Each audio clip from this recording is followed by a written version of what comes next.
Actually live in the state coffers when he left as governor, and are you willing to publicly publish the bank verified statements to settle the matter once and for all? Yes. Yes. Not talking. Yes. My predecessor left 9 billion cash and 9 million or 9 billion? 9 billion cash and 25.6 billion in script issues. These are sovereign wealth fund and shares in other banks. You know, if you put 9 million to that, you get 35.5 billion. Technically, you know, but he issued checks worth over 15 billion before he left, waiting for me to cross over before those checks started appearing. You know, so you can see it's timing and leading in accounting. That's what happened. So this is fact. We have published it already. It's already in the social media. It's everywhere. That what he left was 35 billion. Let me even tell you, if I were not only publishing the figures, publishing in the bank statement, would you look, do? Our accounts are properly audited. You know, I have the largest funding from the donor agency.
Ladies and gentlemen, sometimes you just have to act like you are drunk, like you are crazy.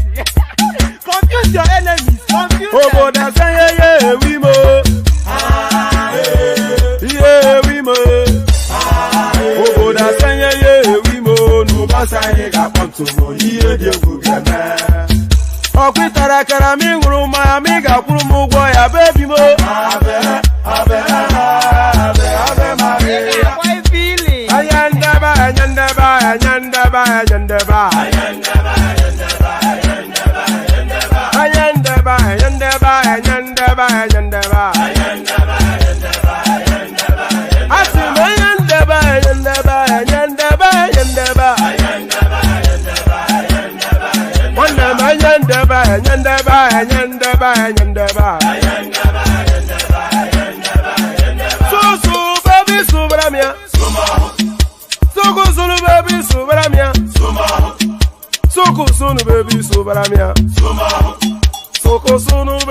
them. Since I was born, but now I am dancing youth. Hakuna mota hakuna toga book. It's my heart,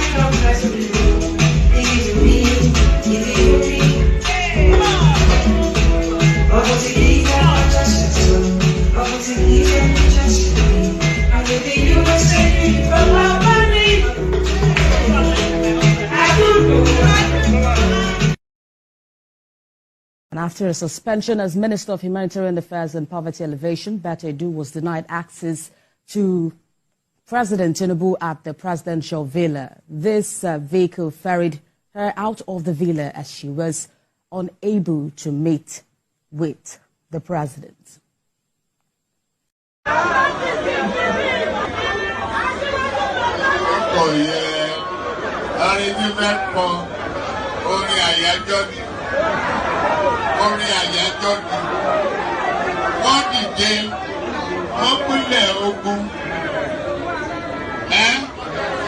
Oye tí mo rí ká bá mi wá yẹn dà, ká ní kó bá mi wá.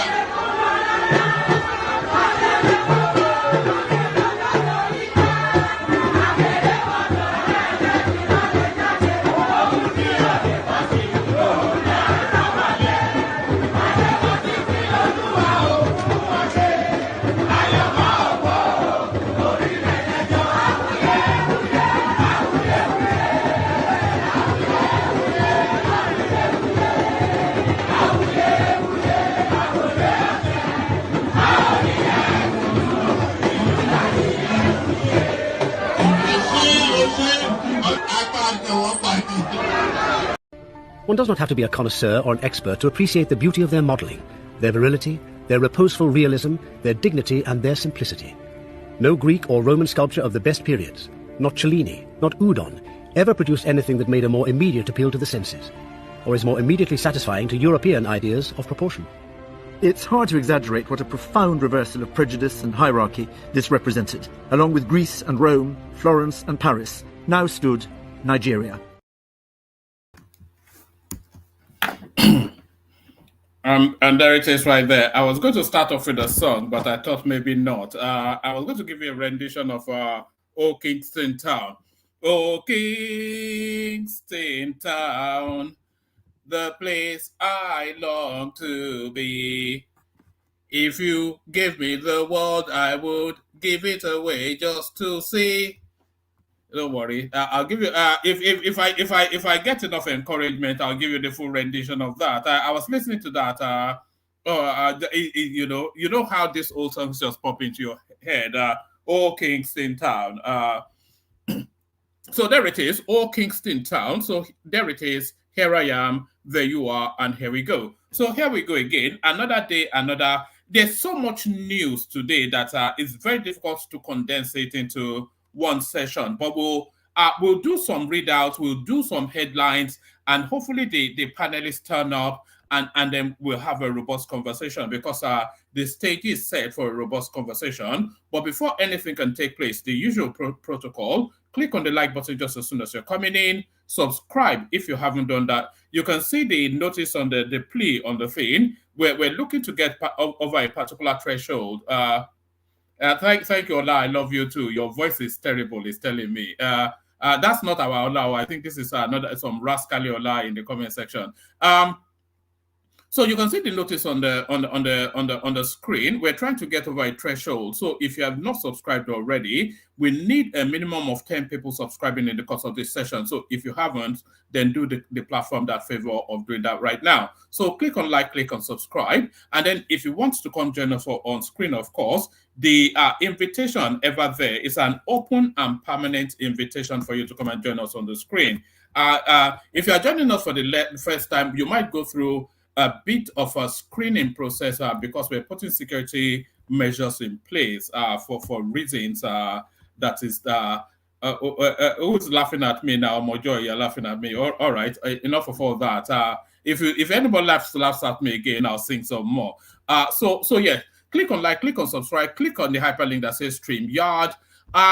So now the headline piece, the headline for the session is that Northerners launched full-scale bandit assault on Tinubu's government in a repeat of the attack on Goodluck. What's wrong with that? Should I just take it off? I don't know, man. It's especially chilly where I am. Oh, let me just take it off. All right, maybe that's better. Choma telling me I look a bit silly with the hat. So yes, the headline for the session is Northerners launched full-scale bandit assault on Tinubu's government in a repeat of Goodluck Jonathan's, or in the repeat of how they frustrated Goodluck Jonathan's administration. So that's the headline piece. So now, there is no equivocation that there's a spiking up of activities coming from northern bandits that has just come in like a wave over the past 3-4 weeks. The one in Plateau State, we're still in recovery over that, but then very quickly another one happened in that same space, and then still it continues to, they are now knocking on people's doors and kidnapping them in major capital cities. So let's kick it off with this. Let's start it from this point.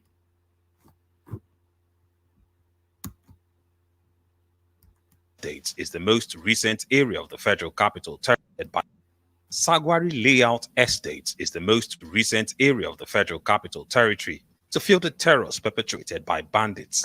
According to media reports, in 2023 alone, no fewer than 36 people were killed and 339 others abducted from various communities in the territory, with satellite towns across the 6 area councils the worst hit. Sadly, these attacks continue unabated in 2024. The attack at Sagwari Layout in the Duse area of Buari Area Council on the night of January 7, 2024, saw the bandits abducting 10 persons from houses within the estate and 2 staff from a hotel in the vicinity, after which they ferried them into the neighboring hills behind the estate.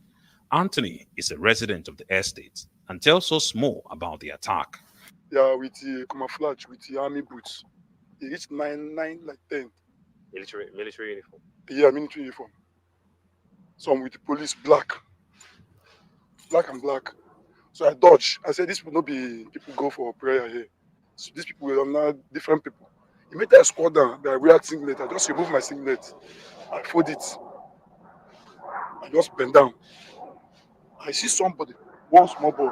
He just run past me. I asked him, what's the problem? What's the problem? He said, Fulani. I can't squad them more again. So I can't rush, go tell my people, say, they carry their children, go inside their house. See, here no self. Like this, my neighbor, the barrister, is in 5 people, 4 children and his wife. And these people, I never confirmed from there. They say it's 3 and 2 people for that hotel. The attack also raises issues of grazing, as the community complains that security measures like construction of gates are sabotaged by headers. The only security challenge we have here before, the time we put these gates and one gate there. So there you heard it from the victim's mouth. They just casually stroll into an estate, knock on the door and say, excuse me, would you mind terribly if we kidnap you? This is how they are now. They have even now learned manners. They are now casually strolling into estates in Abuja, and you could see the landscape is not as though it's a foresty area. It's quite open site, and they go rat-a-tat-tat on your door. Excuse me, do you mind terribly if we kidnap you for ransom? So this is what is going on. Let's hear this to the end, and I'll bring you one more in that space. But there is no equivocation that the Northerners, just as they did successfully to frustrate Goodluck Jonathan, they are now launching a bandit attack against the Tinubu administration, beyond question. 3 gates. Because these are Hausa people, Fulani. They carry a car, they pass here. And they mess some car. They will, like one day they break my windscreen. I park car here, they carry the car pass, break. I ask, they don't answer me. I keep my car here, they carry battery. So come put this iron, put the 2 iron. You know, each 1 week, these Fulani people come with their group, come scatter this place. So this is the challenge we have since that time. Arise News made attempts to speak to some of the victims' families and estate authorities, but they declined to speak on camera for fear that the abductors might victimize the victims. Also, attempts to get the reactions of the FCT Commissioner of Police on the state of insecurity in the Federal Capital Territory were unsuccessful, as interviews were declined by the police command, perhaps betraying the overwhelming state of affairs. There's now a call on the Minister of the Federal Capital Territory, Nyesom Wike, and other security forces charged with securing the capital city to rise up to the occasion and secure citizens. The footprints are beginning to wear out. Footprints of their loved ones taken into the forest by doctors who raided several homes and houses yesterday, cutting away 10 persons into the bush. Right now, the call is for the security operatives to come and provide some form of security. All right. So there is that one right there. It's quite a thing. Abuja is not especially a large space, and is the first purpose-built African capital city. By the way, certainly yes, I would say African capital city built by Africans. I do not know of any other country on that continent that their capital city was built by the indigenous people of that space. So it's a purpose-built capital city. It's a tiny little enclave, and it's one of the richest square mile, metaphorically, on the planet. So how is it a possibility? And you saw the landscape. You can still see it right behind that chap with the microphone. How is it possible for a band of, they're not even marauding bandits, they just casually strolled in, go into people's houses and cut them away as hostages? And this is what is going on. So there's a full onslaught now. But the gloves they've been unshackled now and launched against the Nigerian state. So they've been unshackled and launched against the Nigerian state. And to buttress, terrorists return to Abuja-Kaduna Expressway, kidnaps scores of passengers. So there's no doubt that the Northerners are showing their hands now. And by the way, as much as it was under Buhari's administration, you saw satellite pockets of skirmishes, and then you saw raging against the South. But a lot of these things was fairly sheathed under that space. A former federal lawmaker and social activist, Senator Shehu Sani, has confirmed that a group of terrorists on Sunday blocked the Abuja-Kaduna Expressway and abducted scores of passengers. Sani revealed this in a post on X, formerly Twitter, saying that the incident happened near Katiri village around 9 p.m. So it's not even in the dead of the night. The former lawmaker added that politicians from the ruling All Progressive Congress APC and opposition parties were amongst those who escaped being abducted by the terrorists. Just when we felt safer, yesterday, kidnappers returned to Kaduna-Abuja Road. They blocked the road, abducted some scores of persons around 9 p.m. near Katari village. Two of my honorable friends from both the ruling and opposition parties had to run through the bush like Usain Bolt. But despite these incidents, there is stronger security presence along the route than used to be in the past, Sani said. So add this to, I can bring you 10 more stories, but I think you've all read the storyline. There is no equivocation that the Northerners now are launching, just as they did under Goodluck Jonathan, a bandit assault on the Tinubu administration. A bandit assault on the Tinubu administration, and that might well be as a result of the changes that administration is effecting. So that administration, of course, a new broom in a manzu. Let me take you to this. Tinubu, let me take you to this. Tinubu reduces entourage on foreign trips for president, vice president, ministers, orders. So this essentially Tinubu slashing that space by 40%. So rather than read it out, let's hear it from the horse's mouth itself. Excellency President Bola Ahmed Tinubu has, by his most recent directive, approved a massive cost-cutting exercise that will cut across the entire federal government of Nigeria and the offices of the president himself, the vice president, and the office of the first lady. It will be conducted in the following fashion. One, the official trips that will be undertaken within the country. That is, when Mr. President or the Vice President travels to any state within the country, the massive bills that accrued due to allowances and Esther code for security detail coming from Abuja, going and traveling into those states, will be massively cut due to the directive of the president that the security outfits within states, whether it be police, DSS, or branches of the military, will frontline his protective detail when he travels to those states. A major cost-cutting initiative. You wonder why this was not the case all the way through. It's not as though there's not ample security. Do you see the retinue that all of these rascals in state houses all over Nigeria travel with? So it's not as though there's not sufficient enough complement of security details. So he brings his own retinue of security details. And then, of course, to show support, the hosting state will pad that out with another retinue of security details. And then you have these endless convoys of SUVs as people continue to shout Ebin power at them. So enough of that. And these are real dramatic.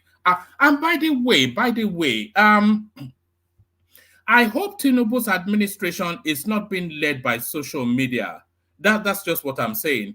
Because we're seeing the administration respond to social media commentaries and then do a policy position or a pivoting off the back of that.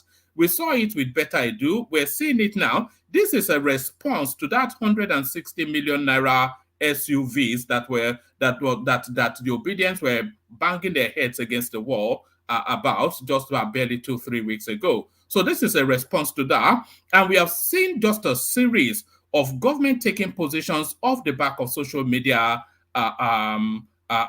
commentaries or social media backlash. So I hope this is not the signs of what forebodes for the future, because if we wanted social media to be our president, then we would have appointed Mark Zuckerberg or something. But enough of this ridiculousness. But really, in terms of this initiative, I'm on board with it. That will affect the office of the Vice President as well as the office of the First Lady. Additionally, when any international travel is being approved, the following limits have been placed on all ministers of the Federation. 4 members of their staff, appointees and the like, will be allowed to travel with a minister on an official trip. For heads of agency, that will be limited to 2 members of staff allowed to travel on an official trip. Furthermore, the numbers that the president has now approved for official travel with him that will apply to his principal staff are as follows. On international trips, the president has directed that no more than 20 individuals be allowed to travel with him. That number will be cut down to 5 in the case of the First Lady. 20 for the president, 5 for the First Lady. Additionally, the number in the entourage on official international trips for the Vice President will be cut to 5. The number that will be as a limit on the wife of the Vice President is also 5. In terms of local trips, the President has approved a new limit of 25 members of staff to accompany him on domestic trips within the country. The office of the First Lady is now limited to 10 staff members to accompany her on official trips within the country. The Vice President will be limited to 15 members of staff on official trips within the country, while his wife will be limited to 10 members of staff on official trips within the country, the same as the First Lady. It is pertinent to note that there is a difference between the number of members of staff allowed to travel with the presiding officials to international trips and those that are allowed to domestic. You will find that the numbers on international trips than those allowed on. This is international trip expensive across the board.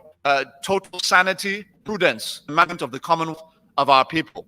As a result of this, federal MDA, also including the office of the president itself and the office of the vice president, as well as the offices of the first and second ladies, are affected and bound by this directive of the president. From henceforth, the president is insistent that the notion of government wastage, the notion of recurrent expenditure being in excess, the notion that government officials will be allowed to conduct their affairs in a way that is different from what we are asking of Nigerian citizens with respect to prudence and cost management. Those days are over. The president is insistent that the prudence of government officials must reflect the prudence and efficiency of the Nigerian citizens. And this is the directive of the president. Thank you very much. I'll allow for one more. You have one? Okay, go ahead. One. You have another one too? All right, two more questions. That's it.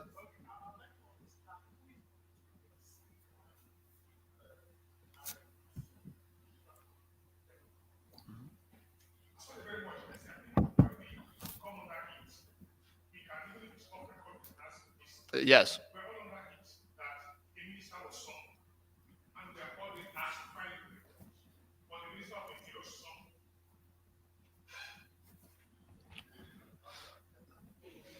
So thank you very much. So let me just, I'm going to do my best to answer what can be answered in one answer for the sake of our electronic friends.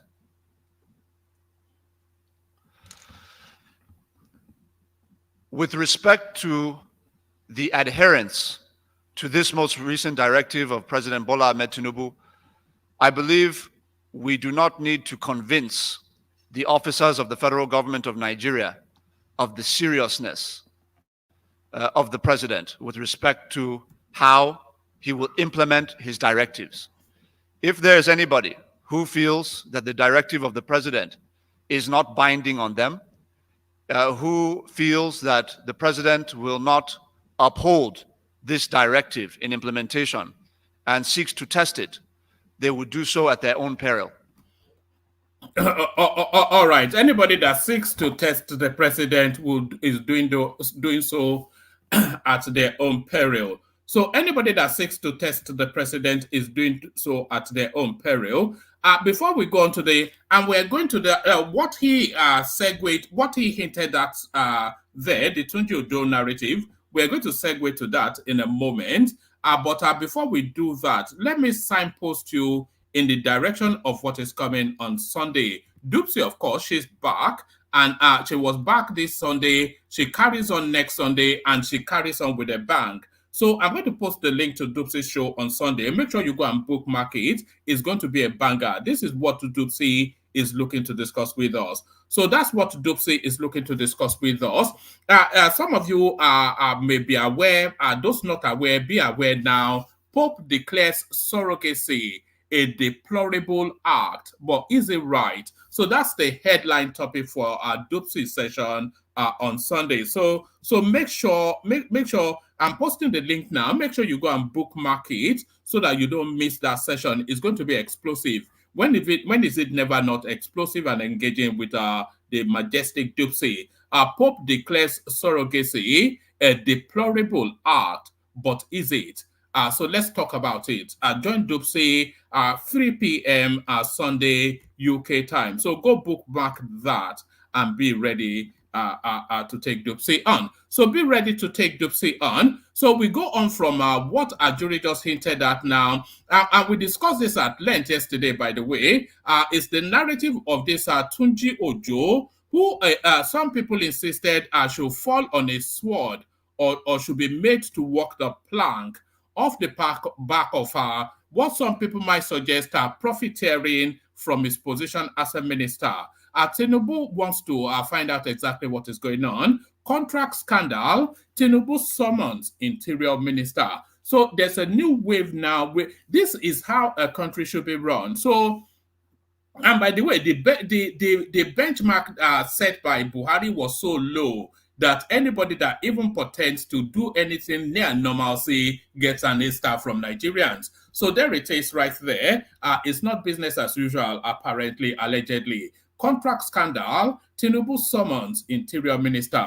President Bola Tinubu has summoned the Minister of Interior, Olubunmi Tunji Ojo, over his alleged involvement in the controversial 438 million naira contract scandal involving the suspended Minister of Humanitarian Affairs and Poverty Alleviation, Betta Edu. Correspondents report that Mr. Tunji Ojo was summoned by the president on Tuesday. The minister is expected to explain his role in the contract awarded to New Planet Project Limited, a firm linked to him. I'm not quite sure if it's a firm linked to him. By his own admission, he is the founder of that firm. A leaked memo being circulated online showed that a firm linked to the minister received a substantial sum labeled as consultancy fee from the Ministry of Humanitarian Affairs and Poverty Alleviation. Mr. Tunji Ojo had earlier in a television interview denied any involvement in the contract,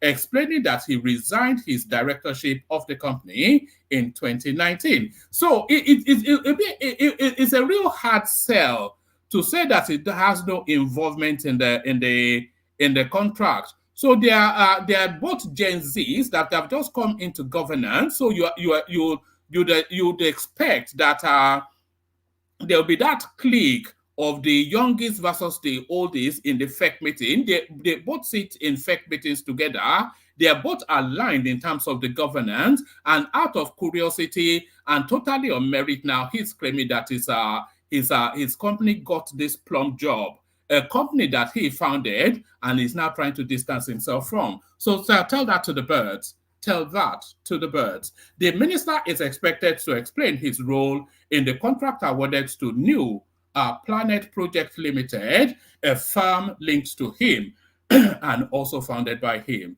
A leaked memo being circulated online showed that a firm linked to the minister received a substantial sum labeled as consultancy fee from the Ministry of Humanitarian Affairs. And Mr. Tunji Ojo had earlier in a television interview denied any involvement in the contract, explaining that he resigned his directorship of the company in 2019. I am not a signatory to the account, he said. It's not so much who is a signatory, it's whose account the money lands in, is who gets the fat of the land in terms of the contract. And actually, I was shocked because the company in question was a company where I was director about 5 years ago. I had resigned my directorship, but my wife is still the owner.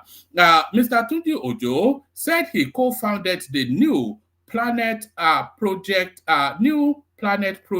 with his wife 15 years ago, but resigned as director in 2019 upon winning a seat in the House of Representatives. However, he remained a shareholder of the company. Look, this guy is clever by half. He said has the role too, without question. Of course, to the best of my knowledge, public service rules do not prohibit public officers from being shareholders. What public service rules say is that you cannot be a director, of which I resigned about 5 years ago. President Tinubu on Monday suspended Mrs. Edu for allegedly diverting over 585 billion naira to a private account. So there it is right there. So much for the Gen Zs, so much for the let the youth take over. You test them once, and then, of course, they spend the whole of the country's resources on Gucci. So now, let me build this next one up for you with a video clip, because this next one now has a backdrop. So let's build it up with the backdrop, and then we go into the readout. So the backdrop to the backdrop to the next readout is this. I'll just play you about 40-50 seconds. Okay. Watch this video with you up here. Watch it. That's even the more reason. That's even the more reason I'm going to lock you up. That's even the more reason. You're telling me you're a soldier. That's even the more reason. I'm going to lock you up. Get right down there. Get in down there. Very sorry, sir. This is where you're telling me you're a soldier. Just take 4 of them. Then I've locked him up. Telling me he's a soldier. Put him there. Did I just hear your governor calling a soldier, a lance corporal, useless? He called a lance corporal useless. Lance corporal, that's now this notice the man broke his arm. They fired the man for hand like this. Now iron thing in hand. Now iron. A lance corporal, now for there you they call a soldier useless in front of who? In front of all those idiots, those bastards civilian. DSS they push a soldier in any situation. All right, so be careful. You see all this printing and peacocking on social media. It just gets so many people in endless trouble. But still they won't learn, of course. But learn, he certainly will. Learn, he certainly will. One way, soldier ranting against Sanwo-Olu arrested army chief. So who owns the land? Who owns the land? Who owns Papa's land? The chief of army staff, Lieutenant General Taoreed Lagbaja, has said the Nigerian army has arrested the soldier who slammed the Lagos State Governor Babajide Sanwo-Olu for ordering the arrest of his colleague alongside 3 other motorcyclists for driving against traffic on the Lagos-Badagry Expressway. Lagbaja said the army is displeased with the conduct of the soldier, saying it is against the discipline of the force. Whilst addressing journalists on Tuesday in Enugu on the conduct of the soldiers, Lagbaja said the said soldiers have been arrested and an investigation is ongoing on others who had acted in the same manner. The army has investigated and the soldier has been apprehended, and we are investigating for every other comical that you have seen on social media, he said. Correspondence reports that a soldier slammed Sanwo-Olu following the arrest of his colleague alongside 3 other motorcyclists driving against traffic on the Lagos-Badagry Expressway. The yet-to-be-identified soldier in the viral video defended his colleague and faulted Sanwo-Olu for calling a soldier useless in the presence of bastard civilians. So on and on it goes, but I think you get the drift of that. So you get the drift of that, get the drift of this. Good news are good tidings coming. Good tidings coming, rather, much to the chagrin of the obedience. Good tidings coming towards Nigeria, much to the chagrin of the obedience. Nigeria's per capita income to reach its pre-pandemic level in 2025. So that's as early as next year, and this is as authoritative as the World Bank. The World Bank has projected that Nigeria's per capita income will return to its pre-pandemic level in 2025. This outlook comes as the country's economy is expected to witness a gradual improvement in the coming years, according to the bank's Global Economic Prospects Report for January 2024. So there it is right there. So put that in your pipe and smoke it, I guess, to the obedience. And we were expecting clap back for this, because we touched on this, of course, yesterday, and the clap back comes swift and fast.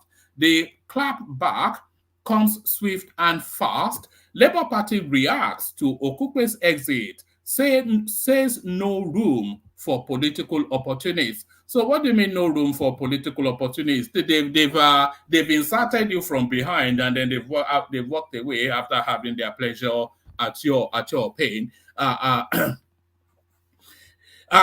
leadership of the Labour Party LP has water.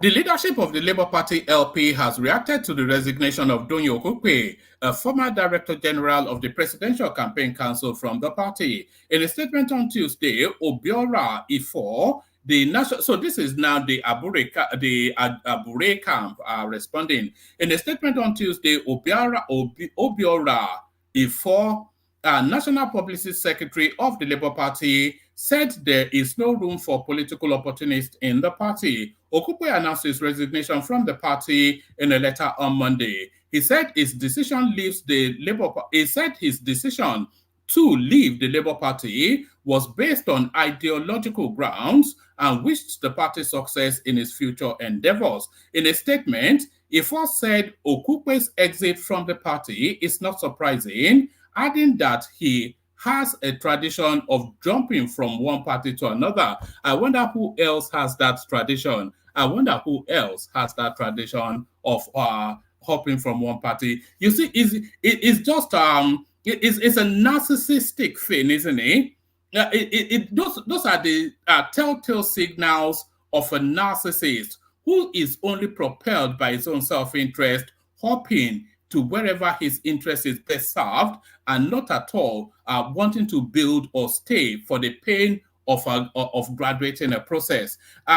In the statement, he first said Okupe exited from the party is not surprising, adding that he has a tradition, a tradition jumping from one party to another. The leadership of the Labour Party, like most Nigerians, read in the social media the purported resignation of the former Director General of so they are not able to discard him with a whiff, of course, because it's the topmost, most senior, most within that space, outside of the presidential candidate and the vice. The leadership of the Labour Party, like most Nigerians, read in the social media the purported resignation of the former Director General of our Presidential Campaign Council, Dr. Tunji Ojo, from the Labour Party. He foresaid his exit from Labour Party is not in any way surprising to us.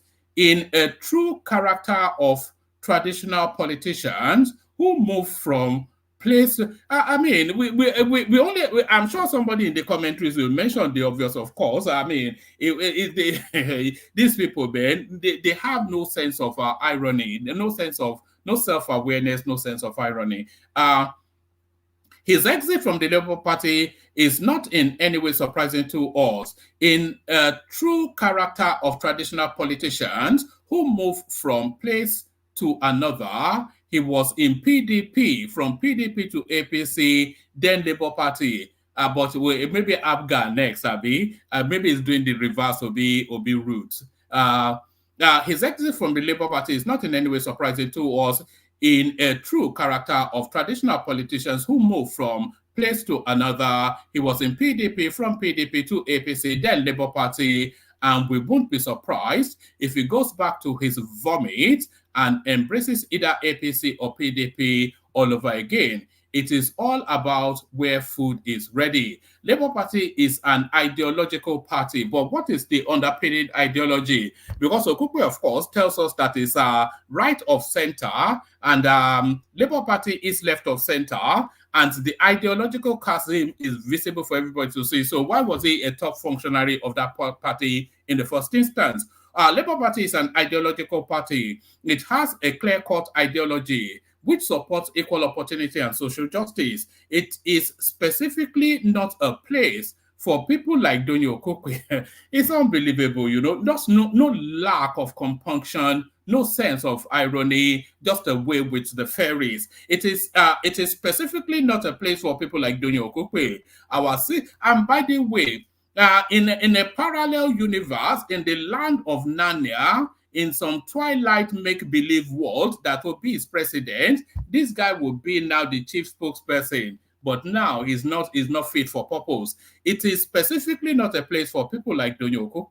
Our system in Labour Party does not support political opportunists. Oh my goodness me. It's just, there's so many slaps to be dished out just off the back of this nonsensity. The system will naturally expose such political characters and eject them. It was not ejected. He used you and then he publicly shamed and dumped you. That's what happened. The system will naturally expose such political characters and eject them. I ask again, had Labour Party declared winner of the presidential election, will Okupe remain with the party or jump ship in adherence to his ideological leaning? We must recall that Okupe was forced to abdicate office halfway into the campaign because of the baggages he came with from other party where he served. The court whipped him into early political menopause. So he really did not contribute much. the Obi momentum started to lose traction as soon as Okupe left. Okupe is a gold standard political operator. Is one of the sharpest brains in politics. Even Akin Oshitokun is not as bright as I'm not quite sure in terms of political machinations outside of I'm not quite sure if you have a sharper political operator than Donyo Okupe. The court whipped him into early political menopause. So he really didn't contribute much into the Labour Party's success. Which success, by the way? Oh, yes, you got one governor, isn't it? The one that says Tinubu is a fantastic man. So he really didn't contribute much into the Labour Party's success in the 2023 electoral voyage. However, we are glad he acknowledged that we offered him shelter. Finally, the leadership of the Labour Party wishes him well in his future political adventure. We will, however, remain positive that a new Nigeria is possible. So there it is right there. Gold standard clowns, those people, gold standard clowns. So I'll give you this just as a headline. Our eyes on all ministers. Northern Group hails Tinubu for suspending. I hope, anyway, we'll see how it goes. The Arewa Youth Consultative Forum has commended President Bola Tinubu for suspending Betta Edu as Minister of Humanitarian Affairs and Poverty Alleviation. In a statement on Monday, Yerima Shetima, president of the group, said Edu's suspension shows that the president has zero tolerance for corruption. Edu has come under scrutiny after a leaked letter surfaced where she authorized Olutoyin Median, Accountant General of the Federation, to transfer 585 million into a private account. Tinubu directed a suspension. So a pat on the back from their bookies. I wonder what that means. A pat on the back from their bookies. So we're starting to bring it home. Tinubu slashes travel expenses for president, vice president. So we've done by 60%. So we've done all that. Yes. Let's go on to. I'm sure I've missed bits, but hopefully those bits will come up in the course of conversation. So that's Kaizo making noise there. Let's see. Is there anything? All right. I think that should do for now. That should keep us going. That should keep us going. And plenty of room in the comment section, by the way. Anyone that wants to hop on, hop like a bunny. Hop on. Hop like a bunny. Hop on. But first, of course, you know where we're going. The routine not complete without you guys, of course, hearing from the Kegites. Only water, where they see my water.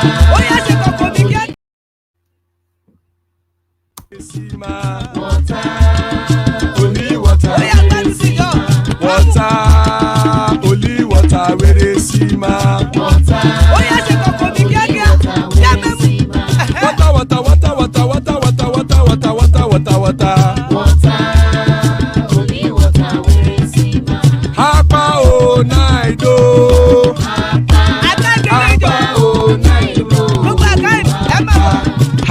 You don't come home.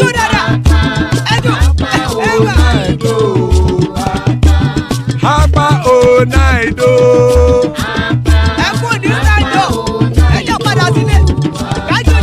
Oro keke elemu ye o.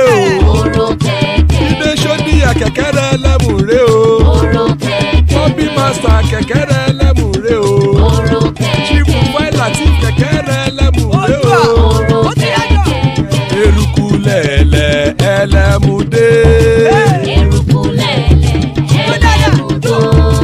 Erukulele egbe elemudodo jare o. Erukulele Ghana ti de egbe body o. Ọmọ ẹlẹ́yẹ ẹyẹ o odile o. Oduyela ẹyẹ o odile o. Petro Sodana ẹyẹ o odile o. Petro Soduke ẹyẹ rẹ odile o. Ẹlẹ́kọ̀ ọ̀run mú ìní o.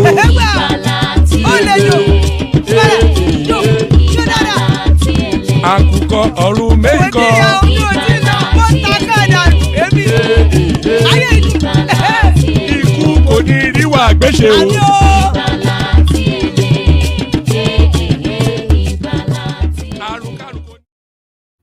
And there it is right there. Iku Koniru Agbeshe, may death have nothing to do with us. So amen to that on behalf of myself and you, my friends. So Iku Koniru Agbeshe are from Japan. Konnichiwa, World Peace joins us. Earlier was no doubt there. Father of the bride, Ajanle Koko, good to see you. His Royal Majesty, we're in esteemed company. King Emeka deigns to spend time with us. And look what the cat dragged in, Pansat. So good to have you, gentlemen. Good to have you, gentlemen. Anyone that wants to hop on Still Spaces, the place fills fairly quickly, and then you might struggle to hop on. So let's kick the conversation on. So much to talk about. Let's kick it off with but Pansat, please let's make it. You've been listening to previous sessions, so you know we don't do all those. Pansat, kick it off for us. Pansat.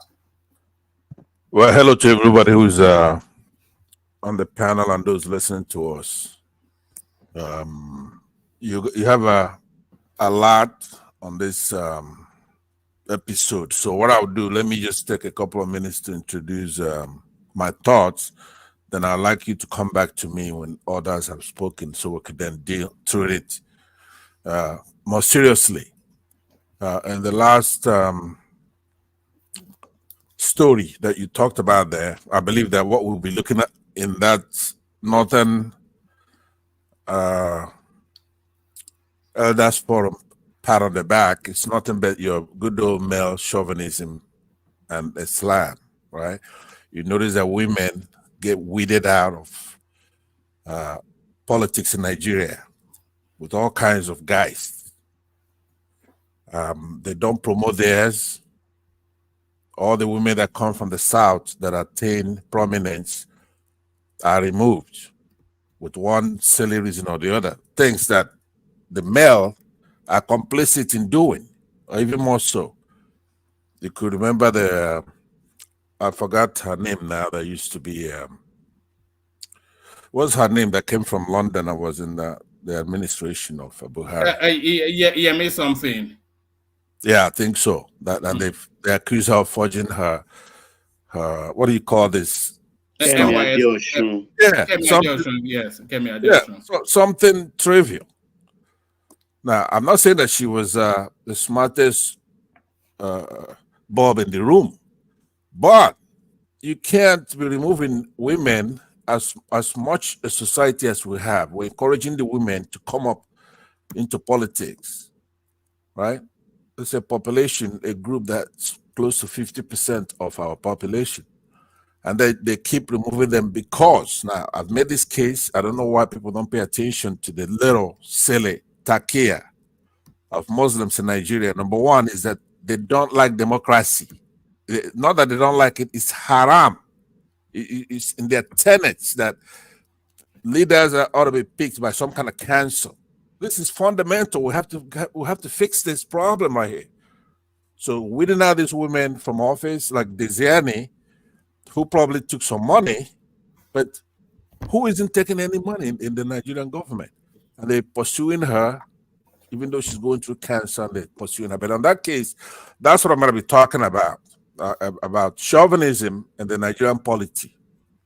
Now, in the case of your other stories, it's apparent that Peter Obi I came on because Mr. Crown or Mrs. Crown, I don't know the gender, in the comment section doesn't want to read or listen to tapes about Peter Obi's campaign. I believe Obi, with ample anecdotes, talked about how he cut down the size of governance, especially relative to his predecessors.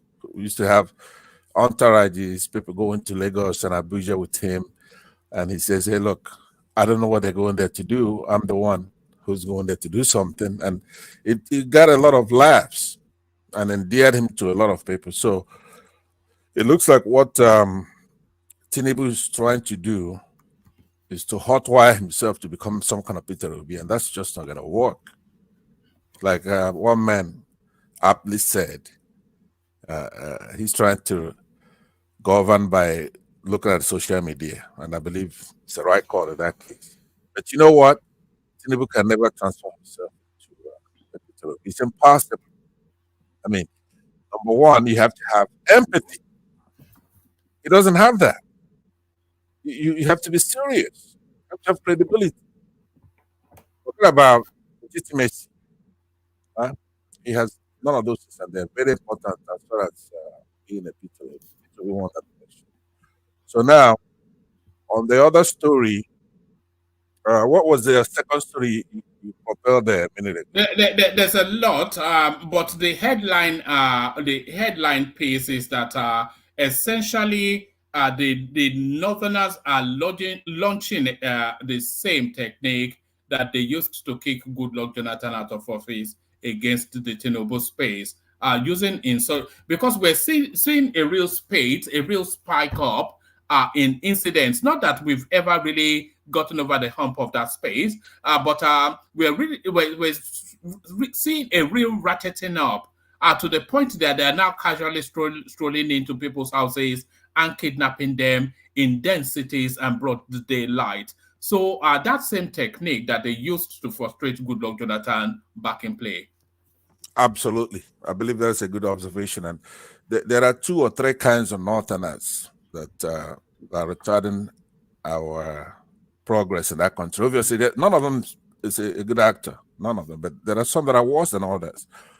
But you have to give Tinubu credit from beginning. He's quite bold. I didn't think he would do a few things that he's done, which is to remove the shine and this craziness about most Northerners thinking that they have some kind of special blessing from God to rule anybody. So he comes in there, he's putting for the first time a Southern EFCC chairman, things like that. He's done exactly what Buhari did for his Fulani and Muslim brothers by putting Yorubas in.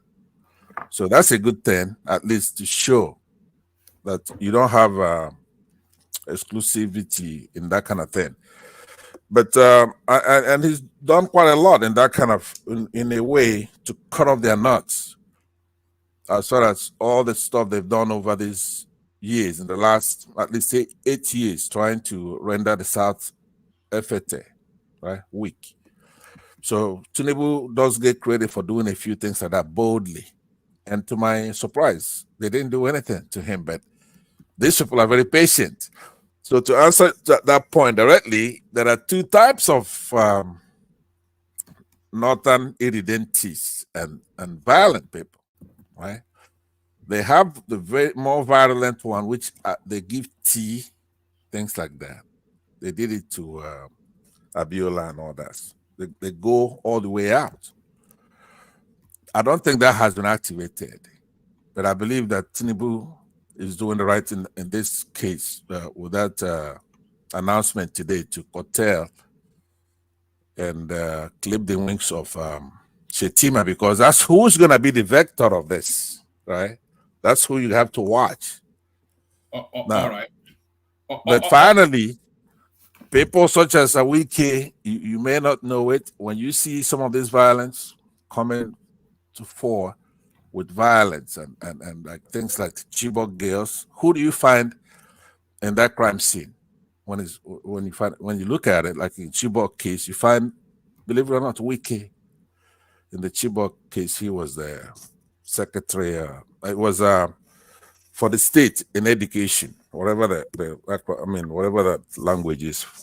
So he was there. He's one of those guys, right, that you don't know that use this kind of violence to undermine the government. So if they put hit on him in the River State, watch what he does, because he does have a 2027 ambition.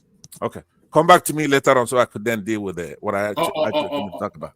All right, brilliant. So that's one start, of course. Before I'm going to go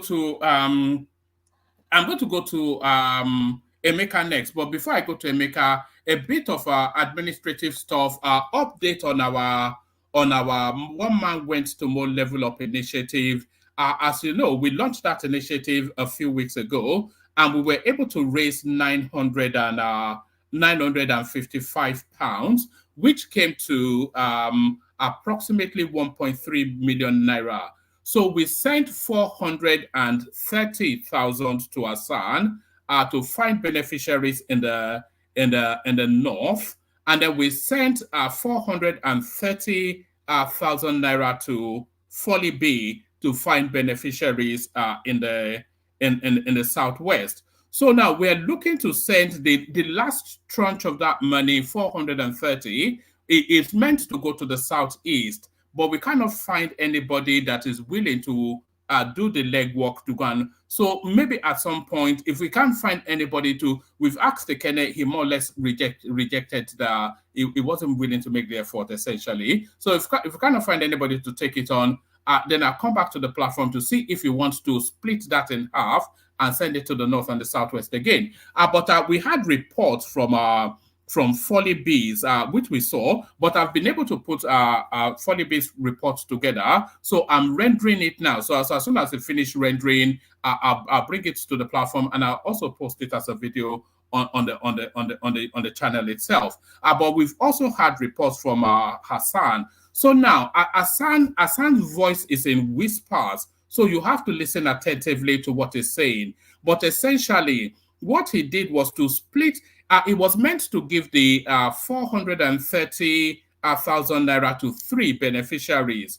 The 2 beneficiaries we already know because we brought them to the platform, and it was then going to give to a 3rd person, which was a rape victim. But the rape victim said she was not prepared to appear on camera. So he decided to set her to one side and split the money in half. So he gave 250 to Mama Hadiza, who is a grandmother, for reasons of insurgency, finds herself taking care of 7 of her grandchildren, and then he gave 150 to Zainab, a 23-year-old widow who finds herself suddenly struggling with 5 kids, one with some form of disability. So here is Hassan's report. Listen very delicately because he speaks in whispers.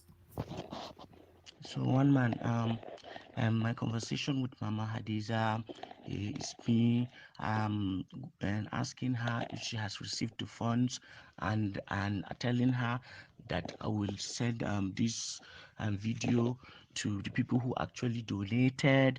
And I asked her if she has received the funds. She said yes, and I explained to her that this money, you are going to use it for your business, so that by the time we come next time, we want to see an improvement in your business. And Mama Diza made a promise to me that when I come back next, we are going to see the business thriving. And so she said a special thank you. She prayed for all the people that supported and helped, and that's about it with Mama Hadiza. And then with Zainab, if you look at the video, she was laughing, smiling, and it was equally the same thing. And I told her that the people who sent that money to her, this is her opportunity to say thank you. And she said thank you, and then she acknowledged that she has received the 180,000, and that is what happened. Now, I did not give the money to this sexual violence survivor, because when I went to meet her and tell her about this money, she said there's no way she can be on camera. So since she cannot be on camera, I thought it is better to share the money into 2, since Mama Hadiza has 7 grandchildren to take care of, and then Zainab had 4. That was why I split it that way. So Mama Hadiza gets 250 and Zainab gets 180. And I explained to both of them that the money is supposed to go into their businesses, so that by the time we come next time, we want to see improvement in their businesses. And they all promised me that they are going to put all their efforts to ensure that the business progresses. So both of them, and prayed for you, and then said many thanks. So that is just about it. Assalamu alaikum Muhammad, na wuni, na gajiya, ya kokari. Wato kuɗi 250,000 ya zo wurin ki? Kin samu? To dama mun jima muna son mu samu dawo wurin ki mu gaya miki gashi amma kuma muna fatan kuɗin zaki sa a cikin kasuwancin ki ya taimake ki. Kada ki kashe kuɗin don kashewa, ki sa kuɗin ya yi ƙarfi saboda jarin ki ya ƙarfi, kin ga zaki kula da jikokin ki ke ma, kin gane? Yawwa to tun da dai tabbas kuɗi 250 ya same ki, yawa sai ki godiya. Ki ce musu ina godiya. Yawwa ina godiya, na gode wa. Na gode. Allah ya saka. Allah ya saka. Na gode. Na gode, Allah ya saka da. Yawa to mama mun gode. Yanzu za mu ka dawo muna fatan za mu zo mu samu komai ya karu ya yi kyau sosai insha Allah. To masha Allah mama. Yawa sannu mama.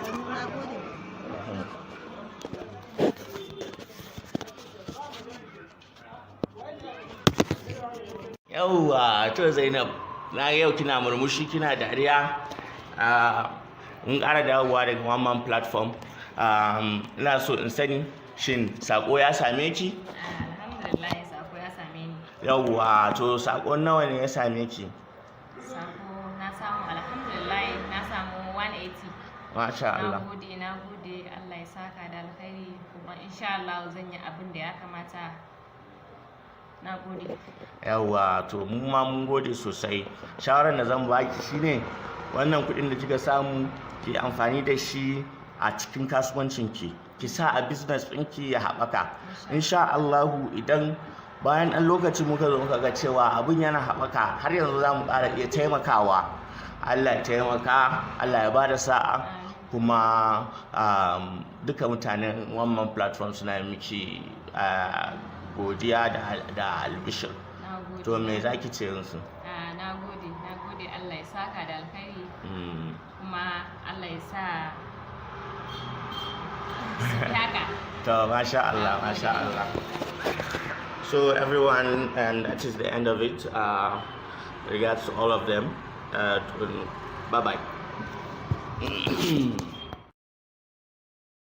So that was the excellent Hassan doing God's work. So that's the report from the north. I don't know, it's in Maiduguri, so I think that's the northeast. So 250 to Mama Hadiza, and then 180 to Zainab.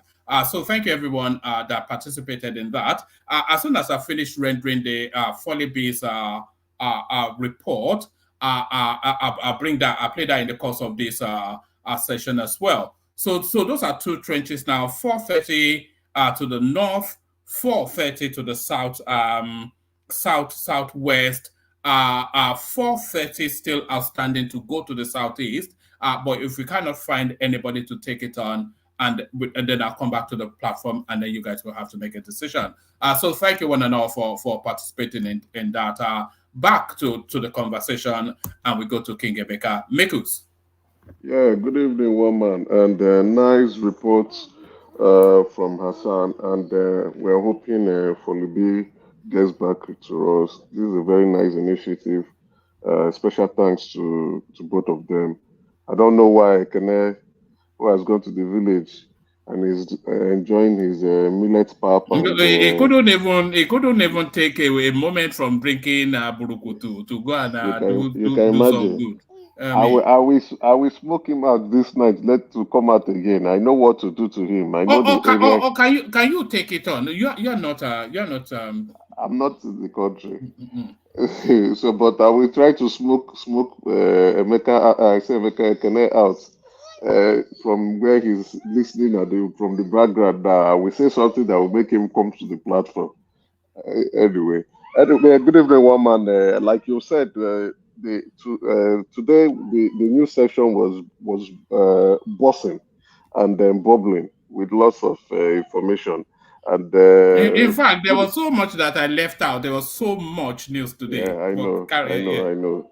Yeah, good evening also to the co-panelists out there, to Pansat. Welcome back and Happy New Year. Good to have you back with your Pansatry commentary. And also special good evening to the comment section as well as viewers at home.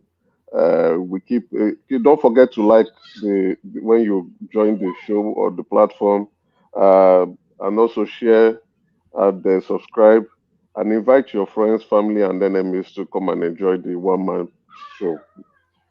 Anyway, I would try to cut across all the topics, spend little time as possible so that I can speak on. Do you want to kick it off with this? Because you had quite fixed views about this yesterday, and it looks as though Tinubu was listening to you. So what I would say first and foremost is that the president he's addressing issues in the way that is presidential. Anyway, it's not strange to him. He has done this when he was the governor of Lagos State. He brought insanity to civil service in Lagos State, and as well as curbing the excesses and the corruption going on within the civil service in Lagos State. He laid that foundation. So what he's doing is not strange anyway, but it may be strange to those who do not really know him and his antecedents when he was the governor of Lagos State. So him summoning the Minister of Interior, he's trying to, at least we can see that the president is trying to express some cautionary measures to ensure that there's an oversight on all his ministers and what they are up to. He didn't only summon the Minister of Interior. He also summoned the Minister of Steel Development as well as the Minister of Power to come for some briefing on what they are doing. And those two guys, apart from the Minister of Interior, those two guys they are poor performing ministers. They are not doing very well. So they need to come around to come and explain what they are up to. So if the president is calling you, it means like for Ojo, we know why he's calling Ojo. Those other two, they are not performing very well. Anyway, when journalists approached Ojo to ask him how did the meeting go, he said all is well. From the look of things, it appears that the Minister of Interior has won his way in and won himself into the hearts of Nigeria based on what he has been doing so far in the passport office.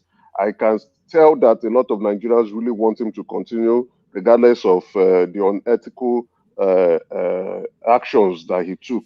But one thing I noticed again in the media space is that I think the minister is doing some housekeeping, and he's trying to clear out the garbages. Yesterday when he went to channels, he told the entire world, inclusive of Nigerians home and abroad, that the wife is still a director and the owner of the company because he has resigned his directorship. But I saw today that a memo floating from and being received by the CAC shows that he actually resigned as a director, and also there was a letter that same letter said his wife is also resigning, and another person is like 4 people were resigning and to be replaced, and I like something is going on that is amiss here. And that paper looked like a photocopy paper. Yes, you see photocopy stamp. I was just laughing. I said, "This guy is a smart individual. He's a smart man." I know him. I mean, the guy must it must be some sort of narcissistic sort of element to think that these people attempt to pull the wool over anybody's eyes. You formed the company. You are a member of cabinet. You are in the same age bracket as this lady.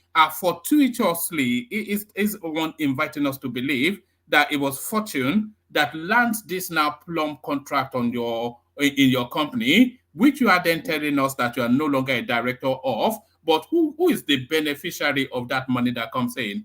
What's all this nonsense now? What's all this nonsense?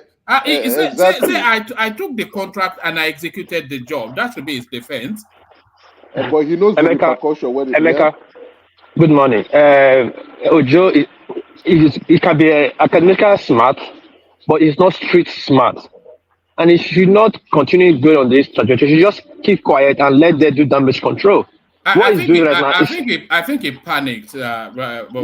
Yes, I think he like, panicked. yeah, one man, you're right. He panicked. And again, it was here on this platform, Larry went to CAC and showed that he's the only shareholder with 5%, and the remaining 95% has not, the others who own 95%, their names were not showing on the directory of officers or executive officers of the, or shareholders of his company. I think maybe in my view, this is my opinion. I'm not saying I'm right. I'm just speculating. He's probably looking for her to share that 95%. Just like when he told channels yesterday that his wife is still director, that he has nothing to do with that company anymore. Now all of a sudden, the next day, your wife too is also resigning with you on the same date that you resigned your directorship in 2019, which is very strange. You didn't tell the world that yesterday. So it now shows that you are trying to clean house. Anyway, whatever you're doing is up to you. But what I can tell is that a lot of Nigerians like him, including myself. I like him. I like what he's doing. But what the issue at hand is unethical. Yes, we agree. Many of us agree, including those who refuse to admit it. Some are saying it's illegal. But what this opens up is that the public service law should now be amended to include those loopholes and the lucanas that public service officers are trying to exploit. Yes, they now need to amend the law to show that yes, even if you have resigned from your directorship or any key executive officer position in a company, if you are still a shareholder or a major shareholder in that company, go and do something with your shares. And also, if you have any interest or direct or indirect influence, you cannot bid for any government contract. Just forget about it. Is it that you focus on public service? Emeka, on your screen is the Oluwole photocopy that is parading. It says at the extraordinary general meeting of the New Planet Project Limited, held on the 1st of February 2019 at the registered office, at the registered address, it was resolved that the following persons are hereby removed as directors of the company. Olubunmi Tunji Ojo, Abimbola, and then some name that I cannot read, then Idris Shaibu, and then Hassan Suleiman. But on what basis was Abimbola Ojo removed is the thing. Because if he's saying that exactly that he now is on his own basis, right? His explanation was that he entered into politics and he became a member of the House of Representatives in 2019, right? So that explains him. But why should the wife? Exactly? Thank you. You're asking a very good question. So what is the reason why your wife is resigning from the company that you founded? Why are you now saying your wife is resigning? But again, what he's trying to do, that's why I said I'm speculating. I'm not saying that's the main reason, but again, we know that he's trying to clean house so that people not begin to ask, because now he's a political exposed person. Just like because he's a political exposed person, that affects his wife as well as his kids. And if you look at the Code of Conduct Bureau, you hear that at every 4 years, anybody who has held public office must submit statement of account as well as asset declaration for after 4 years, and that will include that of their unmarried children. So anyway, he's just trying to cross the T's and dot the I's. Good luck to him. I hope he learns from this if he survives, and I hope he doesn't perpetrate any act. And likewise, other ministers too should take note that the president will not spare you if you get yourself involved in any dirty dealings. So I like where the president is going with this. I like what the president is up to. And not only that, that also includes, the directive of the president slashing travels expenses. I can tell you that it is not as a result of any social media backlash or any social media cries or what social media, especially the headless mob, actually was, but the realities of things. After the Dubai excursion, the bill coming to the table of the president showed him the reality of the travels. And if you just suppose that with the revenue that we are going to earn, and he was like, if we do this in 4 years, we'll be out of pocket. So the president had to to do the right thing. Just like he came in with his accountant pen and he said, "This nonsense has to stop. Let's cut this." And this is not straight with the president anyway. Do you think this is a response to the backlash against the 160 million? I'm talking about Tinubu slashing the cost of governance. Do you think it's a response to the 160 million? It's not. It's a response to the reality. The bill itself, not the because those, the explanation then was, look at the number of people that went with him. The others came on their own, right? But as a direct result of the sponsorship of those who came with the president, many of them who had no business to be there in Dubai anyway, that bill was too much, and the president decided that I don't think this is going to be sustainable. I don't think this is the right way to go. And coming up to slash the cost of travels, local and international travels, which is in my point of view, a call in the right direction. So, and I think more prudent cost-cutting measures will be coming in the future as things arises. So I want to congratulate the president on this measure. I think the president is doing things in the right way. He's changing the mindset of governance in the country. He's trying to be prudent. He's trying to be objective. He's trying to be reasonable. He's trying to be forward-looking and forward-thinking. And he's also trying to ensure that Nigerians understand, or not just Nigerians alone, those in public offices and especially those within the presidency understand the hardship that is actually going on in the country. So I express is the optics, isn't it? You can't have them telling us to tighten our belts and they are living lives like Arab princes, like exactly Arab, like Saudi royalty, like it's raining all the time. So yeah, the optics is good, the direction is good, the objective is also good too, and the practicality of it is really good. And I like the way you see, to show the seriousness of things, Ajuri has to come on camera, not just releasing a press statement. He had to come on camera to say it himself, and also to tell those that if you think you want to test the waters, go ahead at your own peril, and let's see what the repercussions is going to look like. Now, it is now up to us Nigerians to begin to review and hold government officials who are affected by this presidential directive to task, and begin to watch them when they are traveling, both local and international travels, and bring it up to the limelight so that others can see for themselves if they are obeying the presidential directives in respect to with respect to travels, whether local or international.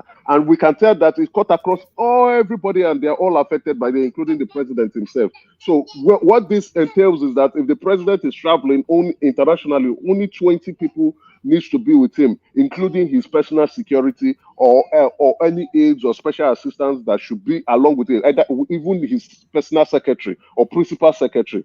So now, if we see more than that, there's two possibilities. Is either those people who are there paid their own flight expenses to come and see him, because what usually happens, the best way to see the president is when he's out of Aso Rock. If he's traveling, maybe he's in Lagos or he's going somewhere, that's when a lot of these political power stalkers and politicians will rush. So they should come on their own expense and not be sponsored by the Nigerian state or the Nigerian post. But I wish anybody good luck who wants to double dare the president on this directive anyway.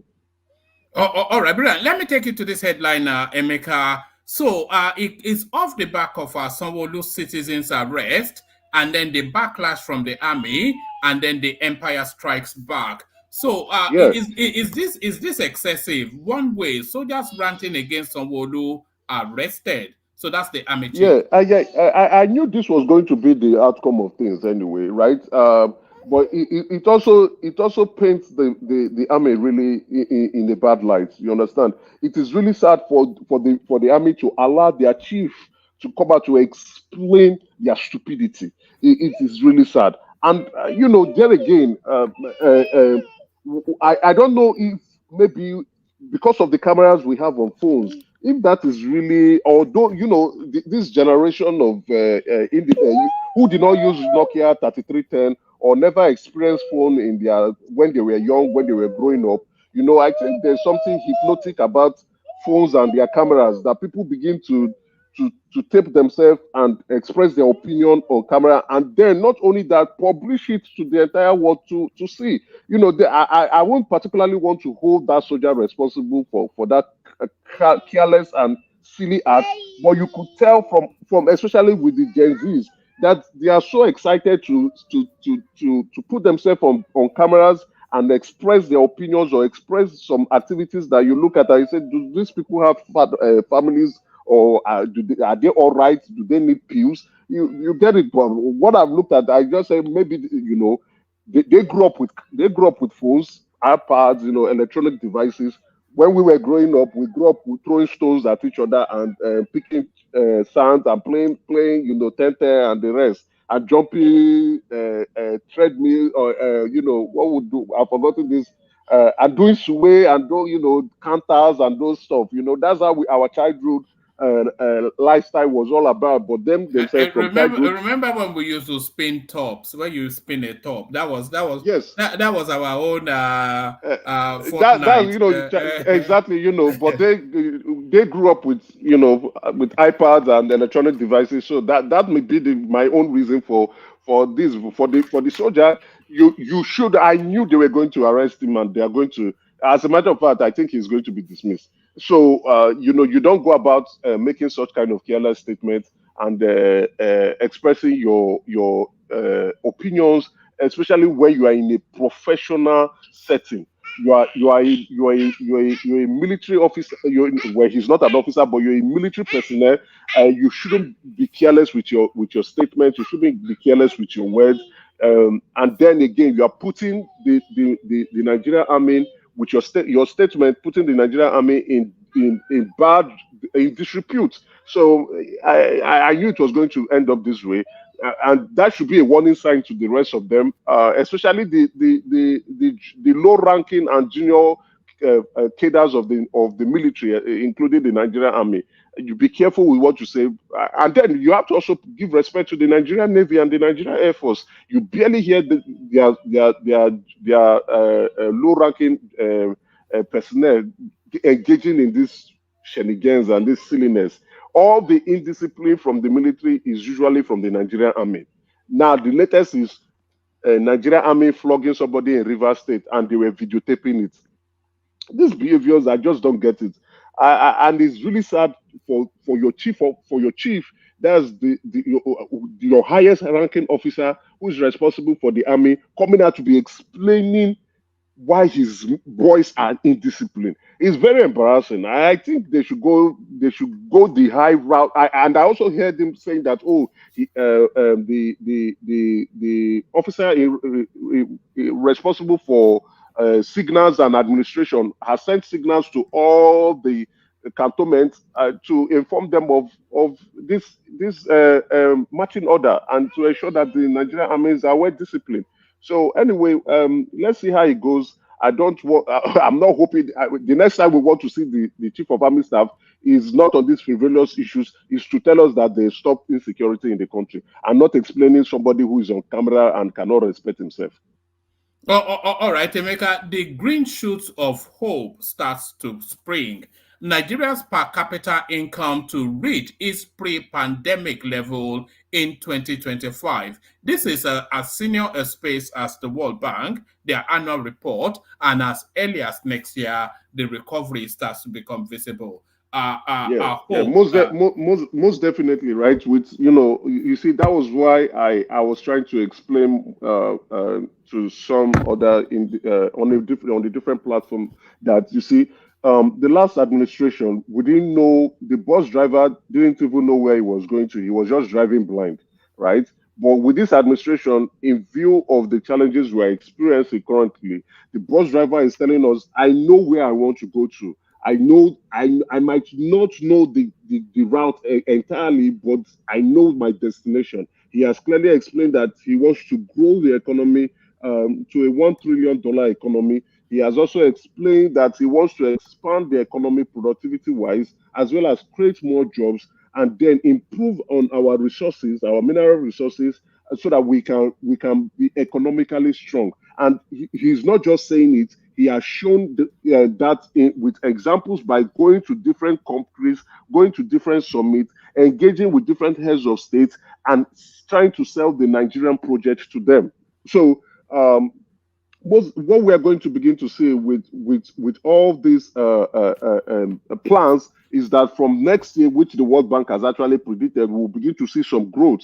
And I hope we begin to sustain this growth so that, because we really missed the mark after the Obasanjo administration. By 2020, it was estimated that we will become a world developing economy. And we missed it completely with Jonathan and Buhari.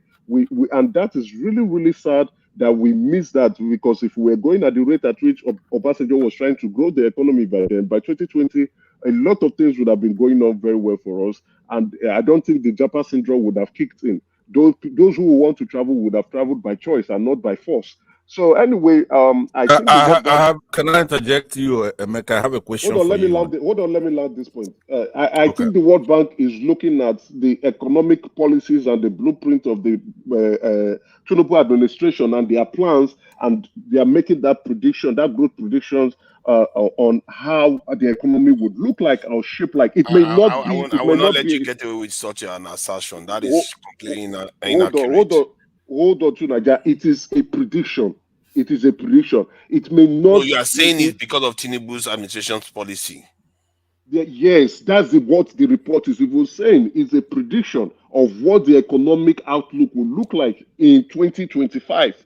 It was always going to be like that. Is a prediction. Right? Can you hold on right there? That you can continue. It's going to take me 2 minutes to ask you a question based on that, right? Because you're saying, it's past that now. In order for you to improve an economy of a nation, it's not easy. We expect too much from these politicians, but you have to have, in the case of Nigeria, there must be industrialization, right? It holds the key to unleashing Nigeria's full potential. Do you agree with that? Nigeria needs industrial. Okay. I don't think you've seen anything from Tinubu on that level right now. We're in 2024. You're talking about 2025. That's a year from now. So to strengthen our economy, you are stipulating that you do need massive. I don't agree with that, by the way, but carry on. No, Passat is not entirely wrong, right? Industrialization, manufacturing, and production, which they're all tied together. There are less than 10 countries globally that base their economy on industrialization. The United Kingdom is a service economy. But the United Kingdom, it was post-industrialized. They've moved past that industrialization phase, and they are now providing. Let me land my question, and we can have this debate because it's a more important debate. I would really like you to have a debate on this one day, because you have to crawl before you walk, right? That is the maxim that you have to guide you. But my question for you, Emeka, because you featured quite prominently the other day, and you just talking and talking. But let's be practical. You have stipulated that industrialization holds the key to unleashing Nigeria. In this case, Nigeria, we're not industrialized. We have to be industrialized. Okay. So establishing effective markets for our agricultural products is also utmost importance, right? You agree with that? I agree. I agree, and it's also tied to food security. So it's very crucial. It's very crucial, right? The agricultural sector must begin to produce the required food that we need in the country. The manufacturing sector must continue to improve. I think if we can be able to get to 50%, if we can scale up 50%. Yeah, hold your horses, because I'm trying to lay this down so that I could then ask you a question. And you're being sincere. You're answering without an evasive mind. So I wasn't talking about agricultural products per se, but I'm talking about a well-functioning market system that will allow our farmers to receive fair prices for and then stimulate the economy. So the market, when you put it to the agricultural thing, agriculture is important too, but I'm saying the market itself. So we need a robust and accessible healthcare system. It's essential for the well-being of our nation, right? You agree with that? Yeah, I agree with that. You get okay. But again, I agree with each sector, trying to scale up as best as they can. If we intend to grow, I'm getting fed up with your questions. Ask your question and move on, so that can talk. You're not a moderator. You're here, just hanging on to the mic. You're hanging on to the mic. I am not. If I'm hanging on to the mic, I won't make a good point. Because I want to challenge some of the stuff these guys. I know, but hold on. It's not how long you speak. I want to. He and I were having a good dialogue. We're not disagreeing, for one thing. And there's nothing wrong with disagreement. I will fall asleep. Just listen to this. Carry on. Go to sleep. So now, what's your name again? Yeah, Emeka. So we agreed on industrialization, right? We agreed on the markets for the agriculture. We agreed on a robust and accessible healthcare system for well-being of our nation. Now, do you agree that education plays a crucial role in fostering the development of human capital and driving economic growth? You agree with that? Yeah, I agree, because you have to churn out those who are capable to take up the jobs that the economy is producing. You must train people to have the required skill sets to take up the jobs that you want them to do. Yes, I totally agree with that. Yes. Okay, good. So finally, right, because I want you to now treat this topic very well. So finally, it's imperative that we prioritize the enhancement of our electricity infrastructure. Do you agree? That's important for that projection you're making for 2025.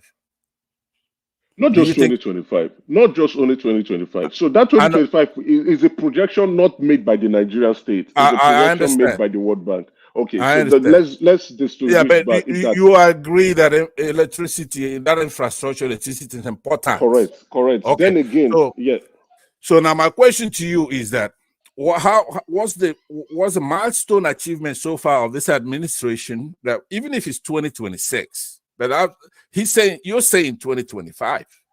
So if I give you additional year, I'm a fair guy. So based on these stipulations that you've made, could you now then lead us to what's your confidence? Why would you just come and talk and cheer on people? Now, I really want you to be fascinated. I'm actually not talking to. All right, let him address that, and then we'll move on. I don't want to. Yeah, I'm not talking to cheer on. Right, I'm only going by what the plans that the president has on power. What I'll answer swiftly. I think you just need to Google Presidential Power Initiative. Just put Nigeria Presidential Power Initiative. That is what the cement guys are doing, and that has been expedited. I don't want to take time on that. Just Google it. You have all the results you have. On agriculture, you could tell that the Minister of Agriculture is trying to see how they can grow enough of those import products that we taking into the country, which includes wheat mostly, so that we can stop being dependent on importing these staple items into the country. Now we are also expanding our rice production. Those grains. That's the word I was looking for. The grains. Expanding our rice production, and we are doing well on that sector. The next is to address that wheat concern, so that it cut across most of the common food we eat, like the flour, the bread, the macaronis and the spaghettis that we usually eat, and as well as even though the wheat swallow we're taking, so that cut across that section, so that we can address and be less dependent on importing this item. So the Ministry of Agriculture is doing that, and they are not sharing grains. I don't know if you're aware. Emeka, please. Let me move on. Hold on. Please. Don't do that. Right now, I would have been more patient if you say, okay, look, he's gonna try to, let's have a secure nation, let's have a united nation. Let's have hold on 1 minute. Those things you're doing, that stuff you're talking about, making spaghetti and talking all that stuff, that doesn't mean anything to us. Hold on. To Niger, click on mute and unmute. Your device is not connecting. But push that a little bit and then let him round up. Okay, I want to move it around quickly. I'm sure. Okay, I appreciate that, because one man, you're very important in having us move away from all this stuff and go to the meat, right? So please, from today, guide this. Emeka is a smart guy. All he needs is to understand that a platform like this is supposed to be progressive and moving on. We can't mire in talking about spaghetti. Nigeria is a big country. that had many companies in the past. Emeka is one of the most progressive voices on the Nigerian sphere on social media. Anywhere I hear him speak is always a positive outlook and a brighter future, and he packs it out with data and statistics as well. So that's why talk in a vacuum. Okay, so let's make you look good then, Emeka. What I want to do is I'll give you a chance to finish whatever you're talking about on a second run. When it comes to my turn, I want to have a dialogue with you, right? Because what I want you to understand is the country that you come from. It's Nigeria. It's not what we have now. We've been there before. We've had companies in the past. So talking about making spaghetti and all that kind of stuff, that's not gonna get us out of what we're stuck in. So I want you to think about these things when next time I talk to you, which I'm gonna challenge you on this program tonight. Thank you. Number one, hold on. We're gonna need a secure nation. We're gonna need a united nation where all the parties we have to believe in that country. We're gonna need a healthy nation, and we're gonna need competitiveness and growth in that country. I'm gonna find that money, put people back to work, accountability in governance, and how to fix Nigeria. That's what I want to talk to you about, because I don't want all this. Thank you, Pastor. Let me do the rundown. Let me do the rundown on every sector. I can't speak, but I'm just giving you a rundown on the plans for every sector. Right? Yeah, I just spoke about agriculture. Condense it though, because I want to give you one more slot before I move on to Thanks, Roman. So on oil and gas, we can see the Dangote refinery coming in and trying to address the top five. Yes. Sorry, Emeka Ogbeni here. Please, I want to advise. Let's monologue the monologue so that it can go round. Particularly for some of us that will be sleeping in the next 2-3 hours. Please. Yes, we know you, Ogbeni. You don't. I don't know who said you sleep more than Baba, and Baba is probably twice your age. Look at this, Ogbeni. I have to come to Scotland and take you to the gym. But in order to achieve that, a monologue has to be. Pansa, did you not see what Ogbeni was saying? It was saying.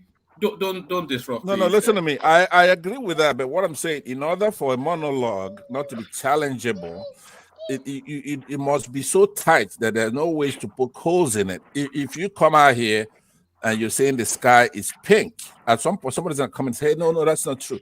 But if you make your monologue tight, precise, and truthful, right, and more importantly,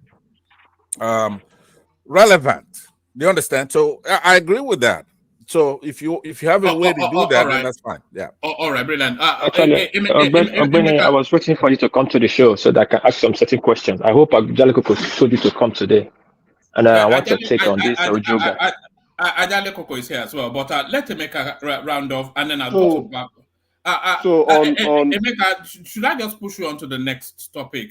Because I think let me correct the impression. And then we'll do the if Pansa to allow me, I just want to, so that other Nigerians can also know what the plans the president have. In the oil and gas, we are aware of the Dangote refinery coming up. Not only that, also the owner of Boa is also doing his own in Akwa Ibom State.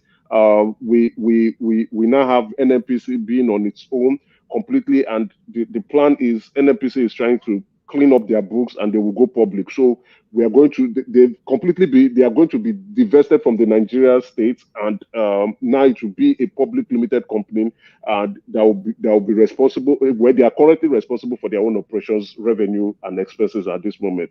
I think I said yesterday they were trying to borrow the government 3.5 billion.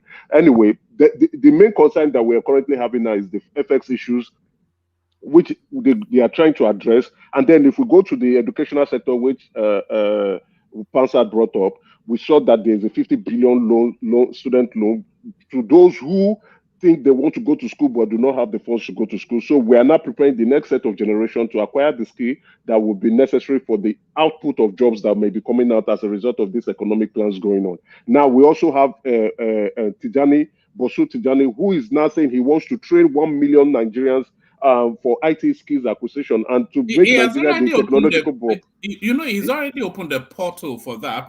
He's done. The first is 30,000 300,000 and thereabout to train more, so that Nigeria will be the African hub of IT technocrats. So we will now be the major exporter of IT specialists in Africa. And if you are looking for African IT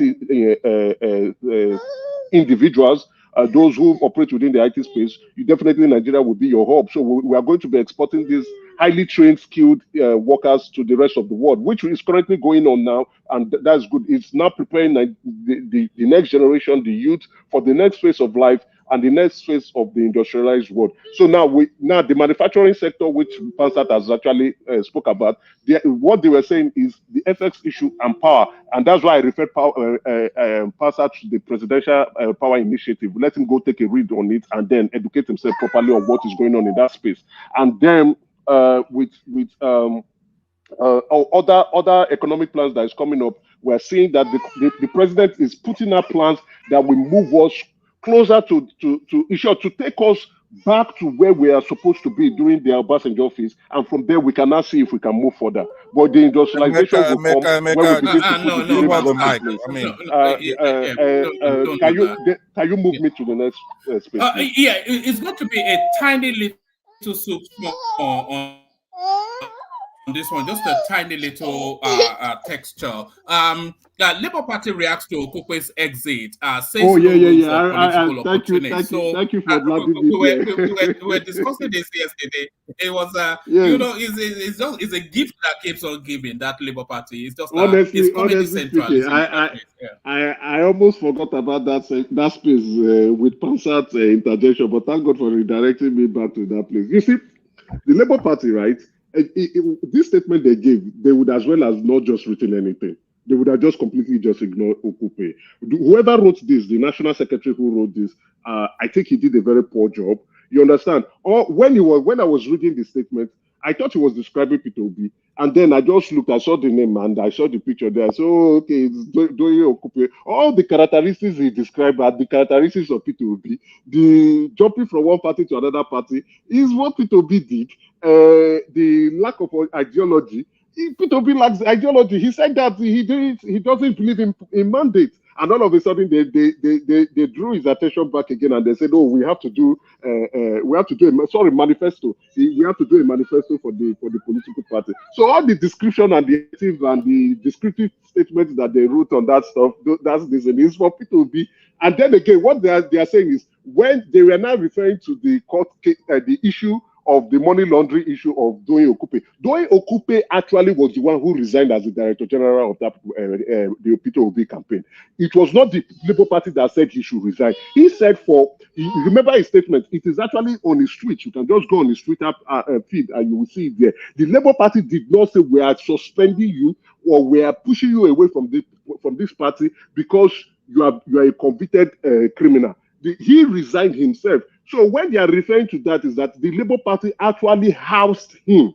They housed the criminal. They made the criminal the Director General of the Obedient Movement and the Labour Party movement and the Obi and Dati campaign group. They made a convicted criminal. So when obedience are coming out or the headless ones are coming out to be saying things, these are the issues we need to be referring them to. That what they are saying is that a criminal was actually once the Director General, and that criminal looked at himself and said, "Okay, let me resign from being the Director General of this movement, of this campaign movement, and allow someone else to come in." And just like you rightly said, when Okupe resigned as the DG of the campaign group, the campaign of Obi and Dati, the noise really died down because the other person, I can't remember his name.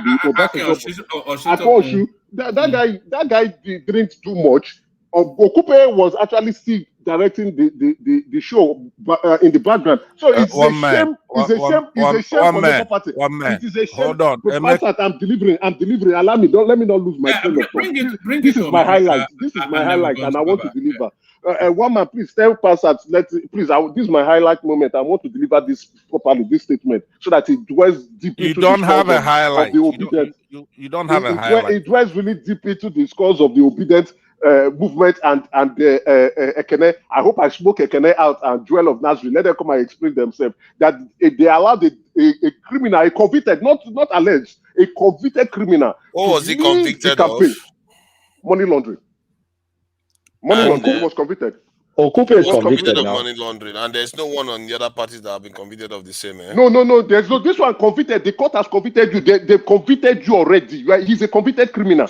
All he needs is a presidential pardon. Even with the presidential pardon, he was once a convicted criminal that has been pardoned, but he has not been pardoned, so he's a criminal. So Doyin Okupe is a criminal. So now that they are referring to him, could you hold on? Hold on. Please, now let me land. Hold on. Has he served this conviction? Has he served this conviction? All right. Emeka, bring it to in about 2 more If he has served this conviction, then it's over, then, isn't it? He's still a criminal. He's still a criminal. He's still a criminal. One man. It's not a criminal if you've served it. He has not served it. Hold on, guys. Emeka, he was jailed in December 2022. He out of how many convictions he was found guilty? Out of 59 counts, he was found guilty of how many? But he just got jailed in 2022 December, so he hasn't started. He's appealed, yeah. So he was found guilty in 26 of 59 counts charged against him in 2022, late 2022. December 19, 2022. But they just said they appealed it. Okay, if it is 2022, that was after or before Labour Party took him on. The crime happened before that. It happened before that. He paid but guys, allow me cook. No, but the conviction was after. No, because what you are doing, you are maligning people. No, Emeka, what you are doing is not fair because you are maligning the people that took him on when he wasn't a convict. And that is very unedifying behavior. No, he was a convict. He was a convict. He was a convict before they took him on. He was sentenced. He was convicted in December. He was sentenced. Tunaja, calm down. He was sentenced in December. He was already been convicted before the sentence. Okay, I see. And the crime happened way before that. When was he convicted again? Oh, Jesus. No, we have to know when, and that matters. But Tunaja, you are acting like you don't have data. Wait, but Tunaja, you are acting like you don't have data, right? No, but Tunaja is right. The conviction was not before. It was not before. Because it matters, because it might matter whether he was convicted before Labour took him on or not. Exactly. He was convicted before Labour took him on. Wait, hold on a second. I have the information. Calm down. He filed an appeal for his conviction March 2023. That means he had been convicted earlier than that. Sorry, he was convicted December 19, 2022. And that means, wait. So the case had been going on way before that. Yes. So it was already in court. But the conviction happened. He was not convicted. Can you guys just calm down? No, you were the one who supposed to calm down. You should have picked up on this earlier on. You just had somebody ranting away and you didn't even bother to question him. The guy. All right, Emeka, it has to be just 2 more minutes because there's so many. Wait. One man. How would you just give me 2 minutes when this is my highlight? You see, when comedian, highlight if you're just lying. Oh, I'm not lying. You have data now. Don't act like you are lying. You are lying. Wait, hold on. Don't act like you're out of data. Just go to your screen and Google this. So when Dave Chappelle is delivering his highlight joke, he saves it for last and he hits it on the high note and he leaves when the crowd is already high. Please, guys, stop interrupting me. Now this is my high note and I'm cooking the best for last. I'm cooking my soup and I'm being interrupted. I don't think 2 minutes is enough for me to finish this soup that I'm cooking. I'm cooking it really hot. So guys, calm down. Hold your emotions. Have a grip. Just hang on. All right, let me proceed with my cooking. Of the other panelists. I'm delivering now. Let me cook. So the Obi cannot deliver. You can't deliver. Oh my goodness. So the obedient movement and the headless mob, as well as the obedient movement, decided to go and attach themselves to a criminal who was their DG, and he was the one who decided to excuse himself. He recused himself and he said, okay, I don't want to be involved, but I would be, look at his tweet, go and read his tweet. I would be supporting you from there. Now again that the man has decided to use the Labour Party as a special purpose vehicle, just like when they were leaving the PDP, the group that left the PDP, inclusive of Obi himself, to join the Labour Party to pursue their political ideologies, they are now saying, oh, this man, okay, now we want to cast, we now want to disparage you. Well, why didn't they disparage you? Why didn't they suspend him? Why didn't they even expel him? Because he's a criminal. You just, okay, no, we are now the new political face of the Nigerian movement. We are the good guys there. We don't want to associate ourselves with criminals. Now they are not the ones that trying to remind us of who we already know. This bunch of jokers. This bunch of jokers. Let me hit this note now. Pass out. What is it now? This bunch of jokers will continue to make a mockery of themselves. They think they think they can fool everyone, but they can't fool us. We know who they are. They are masquerade. Obi, wake up and smell the coffee. All right, yeah, that's the majestic. That's the majestic man. I really want to have a go at the because comments, man. This guy, man. No, you can have a go at him, but I want all the voices documented, and then we open but one man, give me 5 seconds. Give me 5 seconds. Okupe was arraigned in 2019 on a 59-count charge, bordering on alleged money laundering and diversion of funds in the tune of 702 million naira. So it was 719 that they took him to court. They finally nailed him in December 2022. All right, brilliant. Baba, this is what we know. That's why I told you, Nigeria, to go to his data. That is they not allowed the criminal to enter into their. They convicted. Oh God, you need to know the difference between conviction and being charged. Oh my God. He was convicted in 2022, so he was convicted and he still joined Labour movement. Go to your system now. Just go to your system. You've been talking all this while. I'm not doing my best. I will Google. I will give you the evidence so that you can deal with it. Go to your system and you have data now. Except you are like CM that cannot pay for data. I know you are not CM. I know you are not CM. You are not CM that is using He's laughing. He knows he's being mysterious. Hold on, Emeka. Would you like to hear from Baba? Oh yeah. Why not? Baba okay, so let's hear from Baba. So Baba, but one man, Emeka is schizophrenic, right? You know that. I want you to know that. Yeah, one man. Thank you very much for the opportunity. And by the way, guys, let Baba have a free run unless you absolutely have to interject it. Baba, you're up next. I'll go to see you, Baba. Thank you, one man, for the pleasure of the opportunity.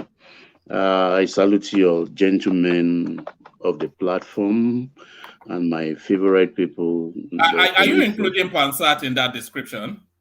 Absolutely no. All right. Okay. And my favorite people on the comment section. I salute you all, and I see your guys back. I'm waiting for Allah to come on. And Ayo, of course, it's not a laughing matter. So maybe you can make me laugh this evening. I salute Shoma and Siriki and all the rest people there. I salute you. For our viewers, we hold you in high esteem. We love that you're listening and carrying on our message this further, because this is a platform where we provoke the thoughts, and the thoughts also provoke us. And our line of thinking is, of course, flourishing. And please like, share, and subscribe to this panel. You love it, that's why you come every day. So by all means, please click on the like button right now to give us leverage and the opportunity to come back tomorrow. One man, I want to talk about Tunji Ojo and Betta Edu. My voice is low. I am sad because these are, whether we like it or not, these are brilliant people, well educated. We all share when they were appointed. We believe they will do something. But here we are right now. Let me start with Tunji Ojo. It's so saddening. I will not blame the system. I will blame him, and it has shown that good education is just not enough. Even street smart is not just enough. You have to imbibe the culture of the streets also. in a situation like this, these things, I know how it works. I'm not existing in the world. I'm living. So I know how it works.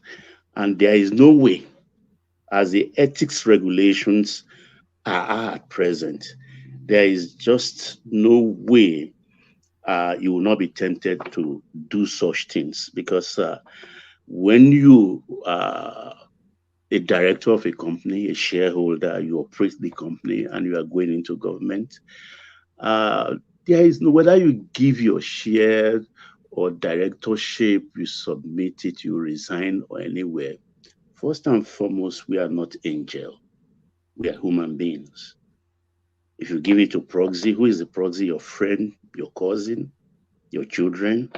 It's the same thing. No doubt about it. But Planets, New Planet, the company he runs, the first question I ask myself, is this company just formatted today to rig the system? No, it's an old company. The company is eminently qualified in the field of ICT. They've been doing contracts with NNPC, with other big industries outside government. So it's not today. Hold on. Bouquet. Okay, that is well. Just give me 1 second. Somebody can take let me tell those are the comment section and to Nigerian Passat. I have sent the report to you. Go and read it. Note the timeline. Before you say I am lying and I'm trying to deceive people, note it there, because you guys are associating yourself with a convicted criminal. So go and read it and educate yourself. Now, no allow me cook well today, but tomorrow I will cook better. So come tomorrow so that I can cook a good soup. Today I cook ogbolo. Tomorrow I will cook fried egusi. All this talk is not cooking. All right. Let Ogbeni take the floor whilst Baba is sorting out the matter. So Ogbeni, people especially wanted to hear your take on this Tunji Ojo thing. So this now millennial youth takeover that there's been clamoring for. Yes, woman, I'm back. Sorry. All right, carry on. I'm so sorry about that, panelists and our listeners. And is eminently qualified. But when you are going into government, I think the new regulation, because what we are using at the moment, I think was put in place 2009. So it's not fit for purpose at this moment in time in our country's development administratively. Here we are. The questions we should be asking, because I always go deeper than the surface. I take my time. And if you remember in the last 2 days or so, I just listen to the background, what people are saying, and also having a feel of what is happening on the ground and in the atmosphere around government in Abuja. Is this the first time the company New Planet has been working for that? It was formerly an agency because before it became a ministry under Edu. Is it the first time it's working for that ministry or agency? No. Has he earned some sumptuous money from that agency / ministry? Of course, yes. It was just a legislator then. So he's a cash cow. So when he became a minister, I think basically he should have asked whoever is running the company to hands off government contract. He has sufficient leverage and popular enough in the private sector. Baba, there's a bit of background noise where you are. Well, Fumi, shut the door. Shut the door, Fumi. Shut the door. Bookie's door. Okay. All right, carry on. Yeah. They are full of wahala. Look at that. It's hair and makeup, Abby. So it should have hands is off government contract. But in this case, that contract particularly is for reviewing the data for which they will use in distributing the monies to people. Betta came in August, I think around August 2022 or so. And here we are, they were given the contract. There were about 6 or 8 companies in all. Did they bid for it? I don't know. But payments made to all the companies amounted to close to 5 billion just to clean data, upgrade the register so they can move forward and disburse the money. This is wrong. In a country where we need money, you don't need consultants to do this thing.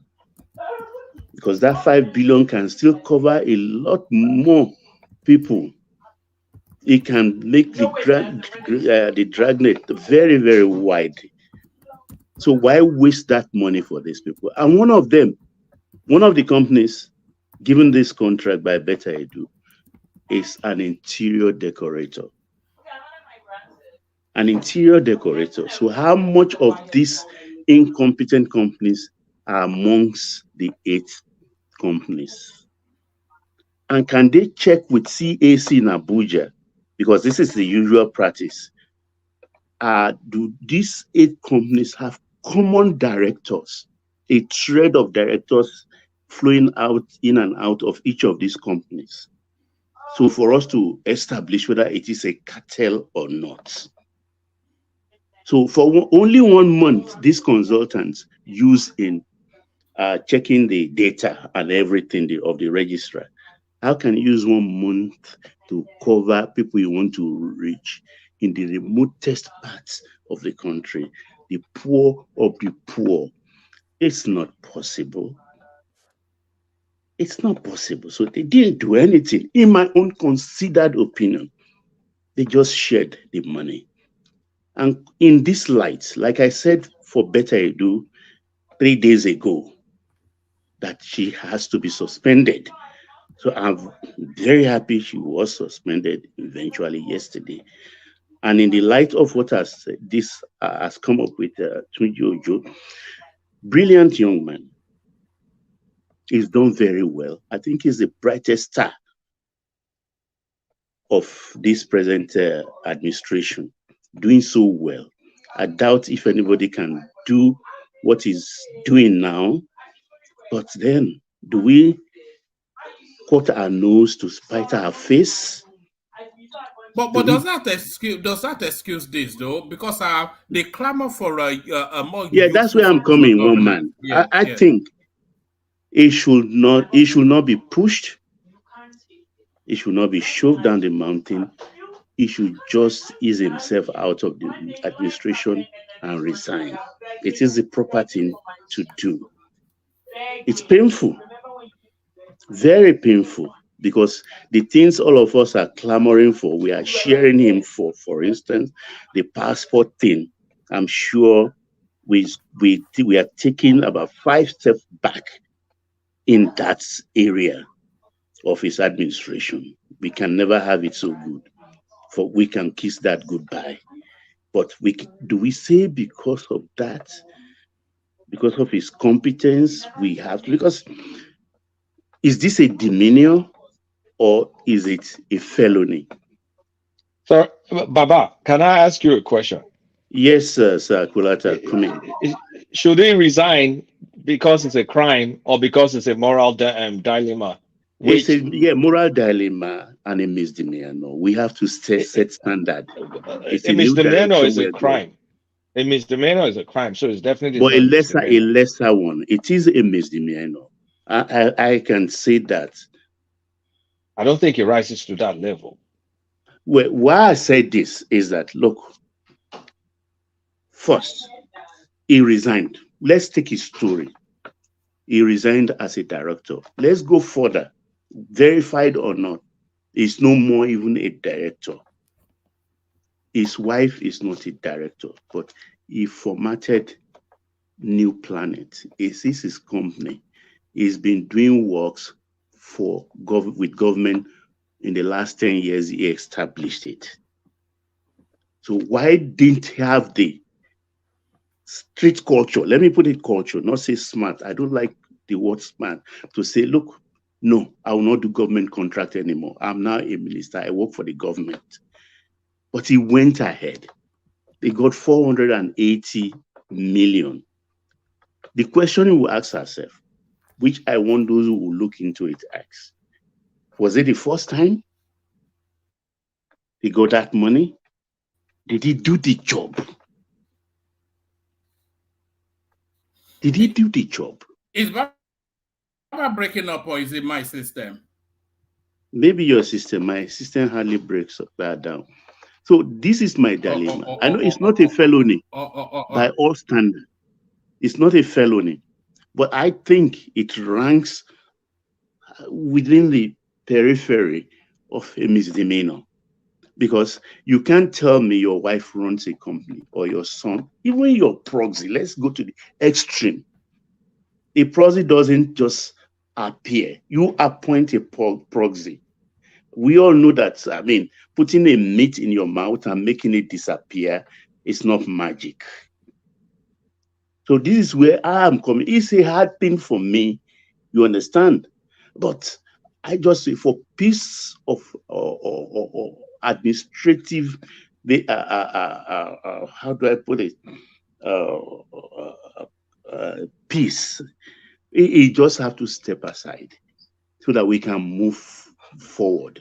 And then they have to regard that regulation they set up in 2009, which is no more fit for purpose, and state it clearly, because I can't see how it will function right now to the end of this administration without this incident, this scandal dogging every step he takes. Baba, can you hear Janle Koko? Can I interject? Yeah, Baba, come in, please.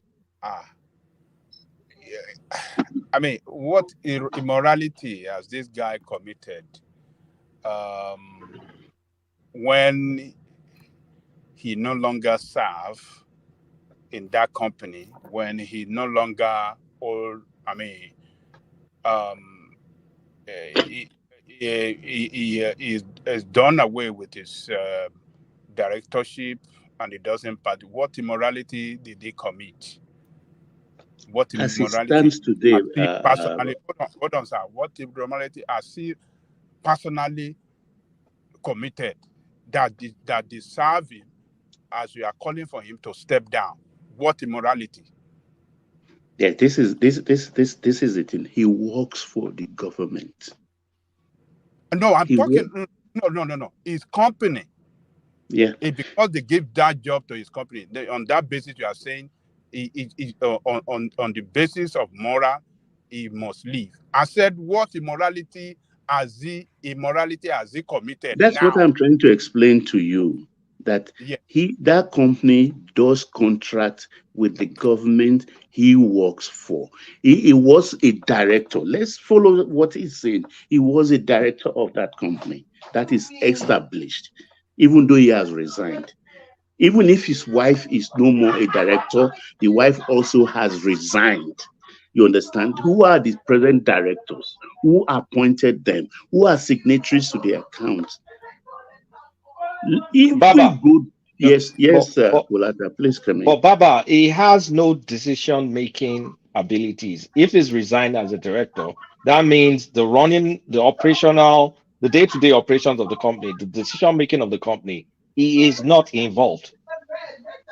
Look, Kulata, and in addition to what Kulata said, does the law of the land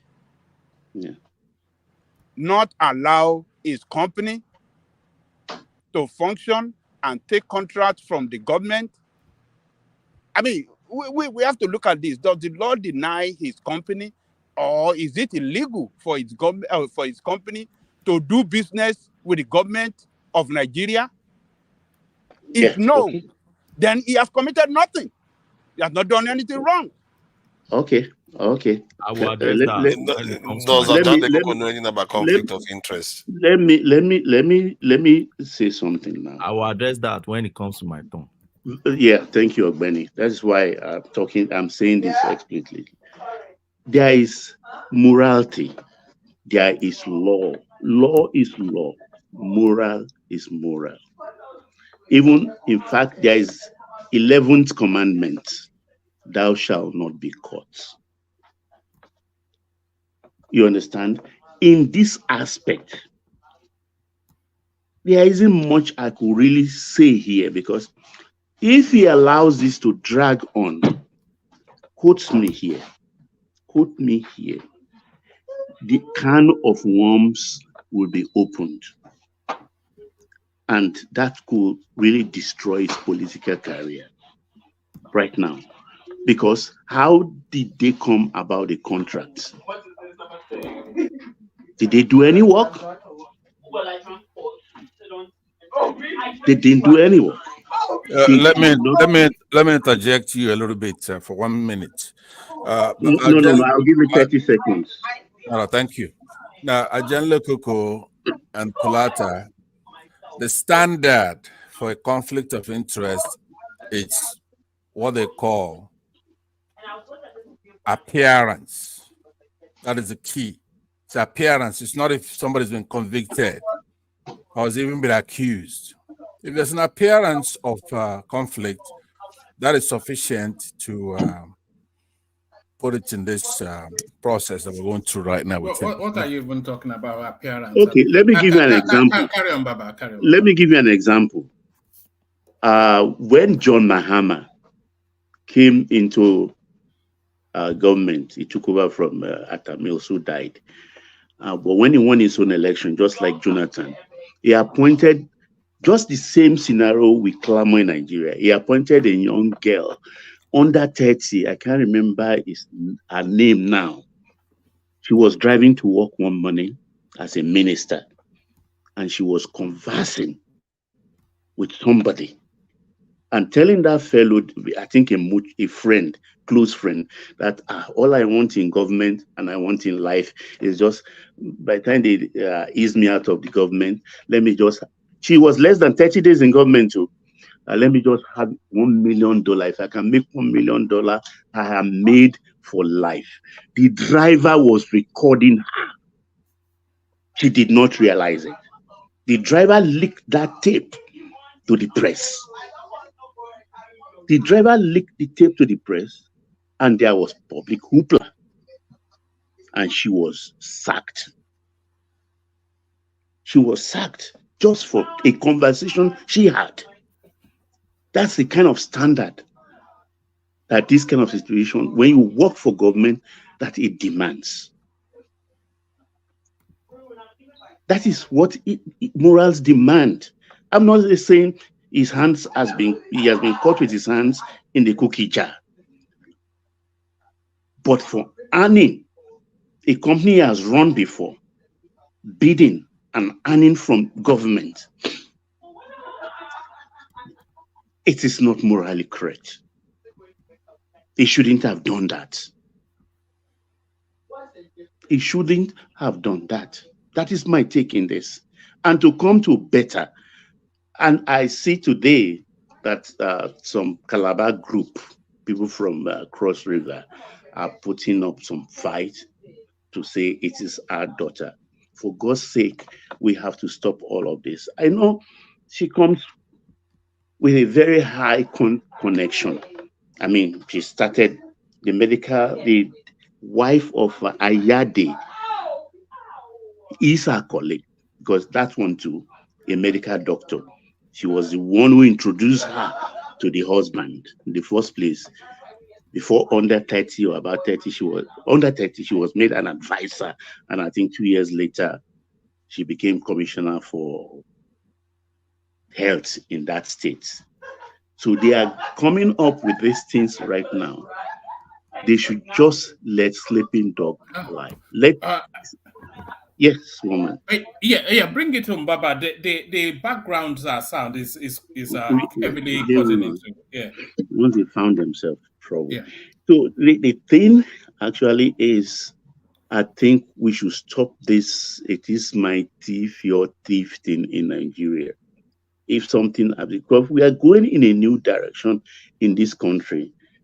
I am a believer in this government, but I only know that the best he can do or achieve is to point us in the right direction for us to be abreast and equipped with what obtains in other advanced countries. So we can arm ourselves with the right tools. It will lay the proper foundation. It will put us in a proper direction. So those coming after him can follow suit and we become grounded. And that is the way of advancement. We should not, because of one parochial interest of today, sabotage that tomorrow, which we are now working towards. Because I believe we are making we are formatting a new nation armed with proper political and economic tools of modern times. So that is my take. Thank you, one man, for the opportunity. All right, brilliant, Baba. I will look around back to you fairly quickly, Baba, but I'm keen to get all of the voices document their thoughts. So we will do an 8-minute monologue whip round, just so every voice is documented, and then we open up the space to a free-for-all sort of a conversation. No, is Ogbeni going next? Because I want to throw him a question so he can address it.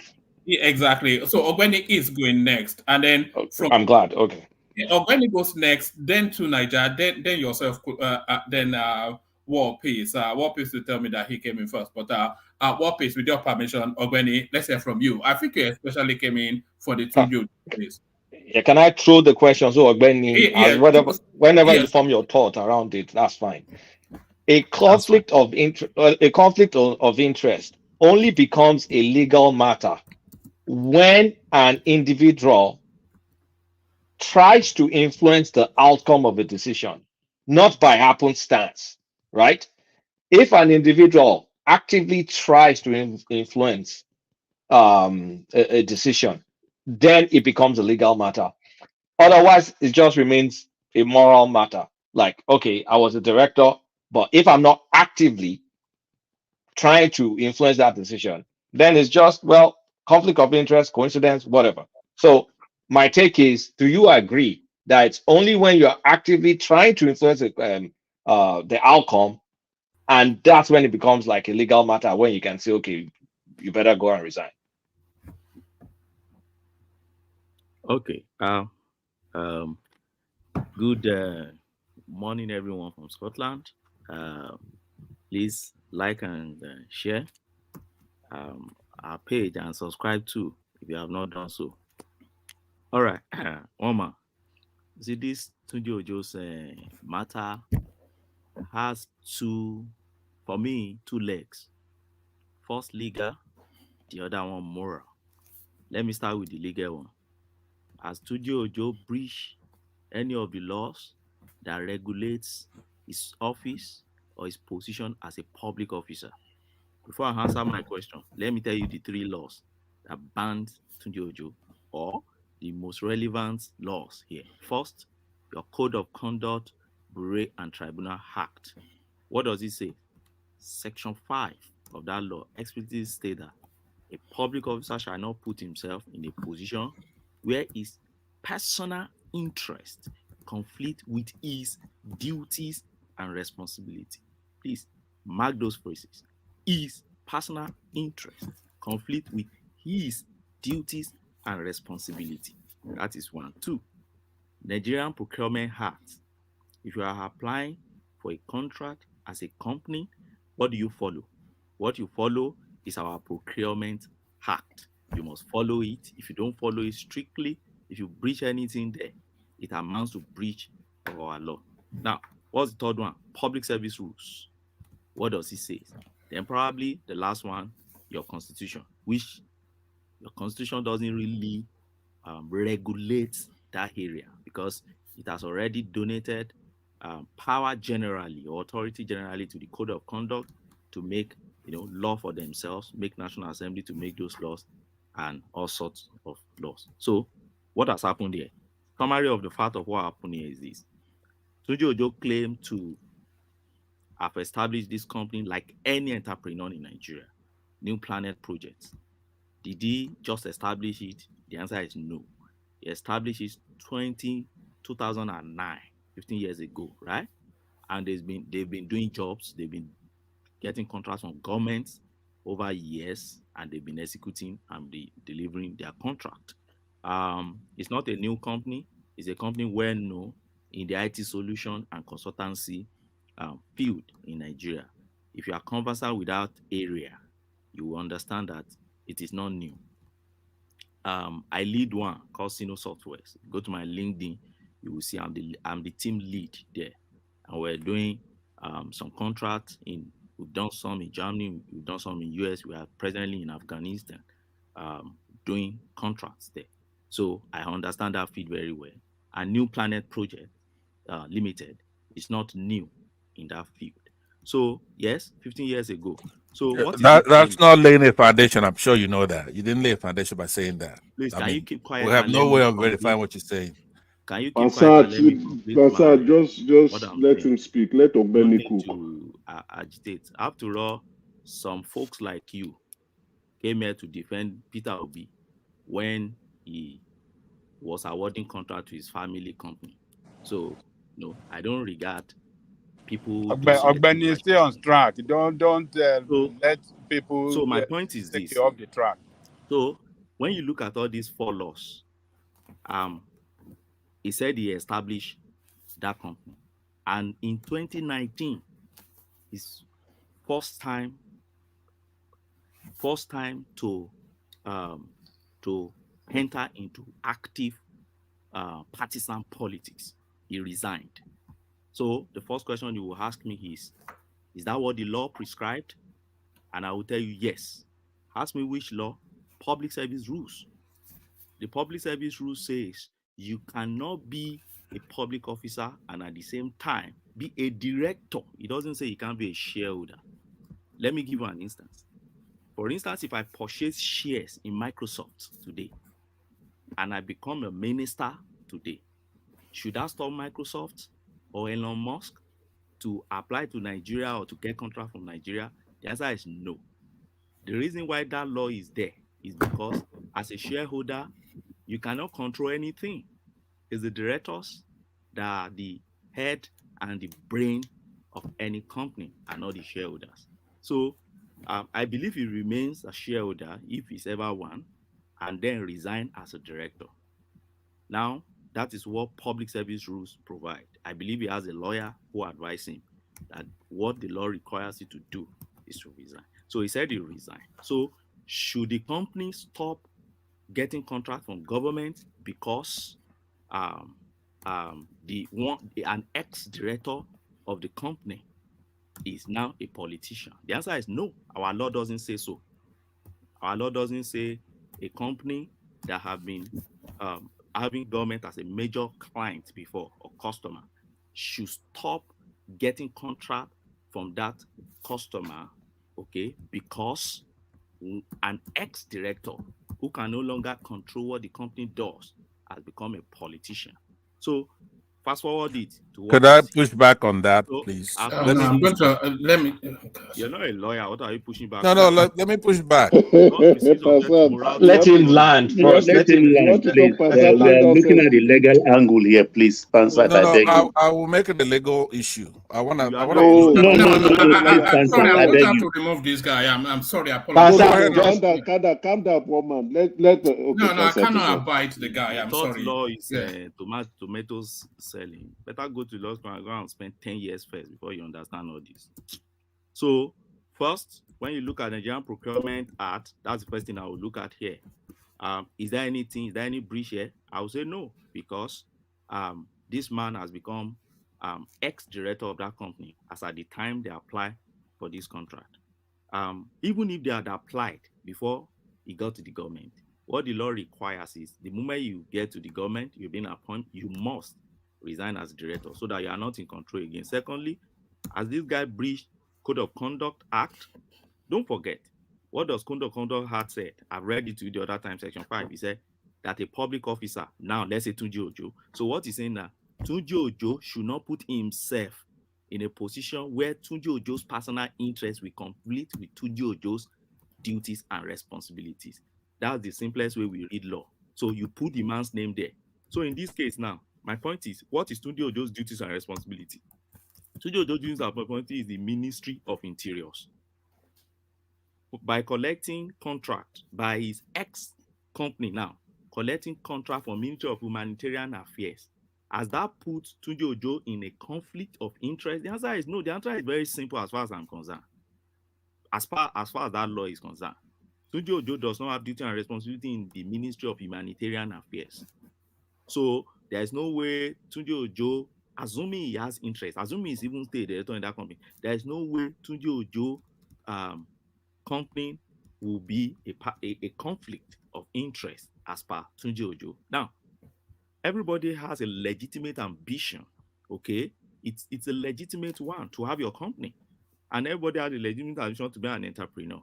And secondly, what many people analyzing this issue don't understand is this. You are separate from a company. You know, most times people say, it is my company. You don't own a company. It's not your company. Don't say it's my company. You may be a shareholder in a company. You may be a director in a company. A company is a separate entity from you. So if you are not in control of that company, then you don't put yourself in a personal conflict. And secondly, look at it from this angle. The moment you resign as a director of that company, legally speaking, you cannot control anything. You can't even tell them, don't apply for a contract. Because you are not a director. There is no, you don't even have any legal standing to even ask them what they should do and what they should not do. And that is why, in many cases, you see people selling their shares out if they realize that their company is doing what they don't like. They just, because there's nothing you can really do. It's either you call from a general meeting and say, okay, let's have a meeting, let's correct this, or you sell your shares and then you leave the company. So that is that on law. Strictly on law, for me, he has not breached. And I think he has a good lawyer with him, or maybe team of lawyers that advised him in 2019. And have we had a case such as this before? My answer is simple yes. Cameron in UK, I remember he had a scandal. I've been trying to look for it. I can't really find that because I was supposed to be on TVC. Benny, why not use Nigerian reference? Why UK?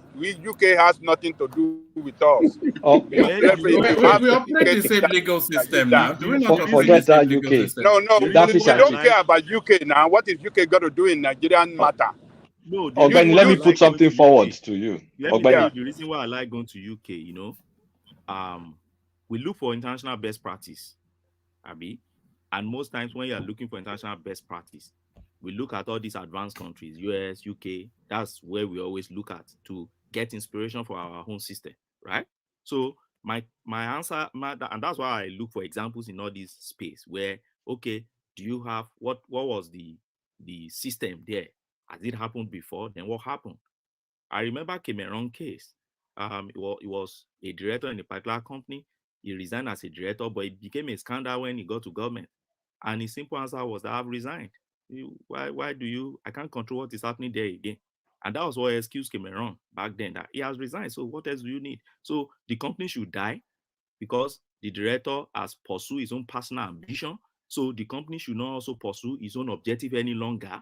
No, the answer is big no now.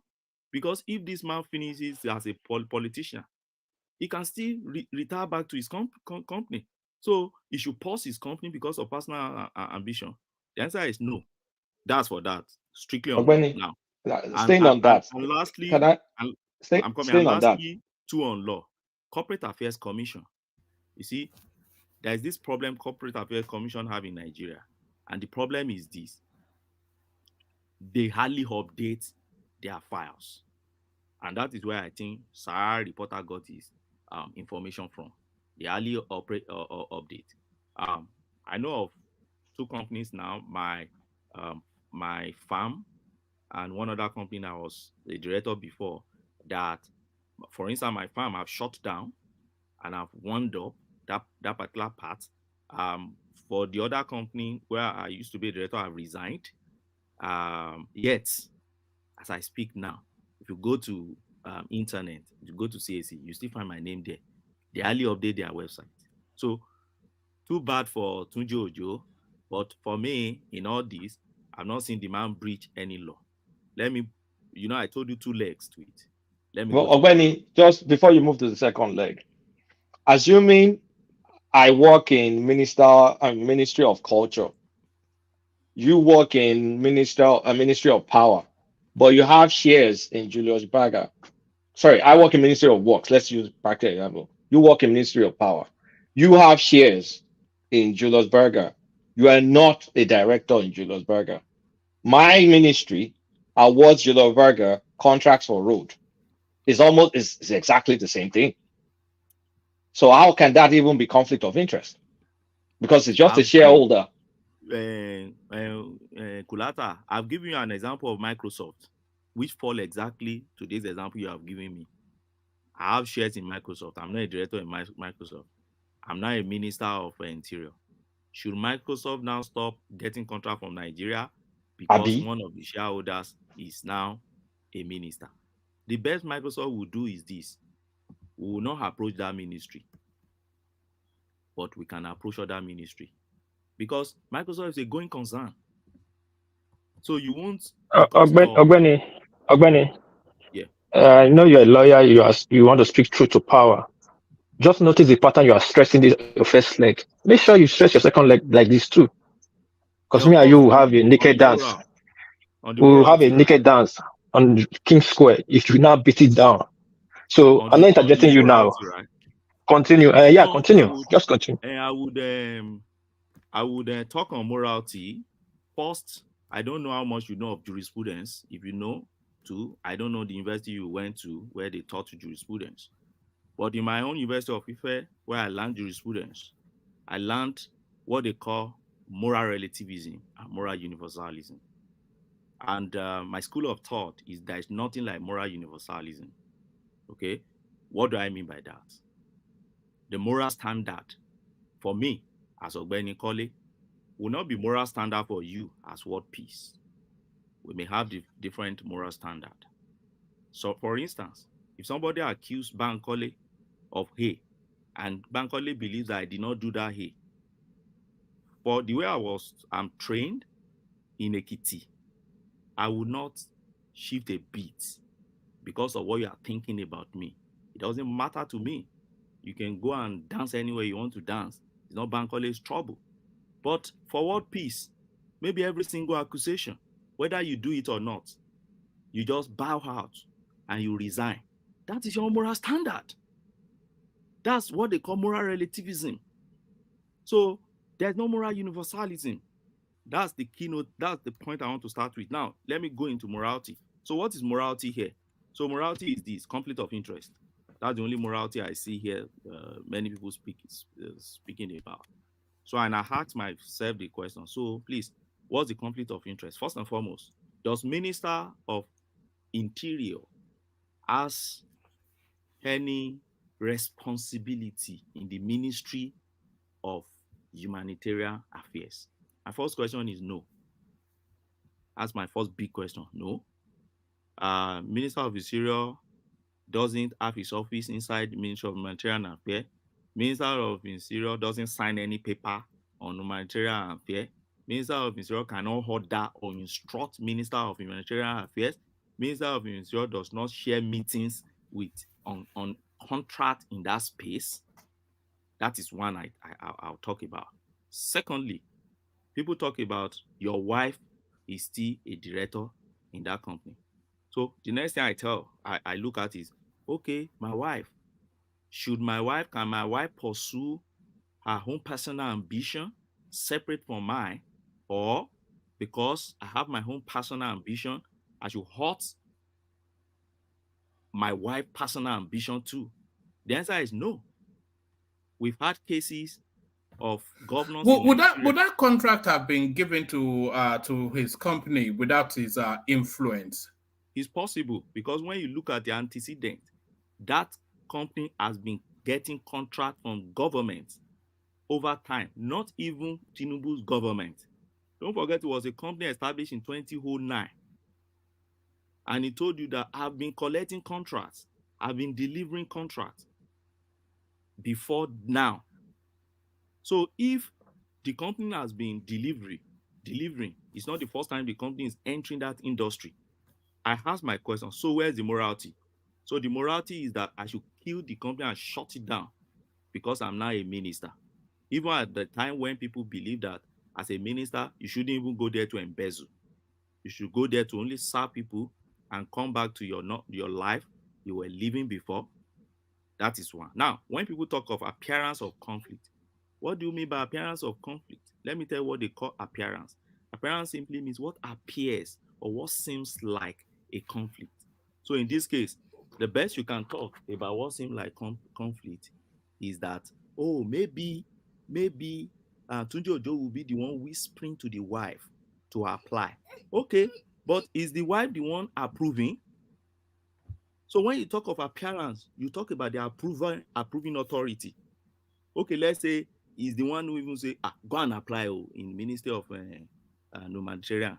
So the insinuation there is that having applied, since that wife now has appeared, maybe Tunji Ojo now went to meet the Minister of Humanitarian and said, see, this company is my company.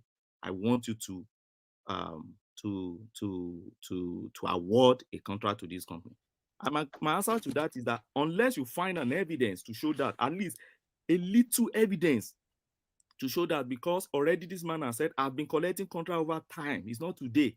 Benny, please factor into it. They both sit in Federal Executive Council. Yes, do you know how FEC work? Let me tell you how FEC work. Every minister sits in FEC, right? So when every minister sits in FEC, what do you do in FEC? Everybody comes with their update of what they are doing. Each person speak on update. The president talk on it. They make approvals of contract. They make approvals of, and there's a limit to the contract they make approval of. All right. So everybody, you come, you present your own, you approve, you go. You present your own, you approve, you go. You present your own, you approve, you go. So then I ask the question. So where's the conflict there? Are you saying the Minister of Interior has power to disapprove or approve a contract that belongs to humanitarian? No, they don't vote. It's not as if Ministry of Humanitarian Affairs will bring the contract and they will now say, okay, Minister of Interior, what do you have to say about? No, it doesn't work that way. You come, you present yours, Mr. President look at it, then approves or disapproves, because that's the only man all of you are answerable to. So the only area I can find conflict of interest is if that company, let's say it's Tinubu now that is in position of Tunji Ojo, fine. Because the humanitarian minister is answerable to Tinubu. In fact, she's enjoying Tinubu's delegated authority. But as it stands now, this woman is not using Tunji Ojo's delegated authority. Tunji Ojo doesn't have any authority over her. They are primus inter pares, they are equal.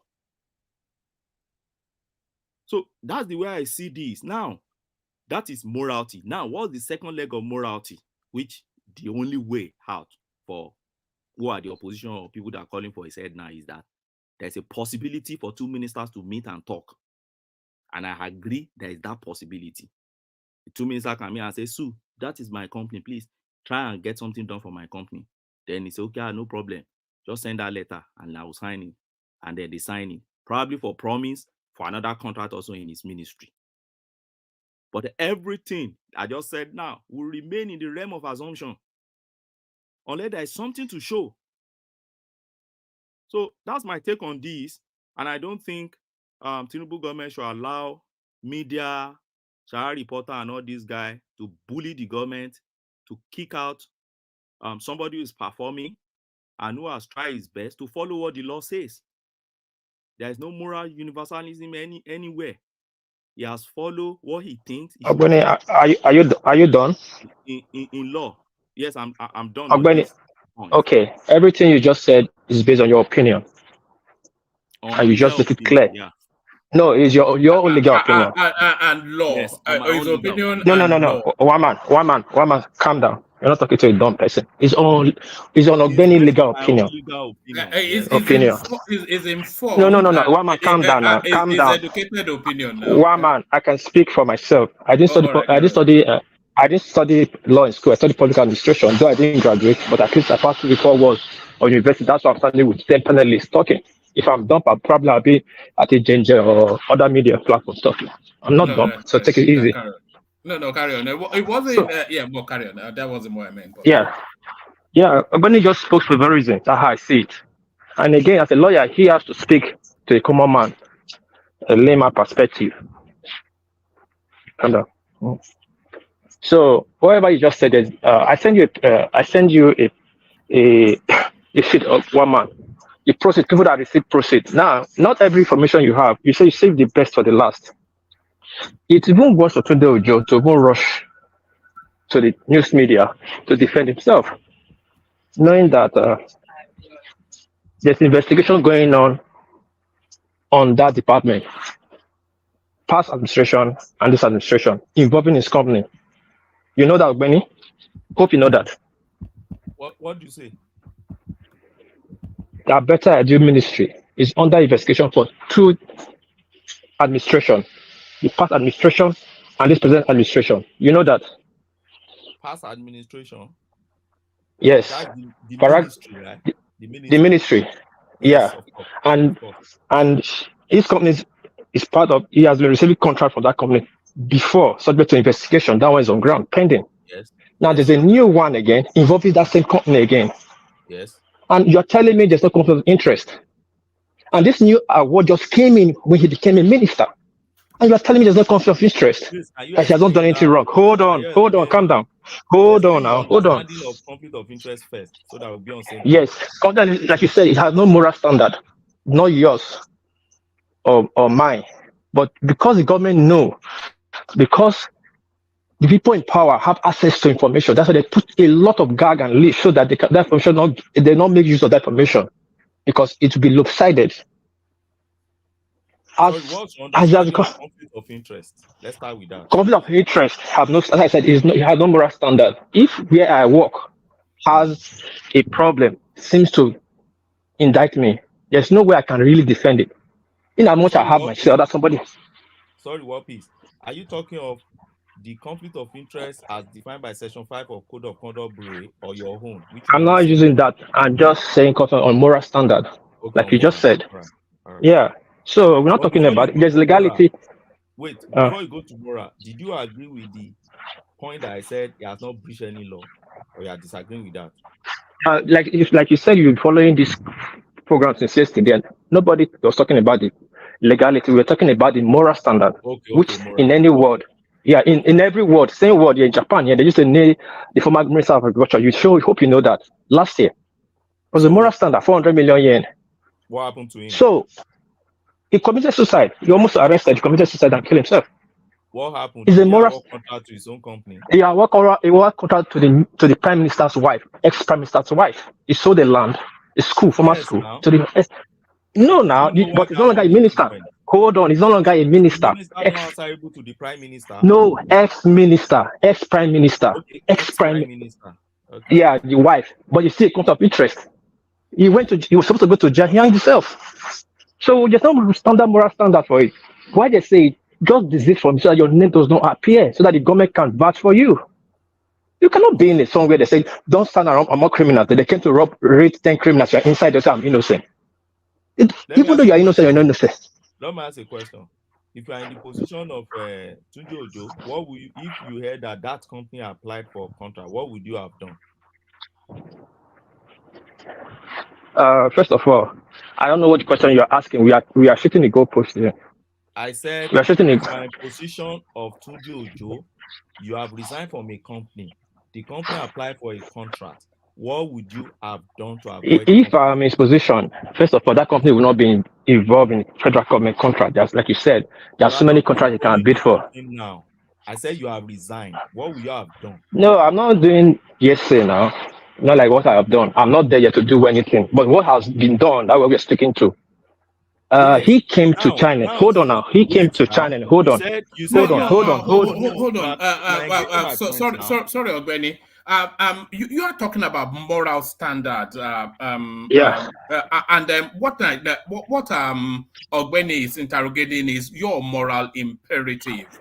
So is asking if you say the morality is a bit off, then what standard, what personal standards are you applying? Is what Ogbeni is trying to. Yeah, but I said, what one is saying personal moral applying. The personal moral will be applying that company will not be involved in any way or shape, be involved in anything that will bring a dent to him in this present 4 months he became a minister. That's a moral standard. The government is that company's main clientele. So are you saying that yes. company should? Are you saying that company should cease operations? But one man Listen, and war peace. Let me just say 5 seconds. In what capacity is he supposed to tell the company not to do one thing or the other? He has no decision-making ability. Yeah, that's why I said we are setting a goalpost. He founded the company. He founded the company. It's not that he became a shareholder in the company that he was not found. He founded the company. He owned and CEO of the company. Hold on now. Hold on. You are building your argument on the wrong footing. Now, that company was founded by 6 shareholders, not only Tunji Ojo, all right? And he was a director until 2019. Now, in 2019, he resigned as a director. So what you are saying is that he should shut down the interest of all other shareholders from that company, all because of his own personal ambition. Is that let me tell you, I'm not taking what you're saying. I'm taking what he said from China yesterday. He founded the company. His own words. No, he founded the company. No. He said he was a shareholder. Hold on now. We all watched it. I watched it so many times. And we'll check. We'll check. What piece? Hold on, Ogbeni. What piece? Take Ogbeni to where your question is so you can address it. And then we'll move on. Ogbeni is just being a clever a lawyer. Of course, in as much he has his own say, other lawyers have their own say. Now, he said on the public that he founded the company, he and his wife, long ago before now, on air. I didn't say it. One went to corporate affairs. His name is there as the founder and one of the shareholders. The remaining shareholder cannot be found. Now, he said on air, hold on. Hold on now. Let him take you to where he wants you to be. And in 2019, when 2019 he became a minister, became a House of Rep minister, he relinquished his position and become only a shareholder on that company. And now he's a House of Rep. It has nothing to do with that company, administrative department that decide what they're going to do. His wife became the CEO. He said that of the company, the director. Now they keep bidding for contracts. Now he has become a minister, one of the ministers in the ministry, which the company have issued in a different department, a different ministry, which his wife, his name is still in the company. That is a pure conflict of interest to any layman. You cannot come and tell a lame person that, the company your wife is running is having a problem. A problem already already established. Corruption is already established. That's why they said conflict of interest. Corruption is already established. Now, how do you not start defending yourself that the contract I got was legit when there's already a fraudulent money that went to your account? How do you not defend yourself of that? All right, let Ogbeni address that and then we'll move on. Ogbeni. One man. You see all what piece has said? They are built on assumptions. And they're also built on misunderstanding of the fact of the case and the meaning of conflict of interest. And that's why I first asked him, how do you define conflict of interest? He evaded that. He didn't define it. What is conflict of interest? It's simple. You have a personal interest in something. At the same time, you have a duty, okay, to either approve or disapprove that your personal interest. So if you put yourself in a situation where you are now the authority to approve or disapprove, or you are a proxy to the authority to approve or disapprove that your personal interest, then there's a conflict of interest. Because there is no way as human being it is natural that you tilt to favor your interest. So it's simple. That is conflict of interest. And I've said it. Section 5 defines it. It's not about when you go to, sometimes you see moral standard woven sometimes a bit into law. And don't forget that your Code of Conduct Act is more of the conduct of the public officers. So it's more of a moral law or legislation. And he defined it so simply. He said, don't put yourself in a position where your personal interest now conflict with your own duties and responsibilities. And that's why I ask, what are the duties of Tunji Ojo? Duties of Tunji Ojo they are all limited to Ministry of Interior. Now, does he have any duty in that company? The answer is no. Is that company applying to Ministry of Interior? The answer is still no. So where is the company applying to? Humanitarian. Okay, does he have any influence or any authority on humanitarian? The answer is a big no. So if the answer is no, then where is the conflict of interest here? Is the Minister of Humanitarian Affairs answerable to Tunji Ojo? No. Is she using delegated authority of Tunji Ojo? The answer is still no. So how do you now build your moral standard? Now, secondly, I asked him, and that's why I asked him this question. I said, what would you have done to keep your moral this thing intact? He didn't answer that question too, because he knew where I was going to. So he would have said, oh, you should have told your company not to apply, but you don't have control over that company. So which, like Kulata asked, which is what was in my mind, on which authority would you ask that company that has other I didn't want to interject. I want you to be smooth this thing, though you keep interjecting me. But in your own words, you said if you know that you cannot take control of that company and direct them, you sell off your shares. Any share you have, so you are completely out of that company. And that's the only way your argument will stand. He still have people 1% of that thing share in that company. Mean you are still attached to that company. Baba Jalokoko, sorry. Baba Jalokoko. Sorry to say. He has explained to you the law of Nigeria allows him to own share in company. The only thing the law does not allow him is not to be a director. What is it? What do you want? Since yesterday you have been arguing this thing. Baba Ajalokoko, you are speaking from emotional based on you are supporting your tribal man. And I will tell you to your face, I'm not scared of you. I will tell you. And your action is proving that. And please, I'm not the first to accuse you of this. Babati have one accuse of this. When they first of all, you think I'm stupid and you are bringing, we are talking about law. You are why must you stress it to me? Are you the one to teach me? Are you my teacher to tell me? I'm not arguing with you. He has lectured every one of us. He explained what the law says. We can have. You still don't want to continue to push back. Why must you? Why would I push back? On the premises of what? Why would I push back? God. Why are you making my sense? Of what? Why are you making me sense? The law allows him to own share. The law does not allow him. But not the to law be does not allow him. Oh, okay. What is which law are you quoting here, please? No law. I'm not speaking law. No law that allow him. If this, hold on. Listen. If this all you guys are saying, I can have a minister in position, tell my cousin to go open a company and be getting contract, and there'll be no conflict of interest. These are the things the law. These are the things the law is trying to prevent. No, all these loopholes. Hold on. I'm coming. If you advise your cousin to go and open a company, and your cousin apply to get contract, there's no conflict of interest there.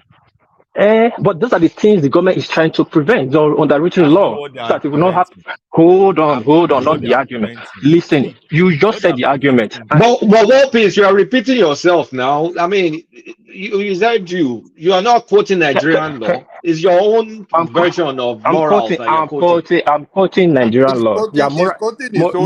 His own law. What is law? Ajalokoko, please, from this argument, I don't want to engage you. Please, I know you're already biased. So that's why I'm not engaging you. You know that thing? Everything I said yesterday is I'm what not Ogbeni, engaging as if I'm you. a lawyer. Everything I said yesterday is what Ogbeni have explained, I've said in details today. Everything. But you have been arguing these things since yesterday. You just want to hold on one point. Oh, conflict of interest. Conflict of interest. Ogbeni now explain what conflict of interest means. You must be linked directly to the crime. and the legal implication of it must be established. That, but still, you don't want to listen. What is it, for God's sake? He's Now you are using his done. experience, his knowledge in law to explain to us, but you want to continue to quote your own law. You don't want to follow what the law One man, says, Nigerian law. I won't take this from your platform. I won't allow Ojaloko to impose his opinion on me and impose on the rest of Nigeria because he felt that Ojo is an Egba man. He has to start, Ijebu man has to start speaking and speaking. Ojo is not the best of the best in Nigeria. We have billions of it. Ojo is from Akoko. Is from Akoko. Okay, let's leave it at it. I said it like that not because I don't want to go tribal, like more tribal. Hold on, I don't want to go. Hold on. If you are very smart, you know I don't want to go to say Yorubas. That's why I don't want to make it general, make personality, make it personal, so that Jaleko will understand I'm coming for him, and he's making it like that. Now, since yesterday we'll be speaking about the conflict of interest, morality. That's what we'll be talking about. Now, this is the reason why when you get your hand in the cookie jar, there's no ignorance of the law. You know that. There's no ignorance of the law. Oh, I didn't know. Yes, you face the music. That's why you said distance yourself for anything that will stain you. Hold on, please. You're taking too much of my time, please. Now, and I think this will be the last question so that I can move on another issue. Now, my question is simple. Does morality have any universal standard? And if your answer is no, that's why your standard cannot be. That's why your own standard cannot be more than mine, and mine cannot be more than yours. So why is Ajako not shouting that I must take yours? No, that's why we have laws now. If morality, hold on, if morality is subjective, that's why we have laws. You go to law, and if the law states, then the law will follow as the law states. You know, then you move forward. You see, one man, you see why you say there's no moral standard. If there's no moral standard, your own stop where my own start. My own stop. Hold on, one man. Standard. Let me land. Your moral standard stop where my own start, and where my own stop where your own start. If not, he will not be going to seek presidency to explain himself. He has done nothing wrong, like Ogbeni has been saying. We should be. We are supposed to be 8 minutes. Hold on. No. 30 minutes or more. I thought it was supposed to be 8 minutes. Somebody did wrong for his ethics. For the ethics he's sworn to, he found wanting that ethics, and you are going to tell me that there's nothing wrong about the ethics. I'm not saying the legal piece. How has it been found wanting? Okay, to round it up, War Peace, your morals is not Ogbeni's morals. Moral relativity. Let's move on. The ethics and Ogbeni's moral standard is not Nigerian. It's not the Nigerian moral standard or the federal government standard to prosecute him. That's why we have laws. So why Ogbeni go shout for me? I should take Ogbeni's own. All right. He's a dog crook, or Joe is a dog crook. He's not smart enough to cover his track. That's how I would say. All right. Well, I don't know about that. It's a minister of state at 40. Ogbeni, let me just move you on to this space just to manage the time. But let me build it up with this. We're going to Betta Edu from Grace. Is it to grass? What it is, Ogbeni? This is her in the one man. I've discussed Betta Edu before 2 days ago. We can all right. Other issue, yes. Oh, okay. Let me move you to this one then.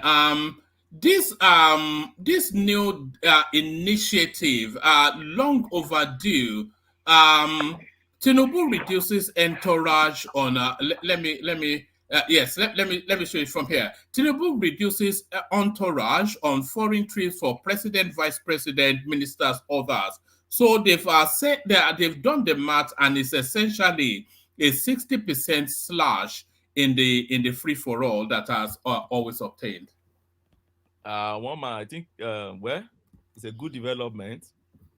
I'm not too excited about it. I only hope Ingilari is right this time around, so that tomorrow we don't see Baba's convoy still have that good numbers of vehicles around, and we'll come back to ask this guy, why did you say what your master didn't send you to go and say? But by and large, I'm not too excited about it. And the reason is, if you want to cut costs, start from your budget. That's my answer. Start from your budget. Not what's the impact of all this Entourage on the public fund? Very minute. What's the impact? How much will you be spending on each visit? and how many places it even most time his foreign trip is. Is this not a reaction to social media outcry? Because that's how I read it when I saw it. I also think so. Yeah. But one man, don't forget that social media is a reality that has come to stay with us. We have to find a way to manage it now. Sorry to cut you short. You'll be very surprised the budget for travels listed in ministries. You'll be very surprised. Running into the billions. I can do a snippet and show you. So I'm even surprised that Obeni is saying that though. But Obeni, please, because I know you will soon leave. Let me just ask you this one question, right? To your minister, the interior minister, the company he had, have they done government contract before? They've been doing it over years, since 2009. Okay, all right. Thank you. It's not the first time they are doing contract. According to with government. I'm not saying private. I understand you can do contract. Yes, that's what we just showed me again now. That in fact the company has been having issue on their past contract with that same Ministry of Interior. That make it worse. But that's the business of the company. It's not the owner of the company any longer. So whatever happened to the company, because when he got contract with when he was they're not a rep, he did contract with that company. That's around 2018, 2017. And let's subject to investigation. Tunji Ojo now, so we can move on. That's how I didn't speak yesterday. Yes, if we can reduce the interjections, then Ogweni, carry on. So, that's why I'm not excited. Yes. They said I'll be surprised if I see the budget on traveling and all these things. But my point is that as this, what I can call executive order now, has it changed what is in the budget? The answer is no. The budget has been approved. The bogus money is still there. Now they are coming out and say we are cutting down. Will they return the money back? Definitely. No, it's a budget, right? So since he has cut down on the number of people who can travel local and international, which means you cannot exceed what your budgetary allocation for travels has said. And that will really cut down the amount that will be spent for travels. So if previously it was budgeted, I think like a minister would budget, I'll be traveling with 20 to 50 aids, right? If I'm going to travel internationally or I'm going to travel locally. But now that they've cut it down to 4 or 2, how's it going to work? Are you going to say the flight ticket is this amount or for this number of people? No, it's going to cut down. It will trim it down. I understand you. So also, Benny, do you think it's an offshoot of that Uju's budget? Remember when she budgeted #1 billion to go to Geneva? Is that what? Do you remember? Yes. For me, it's that's not Uju. That's the fine woman. Uju is different. Woman. Is it still our babe? Still? She's our babe. She's our babe. Yeah. It's still. No. Is it still Edu that did that? No, this one is an Minister of Trade. Minister of Trade. Oh, all right. Okay, yeah. And that money is not for only traveling. It's to pay the workers their backlog of their salary and rents they are owing. Man, I started by saying it's a good development. But my own is I'm not too excited about it. For me, there are other spaces that need to cut costs down seriously than these. So it's a welcome development. They are just starting, but there are other spaces. And I will insist again, they should go back to their budget and cut costs in so many areas. So many areas. Not just this area. This area is just because this is what media is making noise about today. We are just following it. But talking about social media, is a reality that has come to our space in this generation. We must learn how to live with it. We must learn how to react to it. In fact, there's no public office for me personally now that we have without having at least a special advisor on this social media thing. It may not be officially, but I must employ somebody that will be watching social media for me and then be correcting whatever wrong narrative that is on social media. Social media if they've still not taken the learning from the Obi phenomenon, then they would never learn anything. Yes. If they still don't know the impact of social media after what they saw from Betta Edu, then they will never learn anything. Ogbeni, I can tell you that they are enjoying our show. Even on the other platform, they say those people are disorganized. This our show, they like it very well. I can tell you that one. Now. Let me tell you something I just observed today. I'm not taking you back to the Minister of Interior anyway, because I have just one point here to make, which is on this soldier and go. So, you remember when we raised the issue of Obi, that Obi was awarding contract to his family company. These same people were defending Obi back then. Many of my friends now on social media now, they are the one now condemning Minister of Interior who did not award contract to his own own company. Company that is no longer there. They are condemning him now. But when Obi issue came, they said, "Oh no, there's no problem with that. After all, the company initiated and executed the order." So is what I call selective righteousness. That will be one was a real case of conflict of interest. When it was the governor of Anambra State, the bulk of the contracts were going to Paul Ododiem, who was his partner at Next International. And it wasn't going through the state assembly. It was just there was no sophistication to it. Just breach code of conduct, breach procurement act, breach everything. But this same set of guys were all hailing Obi back then and said we should forgive him. But today now we should go and hang Minister of Interior for resigning from a company before taking up partisan politics. But anyway, that is on that. Let me talk on this soldier ranting thing. I don't know why they arrested this guy. I don't know what's wrong with our soldier. They are killing people everywhere. They've taken over Kaduna Road, but although that one is social media sensation and crazy for me. The events happened. I won't say they don't happen, but to say they've taken over, that's all these journalists, what do you even call it, thing they are doing in Nigeria. Abuja issues, yes, I'm aware of that Abuja issue. I was still in Abuja November, December, and all those issues that happen around. There are insecurity that we all face in Nigeria, and we need our military to face it scarcely. So if they have all these in their hands, what's their business with somebody who's ranting? It is freedom of speech now. So why are they gagging him? He's just expressing his own, the same way Sanwo-Olu says somebody is useless.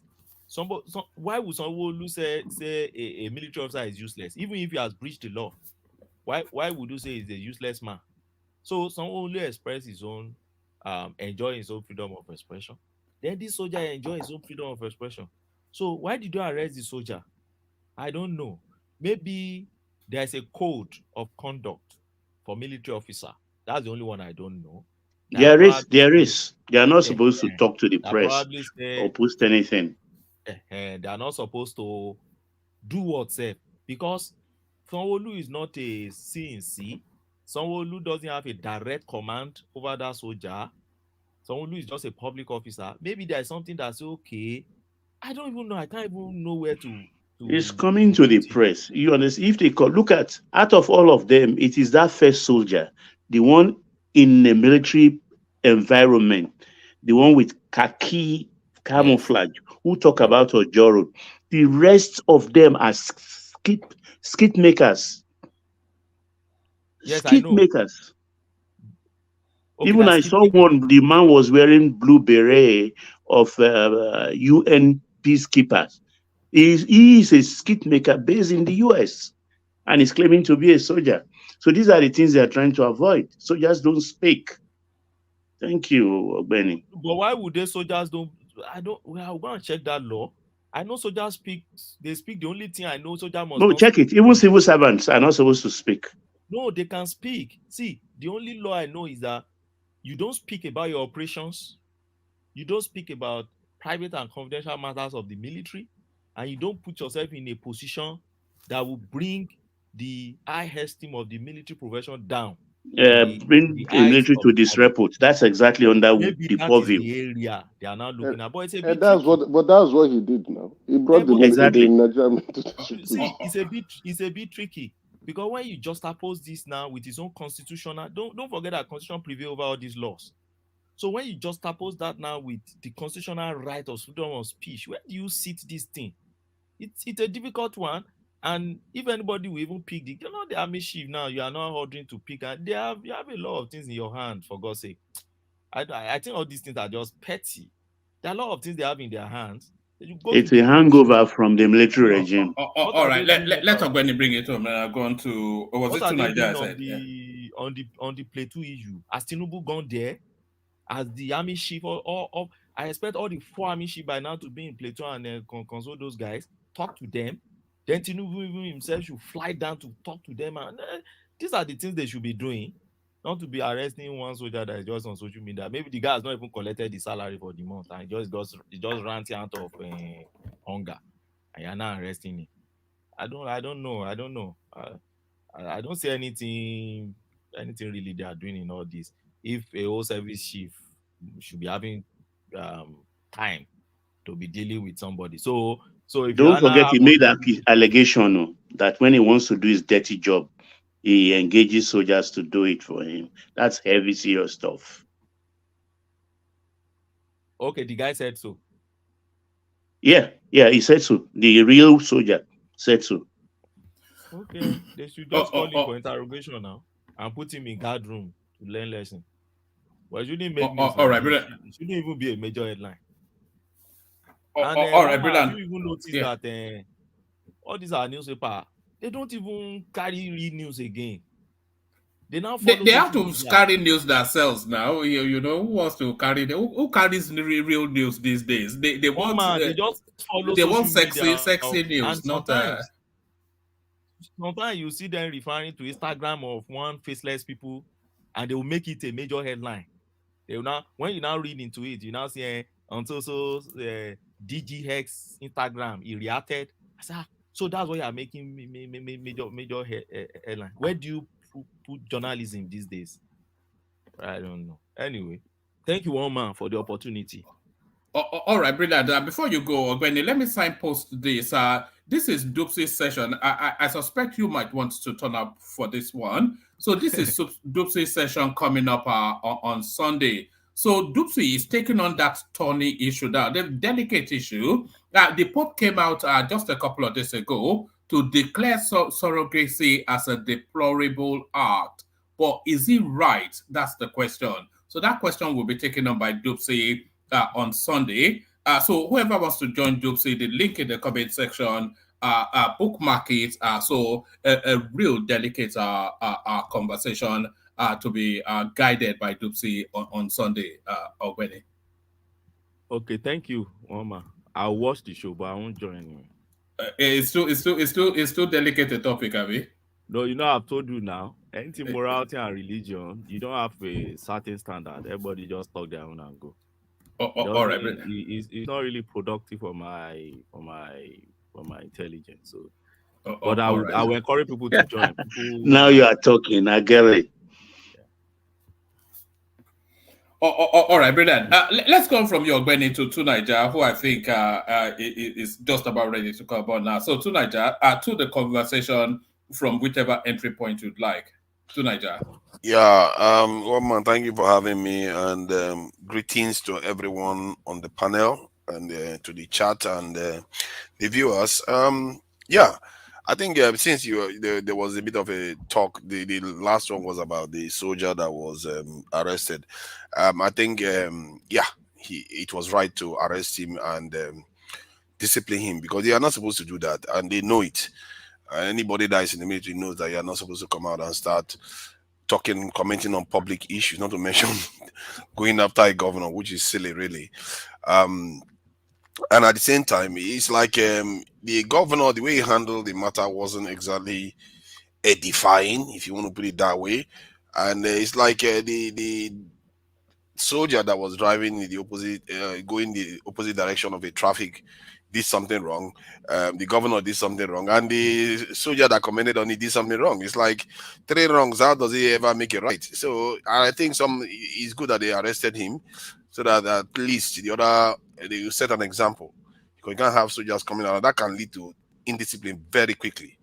And the soldiers are the backbone. The military and security forces are the backbone of the country. You can't afford, indiscipline in that manner. Any nation. He will be disciplined for it. If he was in the US, if he was in the UK, you face a reprimand. And yeah, so that's fine. Regarding this Ojo matter, from what I found out, he seems to have been awarded. That's the company that he used to be a director for.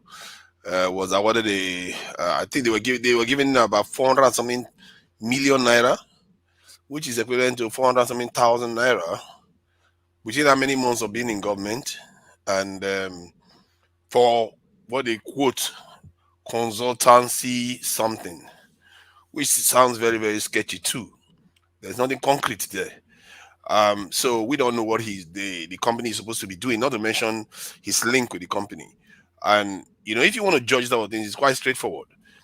If the company is used to doing that, and they used to get contract even before he became House of Assembly member, not to mention as a minister, you can excuse that. Okay, the pattern remains the same, but if it's an unusual pattern, then definitely he deserves to be investigated. And I'm sure that's the reason why the president is calling him in, because the president probably had looked at it and thought, this doesn't look right. It looks like somebody, the pattern has changed, in other words. And they have to be held accountable. The idea that we have to be leaving these people to just be doing what they like. We know in the Nigerian space, people are fed up with corruption. They are really fed up. They don't just know how to go after these politicians. They're just exhausted. Somebody on the chat was saying maybe they should just legalize corruption. No, you can't legalize corruption because it leads to decay in so many other areas. If anything, I think Tinubu, when he was talking about being, very, he's going to hold his ministers accountable and they have to do their job and all the rest. I was saying it the other day, I think I was here then, or maybe one other panel. I was saying that there is no standard. He didn't put any standard there. And I don't think these people take their public service seriously. It's really interesting how our people perceive public service. And our families, the way they perceive public service too, is all wrong. Like, you have family members pressuring their fellow family members to go and embezzle money from the state, or give them contract that they know they are not going to fulfill, which is still the same thing as embezzling money, really. These people just pressure each other and they go and make money, and then people die. I want people to understand this. When they do this, when they carry out this corruption, people actually die because of what they are doing. They are supposed to fix a road, you don't do it, people die. If you're supposed to build a hospital or buy equipment or whatever, people die. If you're supposed to pay people properly so that they can do their job properly and they don't do it, people die. And I think that the way to start reversing this is for every ministry to have a serious analysis about the this effect they have on people. And when you steal money based on the gravity of the offense you commit, and if it causes the loss of life, you should be sentenced to death.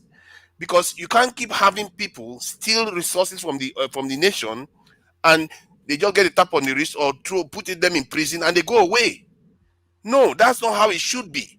They should pay with their lives. If they decay the nation in such a way that people die, women are dying of children are dying of infant mortality death is so high. You have situation that the roads become a death trap. You have a situation whereby insecurity is all over the place. While they give money for this type of things to be done, you can't keep having if you are doing your job, you didn't steal any money, and yet these things are happening. That's fine. That is incompetence. They can fire you for that. But if they find you stealing public resources that is meant to help the people, because when you are helping people, it's not only one person, you're paying thousands of people, and you cause people to lose their lives, you should pay. And the corruption shouldn't just be corruption. It should be tied to the amount that you steal, the damage you do. And I think when you do it that way, and there are some countries where if they catch you being corrupt, they don't just punish you, they punish members of your family too. Because I think now I begin to understand why they did that. I'm beginning to understand it now. Because the reason why they have to go in that direction, because to deter the family members from encouraging their own person from defrauding the state. We have to find a way to rein this thing back, so that if somebody is going to office, the family members will be the ones telling him, "You better behave yourself. Oh, you don't bring trouble to this house. So if you try it," that will be the opposite. You have to change the direction of the way the people think. I don't normally talk about corruption because my focus is on security, but because people so everywhere you go, they keep shouting at me, "Oh, you don't condemn the government. They are stealing our money. They are stealing our money constantly." But the problem is solvable. You have to deter people from behaving like that. If you don't put serious offense, like in China, if you do there are some crimes you commit in China, you will die. They're not going to let you get away with it. You'll be dead. Even in Saudi Arabia, there are certain things you're going to do some countries, you will die. Because how can you cost people their life and you get away with it? That is just not right. Because personally, I value life so much. Because if you take one life, you're not just taking that life. In 200 years' time, you may have taken thousands of lives from that person. Because that person goes on to have children and the children have children. That's how it goes. And you just take people's life, it's okay because you stole billions upon billions of naira and they just slap you on the wrist. You go to jail for 3 years, you come out and your village members start praising you. What kind of rubbish is that? We can't keep having that kind of behavior. If Tinubu is serious, have the ministries run the analysis, call out, say this is the lives you're affecting, and if you don't do your job, just know people's lives depend on your performance. And I think there is a disconnect there. The ministers and the people don't truly understand it fully. How dangerous their behavior is, how impactful and how tragic some of their mismanagement, what they are doing is resulting on the streets, on the hospitals, in the schools. Enough of that already. Personally, I think we should start taking it more seriously and we start pushing for stronger laws against corruption. And you know the good thing about it, it's not going to catch the poorest people. Because the poorest people, their kind of corruption doesn't affect this, it doesn't cost lives that much. But the rich ones is going to catch them. The ones that are stealing our national coffers is going to catch them. And believe me, they will fight it. So that's what I think about this thing. And this Ojo, this thing, it depends, like I said. And I'm sure there's a pattern that has been altered. That's the reason why Tinubu is calling him in. If Tinubu has seen that they've been winning contract already and this one is no big deal, he's not going to bother. You know, Tinubu is not an apologist for anybody. He's not going to call him in. He's calling him in because he has seen something that he doesn't like. And if that is what he's doing, how many months in office, they're already slashing money left, and God knows these are the ones we know about. They're already scattering money all over the place. With the little money we have, you're already wasting it. Consultancy for what? What are you consulting for? You're supposed to be giving people money, not consulting this thing. Paying almost $500,000 for consultation. This thing. What kind of consultation is that? So that kind of stuff, I really don't like it. And if I was Tinubu, I would take it seriously and set an example, a very serious one for that matter. When there's a kind of example you set there, it's going to send chill down all the ministers' spine, and everybody will sit up and do their job. And if he wants to be taken seriously, he has to set an example with Edu. And because if you can punish small infringements, people would imagine, if I get caught stealing crude oil, what are they going to do to me if they can do this kind of stuff with these people? I think that's where Tinubu direction. If you can do that, personally, I'll be impressed. Do you applaud this move to Niger? Calling him in? No, the Edu sacking and the calling in. Yes, I think it's the right thing to do. I think he dilly-dallied for a bit. Maybe it's procedural stuff, but I like the idea that he suspended her immediately. That's after a while, and called this Tunji Ojo in, because clearly there must have been something there. If there wasn't anything there, I don't think he would have called him in. I wouldn't. If I saw that the company's been getting contract left and right even before Tunji Ojo made it into office, I won't bother. I'll just tell people he's been getting contract. Go and check his history. Go and check the company history. But if it turns out that within how many months of him getting to office, he's just got a massive one that is disproportionate to anything else they've ever had, something has happened. It doesn't matter how. Something has happened. And you have to look into it closely. And so from that point of view, I think it deserves to be, at least I give him credit for, moving in this direction. We don't know what the outcome is. For all you know, this is just for show. After all, do you think this is a departure from the norm? We never saw this much under the Buhari administration. But I must say though, there was a chill in during Buhari's administration. When I came to Nigeria, I saw that people were scared of being corrupt openly. However, remember, Buhari was sick for a very long time. He was barely present in the country, especially in the early days of his presidency. So that may have affected outcomes in his time in office. But if Tinubu is serious, he can do very, very serious things. And when Emeka was talking about what this current administration is doing, most of the stuff they've done, nothing has really that they've done themselves have really changed lives for the better. If anything, it's made everything worse for us. But it doesn't mean that Nigeria cannot do better. What the World Bank was basically saying was basically spelling out the obvious. One of my one of the things I've often said was that Nigeria could experience a turning point in 2023 and 24. My assumption was that the oil refineries are going to come online. Can you imagine 2 oil refineries coming on, major refineries coming online in Nigeria, and the others are on the line to come online too? Nigeria could experience a turning point if our leaders don't go and sabotage it. Clearly, some of them have not listened. These guys are just busy distributing money left and right. They want to sabotage it, and I hope Tinubu himself doesn't sabotage it, because so far, most of the stuff he's done has actually put Nigeria's economy in danger. Nigeria is not the largest economy now in Africa because of some of the things he's done. Sometimes, all you have to do is just sit there, don't do anything, because the foundation has already been laid. You just have to do a little bit of stuff. But he's changing too many stuff that sometimes I fear that he might damage something. The only thing he was supposed to focus on was security. I don't even know why he's bothering with everything else. Just focus on security. The rest, Nigerians will take care of the rest. Just focus. That's it. And do you know that's the primary job of a ruler? Security, the primary. To Niger. No. I'm serious. Wow. That is number one primary job. Anybody that knows about statecraft, your job is security, your top priority. Nothing else should come, because you know what? Can I People that ask you a understand statecraft. Sorry, go ahead. Let me just finish this point. When 10 last seconds. did you 10 travel seconds. to Nigeria? 3 years ago. So the people that understand statecraft, what they understood was that if you take care of security, the citizens will do the rest. They will do the rest.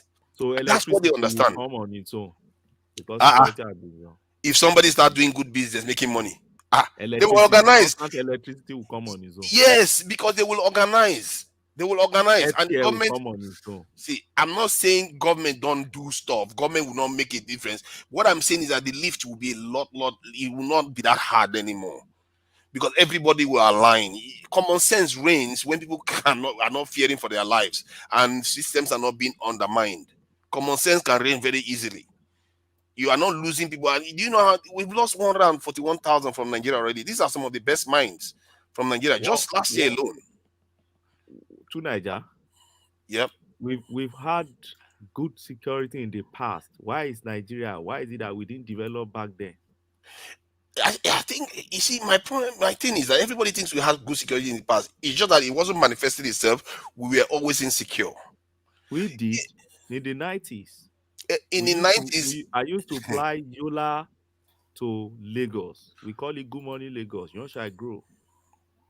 Without nobody attacking you, we'll go and buy honey in Yola. We'll go and sell in Lagos, and we'll travel back to Yola next day. I see what you see then. What you saw then was a nation in decay, based on the fact that they are not strong. See, Nigeria has never been strong.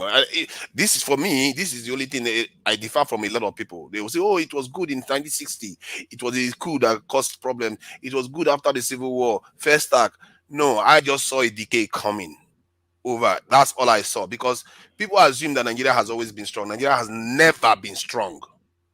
As a nation, they've never really been strong, because they never went in that direction. What they did was they just kept partying and doing stuff. You know, they were not doing anything serious with the power that they had. Yes, I agree with you to an extent, but you also agree that the economy was better then. Oh yes. No matter how you want to look at it, the economy was better then. So that is what I know most of you heard the name Peter Obi when he talks about the intangibles. The economy was better when people are hungry. When people are hungry. When Joel, put figure to it. What year was the economy better? I mean, the economy then was better than what it is now. That's what I'm talking about. When exactly? I mean, take it down to, from 2015 at least, it was better than what it is today. What I am saying is that I'm referring to the guy that said, I don't know who said that, he was traveling those days and Okay. He was traveling those days, and there was no insecurity. And I'm trying to make him understand that yes, there we might have some insecurity, but the insecurity was far more subdued because the economy was much better. People could feed. The people could go out there, buy stuff. The dollar to naira rate wasn't as this much, wasn't this bad. People could still afford their food. People could afford housing. So if those things are in place, you are going to reduce criminality or insecurity to a reasonable percentage. I have made that point here, even with the United States. I have told people here, say, if you are in the United States and we have the same situation we have in Nigeria, and we have these guns we have in people's hands, it would have been catastrophic. See, the reason why I consider that is that if, let's say, you have a property and you don't have doors, you don't have windows, and you started off going to work, and every year you're making money, you buy plasma TV, SUVs, and everything, and you're living in a highly deprived area where people need resources, chances are that you might get away with it for a while, maybe a month, 2 months, maybe even a year, but sooner or later you'll be poor. And that is the nature of Nigeria. It's like a bird that is falling from a high height, thinking that it was flying, not knowing that it was just falling. When it hit the ground, reality will hit home. What was happening to Nigeria was that people just didn't know, because the vestiges of the colonial power that left the UK, which was the British, was still there. The infrastructure, the exchange rate, all that stuff was still there. But they didn't just know what it took to maintain it. They didn't do what they needed to do to maintain it. While others in Asia, even Middle East, a lot of them fixed their nation, made it strong. Even when we were borrowing them money, we thought we were better than them. They were fixing their nations, we didn't do ours. And now we are paying the price for it. And I'm not even sure people have even woken up to that reality. Because the reason why they did theirs was because they knew what it was like, what it takes to found a strong nation. But I'm not even sure people have woken up to that truth yet. But that said, in terms of dealing with corruption, I think we have to change step here and really address these corrupt practices for what it is worth. Because these people are killing people. They are resulting in loss of life. They will give some military brasses money to go and help fight insecurity. They go and chew it. What is that? You're killing people because of it. They give you money to go and follow those type of things. If you truly want to deal with it, you have to now tie it to the casualties these people are causing. And if they understand that, next time when they are doing their job, they'll take it seriously.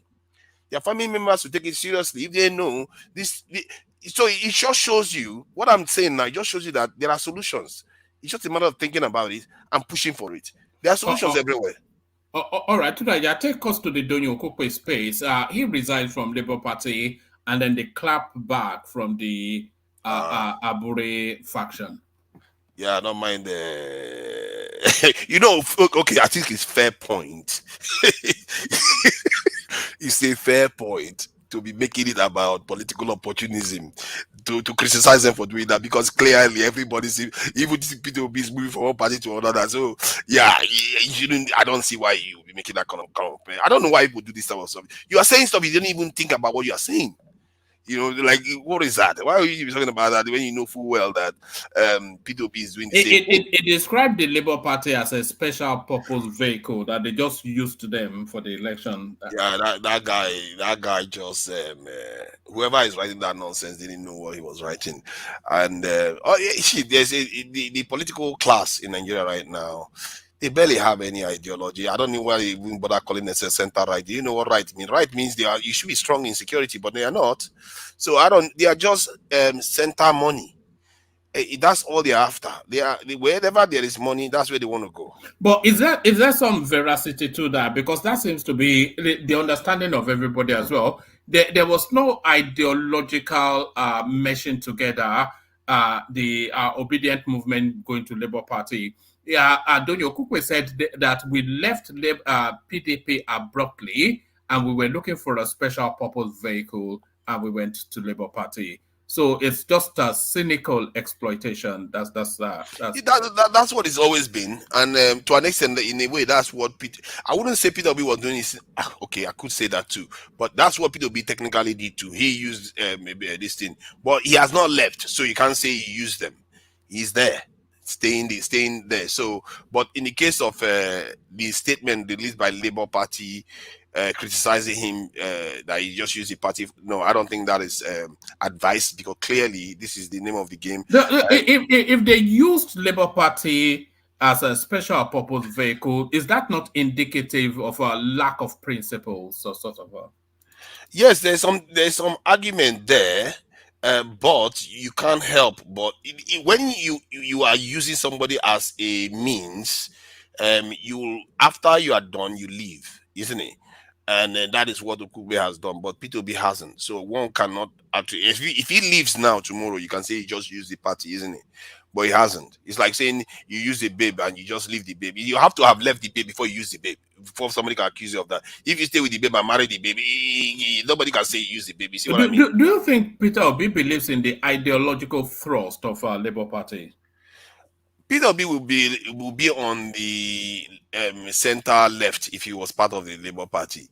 And to be fair, most of his ideology, apart from his economic ideology, is mostly. But PDP is center right, though. Yes, PDP center right. They are pro-business. And it was with PDP man and boy. Yes, economically, Peter Obi is on the center right economically, but on other social issues, in governance, it was center right too. In governance, it was center pocket. It was center pocket. It was central bank. It was central bank. The way he governed, I think he governed in a way people liked him. He was governed for education, which is not something right politicians care too much about. He governed. He did a lot of social stuff. You see what I mean? So he has he's more on the center level. He killed a lot of people when he was a governor. Yes, center left people can be brutal too. Center left people can be very brutal when it comes to rule of law. But in terms of security, I guess in terms of security, you call him center right, center left. He's a little bit. How can you say the Bajwe did a lot of social stuff? He gave his people beer to be drinking now.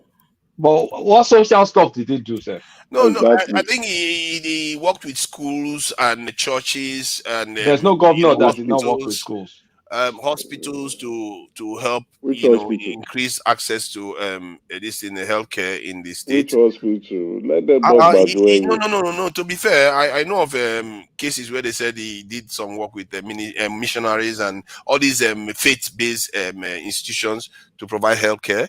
And let me tell you what he did. He upgraded he upgraded Ojuku something teaching hospital complex. He did. He upgraded it, but we're talking about maybe 4, 5, 6 buildings, and he built some cancer one thing or the other. Heart something, but that's pretty much it in 8 years. Tonight, Obi, by his own admission, and you have to understand that he ruled, I think he ended in 2007, thereabouts. He said throughout his two-year term that he handled $500 billion. So not $500 billion in today's money, $500 billion in that time's money. Is there anything that is commensurate with that volume of money in terms of Anambra State? From what I gather, he improved the roads significantly. I think I remember at that time they said he had the best roads. That's not true. The roads he built has washed away. The governor before him, the roads he built are still standing. I don't know about that, but people that are still there are testifying to what he did.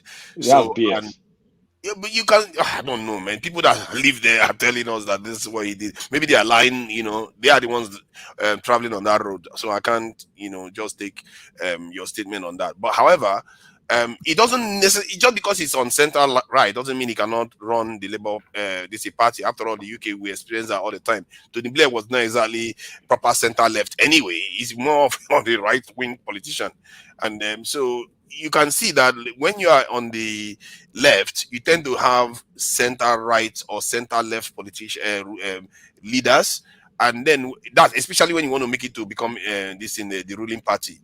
But when you're on the right, you tend to have a center right. Don't forget there are centrists too.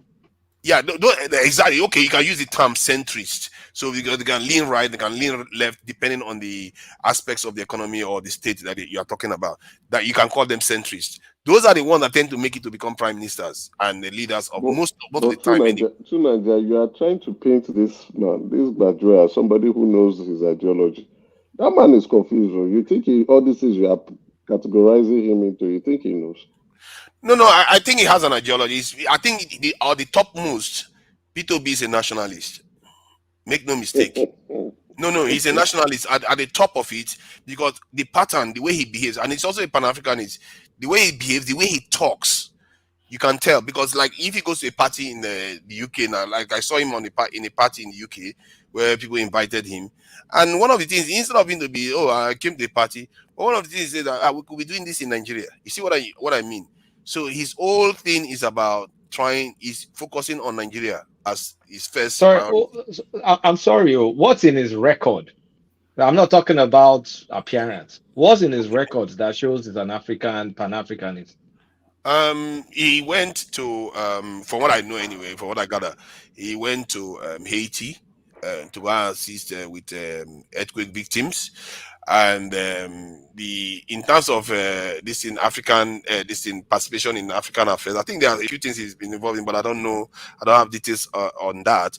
Recently, he was even supposed to speak with Molema, Dr. Arikana, and I think Pielo Lumumba in Ghana just a few days ago, and the Ghana Leadership Council, the conference, and they don't want Badjo in their country.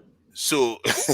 So you can see that he does have links with that kind of approach. To Nigeria.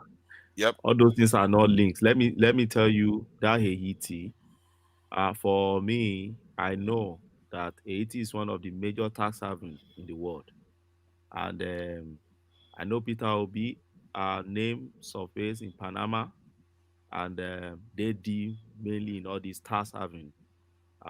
They route their money with shell companies and others through all those routes. So if I see a man like that doing humanitarian service in Haiti, I put a question mark on it. Wow. I believe Haiti. Oh my God! Is there nothing you're not gonna try? Haiti is not a tax haven, though. Come on, man. It's a tax haven. It is. It's a tax haven. Put their money in Haiti. Haiti is so unstable. If you want to talk about maybe this the country next door, you can make that excuse. Not Haiti. You see those countries you think they are. You see those countries you think they are unstable. The reason why you see many of our politicians going there to get second passport, many of them have second passport of those countries you think they are just not because when you have a Haiti passport alone, the countries it enters, your own dear nation, you can't enter it with your green passport. So if you see them, I'm telling you, there are easier ways to make money than to go and work for the UN. And they have what do you call it? They get passports by having properties in those countries. Many of our people go, all those St. Kitts, all those small highlands and co you see in South America. You see them, they go there. They know those countries are poor, but it's their tax haven, I'm telling you. And they have all their hold on. You see how tax havens work? The way people use tax havens, you don't even have to travel there at all. You just have to walk into an office in London and they handle your portfolio. That's how it works. That's how I'm telling you. Let me give you an instance. If there's any issue with Haiti, if I don't have second passport in Haiti, if I invest into humanitarian service in Haiti, I will easily get second passport. Yeah, but he's not investing now. I don't know why you are digressing from the point. He's not investing there. Yeah, he donated because of the earthquake. He donated and worked. No, not just donated, and he worked there too. Now. He didn't get anything from it. If you have share companies investment, you don't know. See, no, he doesn't have a company in Haiti. wait now. The Panama the company that bears its money in Panama. Do you know where that company is founded? No. Okay. So once you don't Is it know, founded you in know Haiti? that it must be from one of these tax having Oh, guys. but it's not founded in Haiti now. You can't just only insinuate. Panama. It's just He insinuating has stuff, but it's not founded in Haiti. no. I'm telling This you is not that insinuation. He I'm has a not saying company it's in named Haiti. Is he in British Haiti? Virgin Islands. Niger, It's not I'm in Oh telling Haiti. my God! you, Come on, man. I'm This just is giving just you not British right. pattern. Virgin You Islands. can't be doing this. You can't be insinuating stuff without any evidence. No, You just Niger, I'm wait giving now. you pattern. You see, when you see somebody's name surface in all this having shell company, keeping money in faceless names, okay? Oh my God! First question mark you put on that is that such a person will surely be trying to get second passport in all these small countries. I bet it Wow. with you. I'm telling My you. brother, But he doesn't have any. He doesn't even Baba, have a British Baba, passport, even if he lived in the UK for how many years? Do you know Baba, why he did can not I say have something? British Can I say passport? something, please? You think Can I British come in, passport is please? something you just Can I come in, Wow, please? Can I come in, please? man, What my route? God, Tell me the Can I route. can I come Tell in, me please? insinuation. Tell me the route you expect Peter Obi to have British passport. Oh my God! Before He's a you can have British Oh my businessman. God! no, let Did me they, tell did you. they No, not even he's a arrest permanent him at he's the a airport? permanent resident in the UK. So No, he's he's a not he's a permanent permanent resident. He had resident in permanent the UK. resident, man. No, Man, let me explain to who you is that now. guy? I need to know this guy that is saying this guy. I think this guy can malign even Jesus Christ. Yeah, No, No, I've like, oh my God, I've Jesus never Christ, maligned my savior. you came No, to save don't the say world. I'm that. not so Two sure Tunaja, whether you're just Tunaja, killing us when we get there. Niger. Tunaja, Tunaja. Yeah. No. Please, Can I just let me can I make just this say point. something real quick? Can 30 I just say seconds. something real quick? No, Can I just say please, let something me real just quick, make this please? point. It Let me is make quite this point. unfortunate. Hold on, can I just make this point, please? No, let me It just is make quite this point. unfortunate. Let him land. Go ahead. And then have that interjection, Joe. Then wrap it up to Niger, so we can bring Kolata in before he falls Okay, asleep. let It's that getting person talk. I'll Kolata talk is get. after. No, you land your point, and then So and then my Joe point comes is, in, and then to Niger rounds up. okay, thanks. To Niger, my point is simple. Let me tell you why I think Peter Obi will not get British passport. Before you get British passport, if you like, stay 15 years, stay any years you want in the UK. You must not spend more than 90 days outside UK. The moment you spend it, you start counting your rand again. Peter Obi is a businessman that will spend days outside UK. So there's no way you put everything together, Peter Obi will still get British passport or permanent residency. So forget it. That Peter Obi doesn't have. It's not as if Peter Obi doesn't want it. That's my understanding of that space. Sorry, what is this guy's username again? Just to be Now because you know his voice now. He's your long-standing friend now, Ben Nicole. Okay, yeah, I have to keep him in check because this guy is out of control, man. Can I say something, please? Can I say something, please? Yeah, go ahead. Is this Obeni saying all these things? Is this Obeni? The guy, I'm the one. The majestic Ogbeni, the super Obeni, child, the guy you will malign anybody he doesn't like. That guy is dangerous. Obeni, see now. Obeni, see, Obeni, see. There are people that will speak on this platform. I will look at them. I will be like, okay, it's one of those people, that needs to go back to high school. Or you're a lawyer, and you have lived away from Nigeria for quite a while, right? I mean, there are many people that have business interests, but you never see them go on. Patronizing Hold on. No, I'm not patronizing. No. Address his point. No, address the fraud called Bubi. No. I am not trying to patronize maligning P2B, but now you are telling me to address the point. Why he malign Ogbeni to that? Ogbeni just sat there maligning P2B baselessly. Maybe let me come in now. Let me finish now. I'm sorry, but I didn't malign him. Hold on. Let me say this, right? You see, you see, there are expectations, right? And there are things that you see from people. You see someone, you say, oh, like if I see one man, I know that he's an Abadorian, right? And I know that whenever you mentioned Peter Obi, he gets pissed. It's expected to the likes of Kulata, right? So now, if I'm looking for a fake data, I know where to go to go get the fake data. I know it's Kulata. But you see, Kulata at least he has something, because I believe that from nonsense you can make sense, right? So everybody has something that they bring to the table. You as a lawyer, you are trained to lie. You're a liar. And I understand you went through school to it, but you are trained to do what you're doing. And I get it. But no. Most lawyers are trained to lie. All lawyers are trained to lie. We are not trained to lie. No.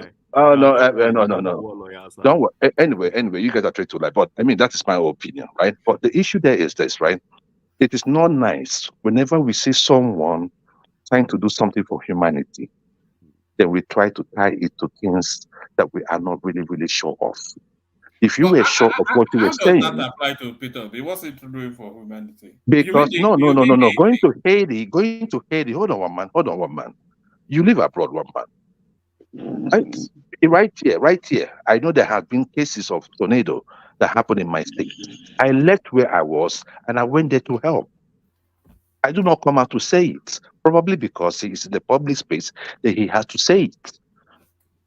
But if that time comes, I'm going to present it. So one man, what we do for humanity, in terms of humanity, what we do for humanity, whenever there is earthquake or tornado somewhere, there are people that actually go there. Those are the heroes that we normally see. So if you cannot reduce, I mean, I know your hate for Peter Obi is quite is astronomical. However, whenever we see something right, if it's your uncle, I'm sorry, right, let us like give him that prop so that we can encourage others to do it. That is my point. Whenever it has to do with human beings, right? I have 1 2-second question. Did he take his photographer with him to Haiti? He did not. You mean the one he took to all the flood scenes and whatnot? Exactly. That was when he was governor. That was when he was governor. You cannot hide. You cannot prevent the press from taking pictures of you. That was when he was governor. Joe, no worry. I don't get my answer. He was not governor there. He had left office. It was during the when he was going on administration. When he was going on Kano. No, that was during the presidential election campaign period. And now, before was not governor at all. Hold on now, let me tell you now. Can I just say something? Put the record straight. Hold on now. Obi went before to election. I don't want to speak on that hate. Can I just say something now? Let me just so that we can have a conversation. You might not have me to go. During his time as governor. I said if it's your uncle, I'm right? sorry. During his time as I've governor. never seen anybody with such deep hatred for Peter Obi that. One man. I've seen one man. Apologies, Joe, but why is it that whenever people are critical of, or not even critical, hold him to account, people always say it's hatred?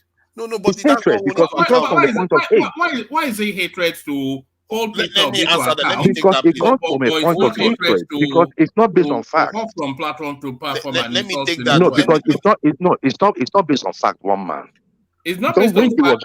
It's not factual that he has. One man, when he was governor, right? When he was governor, when there was flood, we saw him. Do you hate Tinubu? And went there and communicated with the people. Do you hate good question, Aja. Do you hate Tinubu? No. I don't hate Tinubu, but I hate his ways. But you always criticize. You always go after him because I hate his ways. So you can see the result. Can we conclude too that you hate him? See, Can I just answer this? Can we conclude that you hate Tinubu? No, he's a certificate forger and a drug addict. Others, when they criticize they hate He's a druggie and a certificate forger. And that's the problem I have with him. Right? That's what I hate. That's what I don't like. And now you are seeing the effects in government. Time to speak. Come on, hold on. All right. Bring it. Have the floor back to Nigeria. Bring it home in a short summary, and then we go on to Kulata. Good. Yeah, this maligning Peter Obi because he's doing the right thing is wrong, and I'm not going to start criticizing Tinubu when he goes and helps people in the north when there is flooding or stuff like that, because that is just not edifying. You can even when somebody's doing that and you start maligning, it just shows that you've lost perspective on what you should be looking out for. And on this Okupe, this thing that I needed to address, that when he was working for the Labour Party, he was being tried, but he wasn't convicted at the time.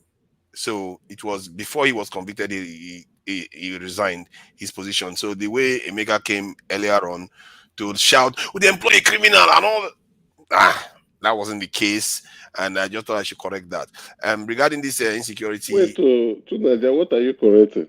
I said something to you that guy was convicted. Emeka, don't let him have it just for the time. Okay, you were shouting on the roof that they employed the criminal. He wasn't convicted then. If you are not convicted, let me allow you flow. Don't worry. Yeah. You are not letting me flow though.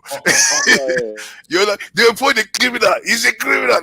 No, but he's not. That is not fair. Some of the things we do sometimes, just because we want to play politics, is not edifying. And the way you are like praising Tinubu for things, he hasn't even done any major stuff that really yielded results.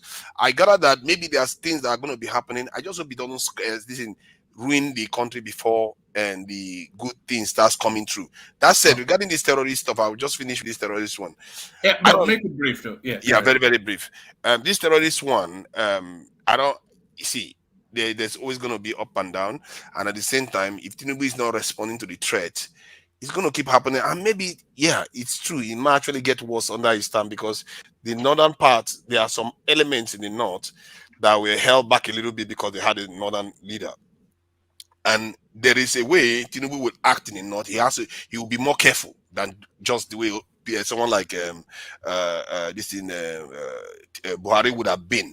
So you can see now that let's say the ability for insecurity to increase in the north would have notched up maybe about 5% to 10% because of the person he is. At the same time, because the people that are acting have less reason to hold back. So you can see this also, and that's why I think he has to act very swiftly and very, very strongly on security. If he does that, he will be the most successful leader Nigeria has ever seen, and he has the opportunity to do that. All right, brilliant. So that's the excellent, majestic Tunji, none other, the elegance that is Tunji. So the elegance that is Tunji. Up next is Kulata. So let's ginger Kulata up so we can get the best out of him. And there is only one thing that ginger Kulata, as we all know, is always a pretty girl. So let's bring Kulata in with this.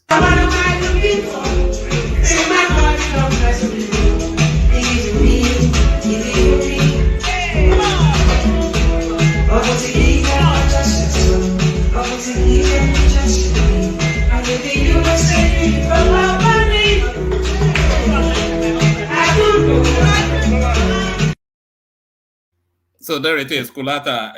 Now you've cheered up. Why did you play that song for me now? Why didn't you play it for me? You don't like babes now. It's Kulata that likes babes now. Why did you start that with me? Kulata them I like round my bed. Was that better? One man. Yes. Why did you play that music before Kulata? Kulata has not been seen to be romantic. I mean, what the hell? Come on. What does romance mean? Is that a jealous Kulata or is he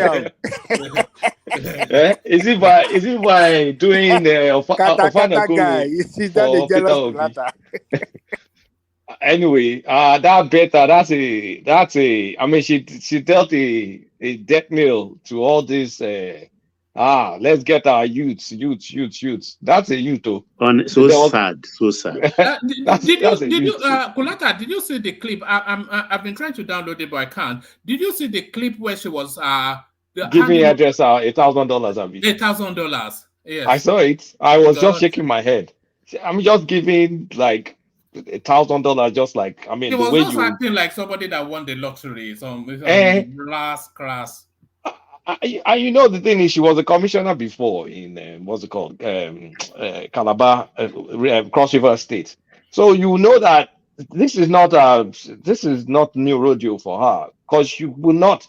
If they make me minister right now, I won't be thinking of how I'm going to like start stealing. You have to first think of the plan. Like, what's my plan to do this? What are my North Stars? Then what is my plan? What are the milestones I want to hit? then how am I going to drive the exit delivery? That's all I'll care about. And the money will come. I mean, first of all, if you're going for minister, except you steal, the money won't come. So you probably have to take a pay cut if you're going to go take Nigerian minister, because if it's based on salary and benefit, because your Naira salary can never really match what you earn abroad, which is just the way it is. But of course, your influence and your power, then you can make more money. But I don't want to go there to make money. I want to go there to do a job. So for all this, Nigeria is the old politicians. What did you say? Say it again. I won't go there to make money now. He's not in Nigeria now. I won't go he doesn't have blood in his body, in his veins. My hometown people will swear for me. They will hate me. But I mean, because I'm not like that. But why is Emeka laughing at that now? As if that's what he should be going to office to do. Jesus Christ. I'm laughing because that's not the reality. But when you get there, they may force you. If you don't chop money, they probably will kill you. That's why I'll never. It's not about see. You know what? You know, I like when people theorize things. And when you go there, see, okay, let me not say. There's something I want to say. When you go there, most likely you will do one or two things because they will make you do it. The system will swallow you, no doubt. When vendors are paying you, how can you start from here behaving like that? Then you are okay with Nigeria being this bad. I don't understand how you can just be. We can rest on our laurels like this. You guys don't even want to improve things. Jeez. Nigeria, please.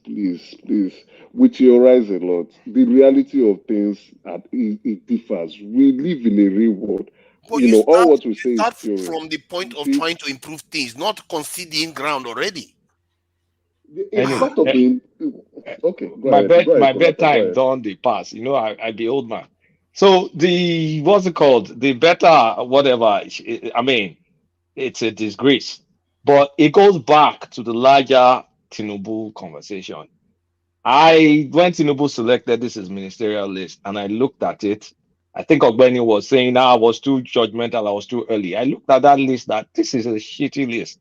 Like, I mean, the crop of ministers, they're shitty. Let's say the truth. Just a few, very few of them that you can give a bit of kudos to.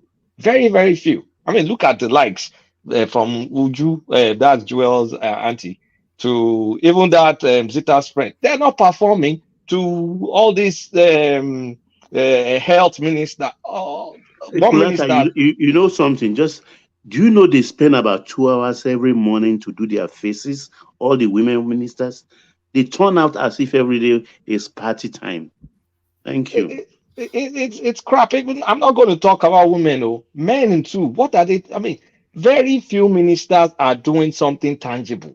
Maybe Bosun, the TJ guy, the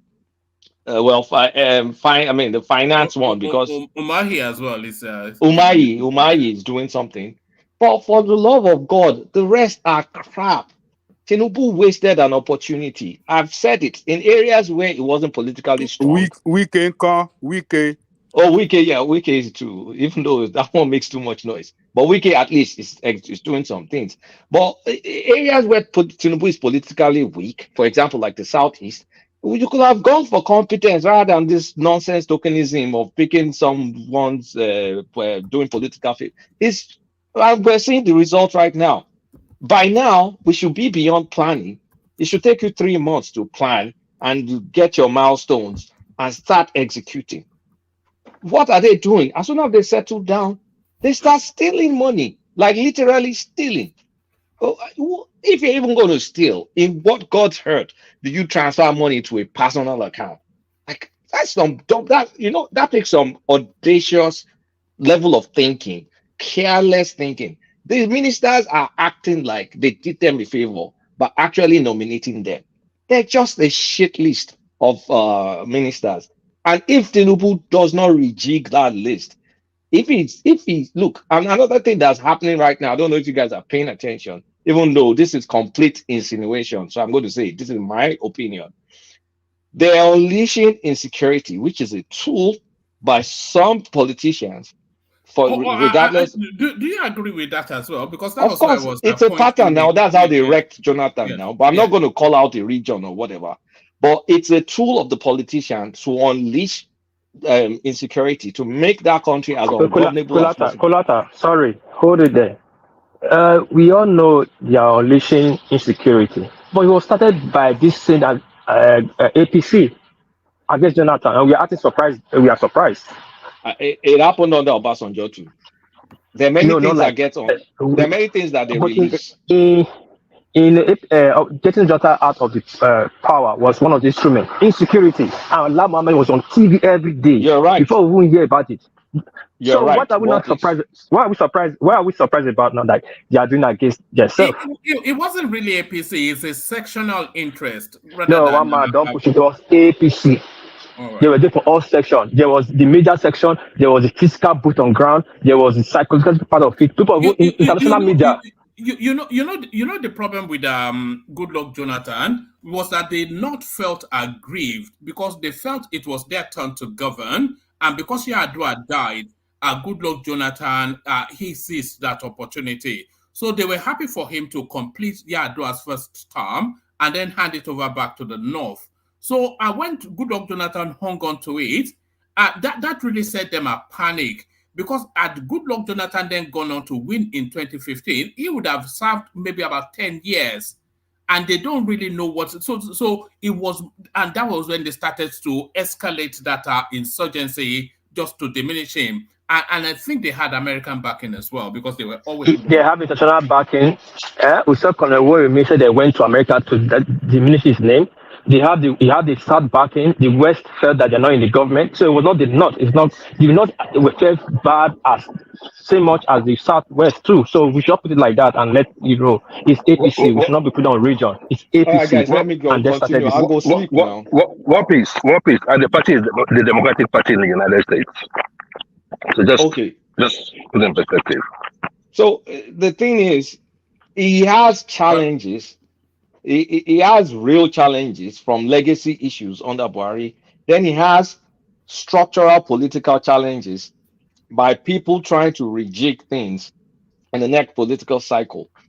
So honestly, he doesn't have time. Yeah, is he a strategist in terms of politics? Yes, he is.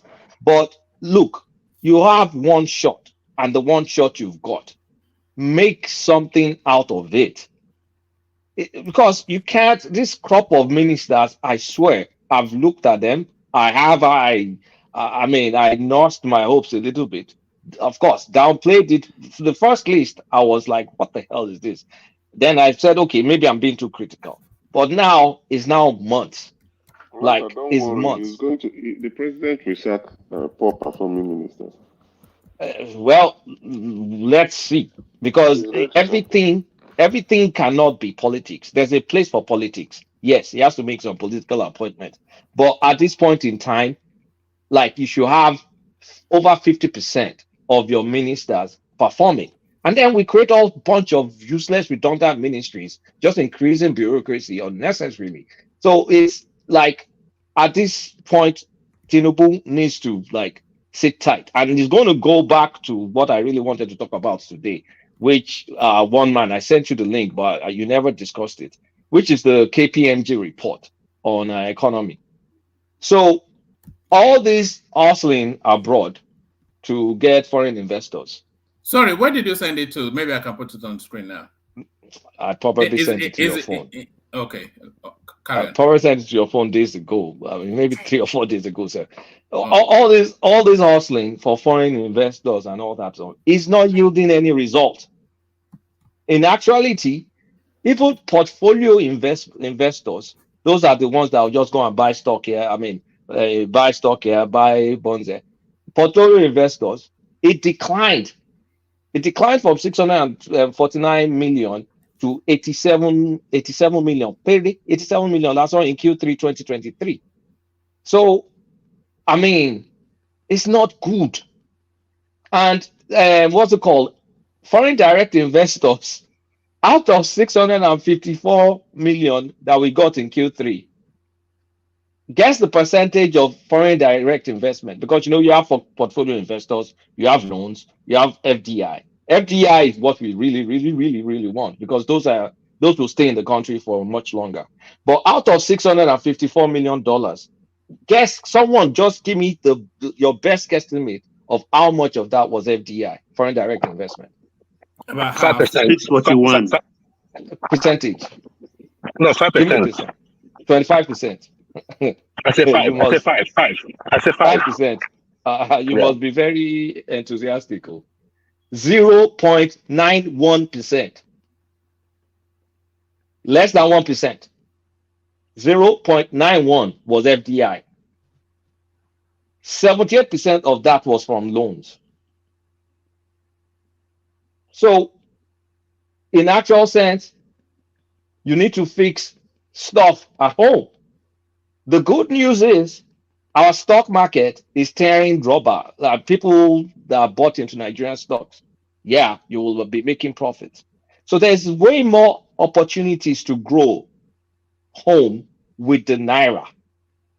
It needs to focus home. Like junketing all over the place to seek foreign money, and your country is not fixed. The people that will follow you to go through all the water happening in Nigeria are Nigerians. A foreigner has options, especially when the dollar is super strong, the interest rate for dollar is high. People will go for safety. It's only if America does the quantitative easing or whatever that then maybe things may happen. But why will you rely on another country? So people will barely take the what's it called to Nigeria, maybe except you jack up your interest rate to the point where you can never lose.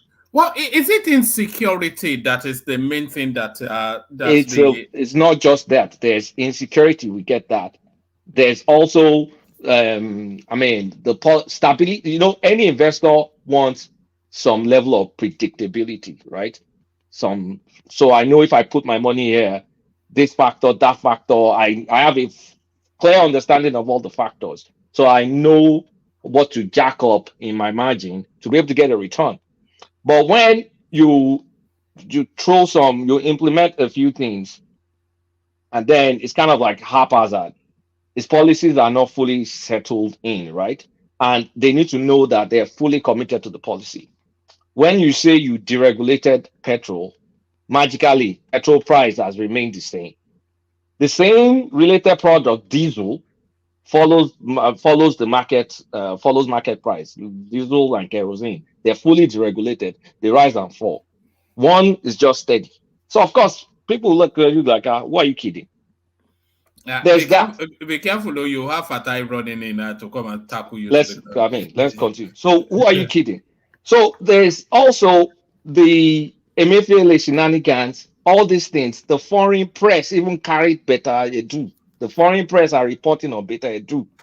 So all eyes are on him because he's gone all over the world to sell Nigeria, and people paid attention. And then they now start looking at, okay, what am I trying to put my money in?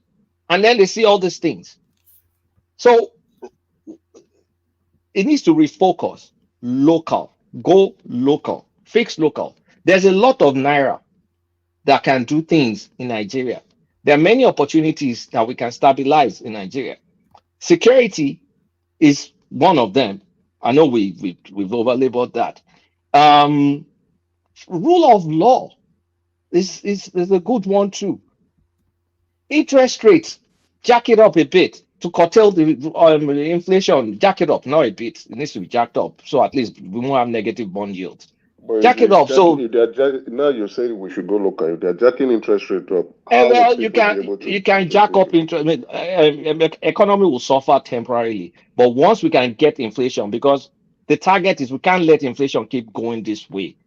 It's like we have a stagflation. So you have to first maybe address the inflation. That will have a bit of negative consequences. The major inflation driver is food inflation, and that not just that. Addressed. There are two main ones. There's food inflation, and then there's the inflation for the overprinting of money, the ways and means. Because what I'm saying is the major driver of our inflation is not just that, sir. But we have not addressed the food inflation concern. Yeah, we still have the insecurity in the places where we get food. There are many things that can happen. You can have like discounted rates for farmers, right? You can have discounted rates for targeted areas.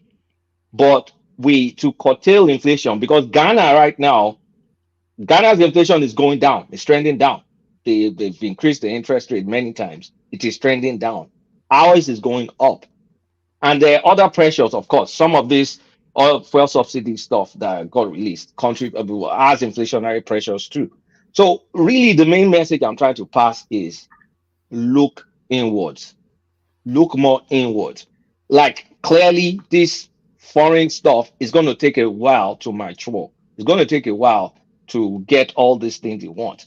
There are areas in the country, like our railway sector, at this point in time is ripe for PPP, is ripe for investors.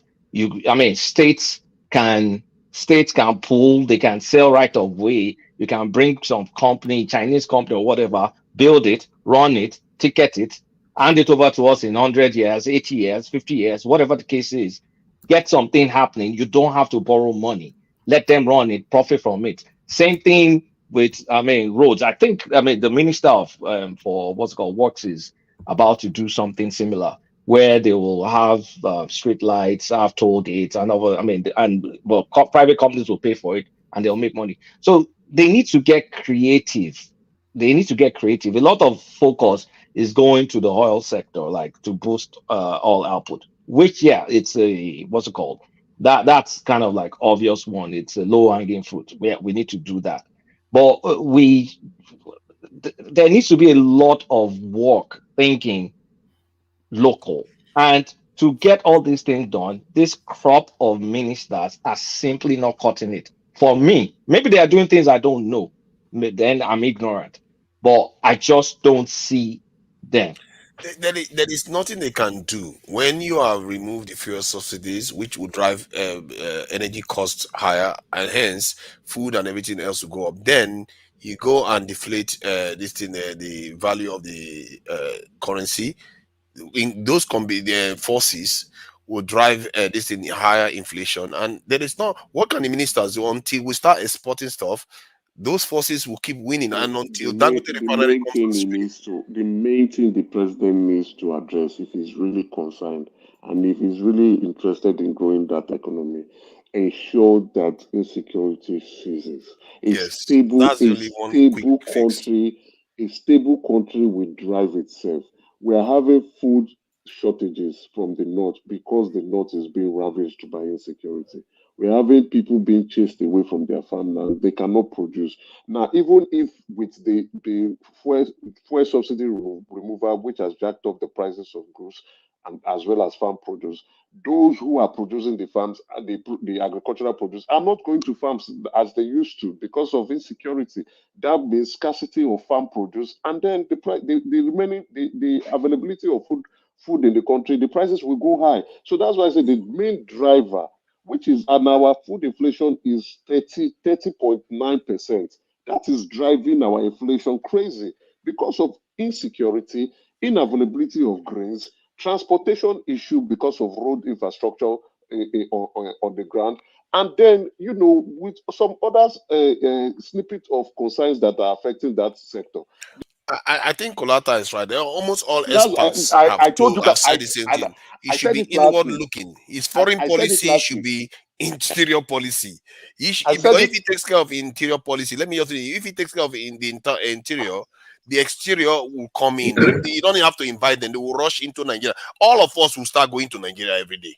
It's just that simple. Most definitely. I said last week that the 2024 budget, which has been labeled the budget of renewed hope, actually is a budget of renewed hopelessness. So there's no hope on that budget. If you look at even the Ministry of Minerals and Development, which Dele Alake is handling, it doesn't even have any personnel.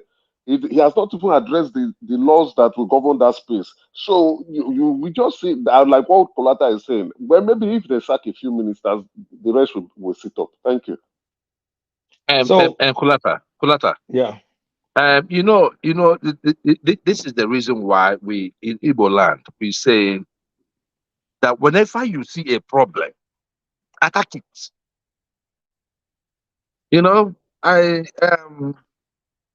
I'm I won't say I'm depressed about the issues of Nigeria, but I'm so disappointed that those that who ought to know better, tend to follow this step. I remember when this traveling thing was going on, go to COP90, this, go to this one. Somebody saying here that an expert was asking, or you said the expert said, no, the expert said it. But before that, when those guys were still over there abroad, P2P was shouting it, build your home, and the people will come. Please, and he made a reference. He said, hold on, I know you don't like his name. I know you don't like his name. Can I just say something? Let me just land now. Peter will be laundromat. Hold on now. But he said it, he tweeted it, and on this show, we castigated him too. And what he's saying is simple. Build your home. The relationship between a local and foreign investor or foreign direct investment and Nigeria is like milk and honey. When you build your home, the honey will come. The bees will come.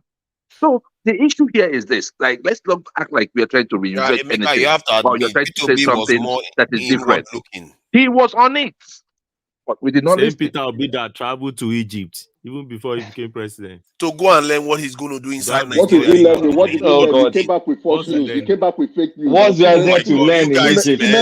Responded. Don't mention Peter Obi again. There's a reason why we say don't mention Peter Obi. Exactly, we are, because he's just full of shit. He's full of shit. If you give him this position of power, I'm telling you, I can put my money. See, if P2B becomes president, I would buy futures to bet against P2B, ridiculing this country. And I would love you to bet with something. No, I will something more dear to you. We drag the country down because P2B is full of shit. All right, let's get back to Kolata. But just start Peter Obi trip to Egypt. Did you know that the same company that is managing the electricity thing in Egypt is the same one managing it in Nigeria? So I'm not quite sure why he couldn't have just go to Siemens and then ask them what the plan is. But back to Kolata. He just wanted to find out how the Egyptians related with them, because that's something Nigerians don't do very well. We don't, if the company is in Nigeria, they will not perform for Nigeria, but they will perform for other people. There was a conference in Egypt that weekend. Peter Obi went for that conference. And Siemens is in Nigeria. They've been talking about that same deal in Nigeria. If you wanted to find out what happened, you could have gone to... Anyway, let's not waste time with non-entity. It was a pretense. It was the Exim conference he went for, actually. Okay, strategically, P2B got it better right than Tinubu. He was more inward looking, while Tinubu was outward looking. In what way? In what way? Because he kept saying you have to deal with the economic issues in Nigeria, the consumption to production. Those are pedestrian stuff. Not pedestrian stuff. That is what is possible in foreign exchange. Hold on. If you look at the Tinubu manifesto and you look at the Peter Obi manifesto, it was a direct copy. So everything he was saying, it just thinks essentially that he copied from Tinubu's manifesto. Oh, come on, that's true. I read the three manifestos. The only one that is a bit different is Atiku's manifesto. Yes. P2B, the Labour Party, uplifted and copied from Asuwaju's manifesto. No, this is what wait. It's not me stopping it.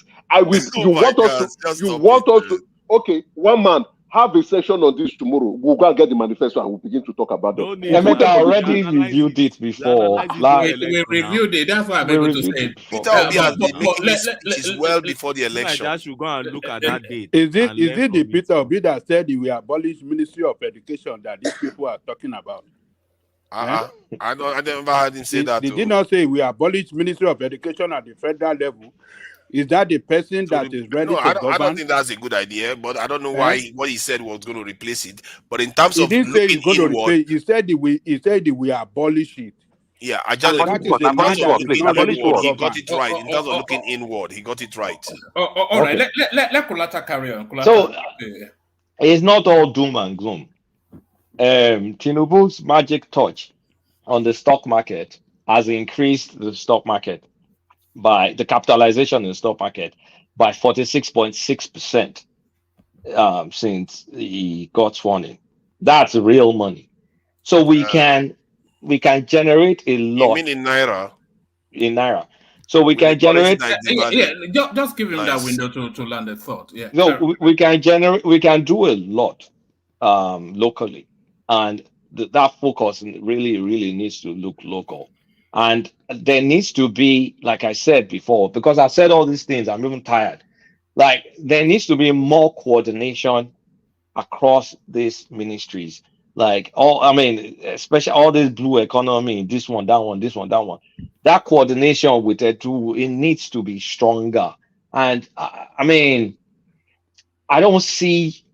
There needs to be more out of the box thinking. Like under Obasanjo, we have to compare, right? Maybe compare to Yorubas for the sake of it.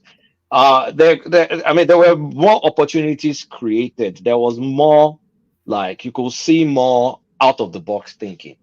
Some things align just naturally because a lot of the economy is just based on cycles. We've reviewed the Nigerian economy before here that I showed you. Our economy is largely driven by oil prices. There's nothing magical we've been doing since we started selling oil. If oil goes up, we'll do better. If oil goes down, we suffer. That's just our economy. It's not rocket science.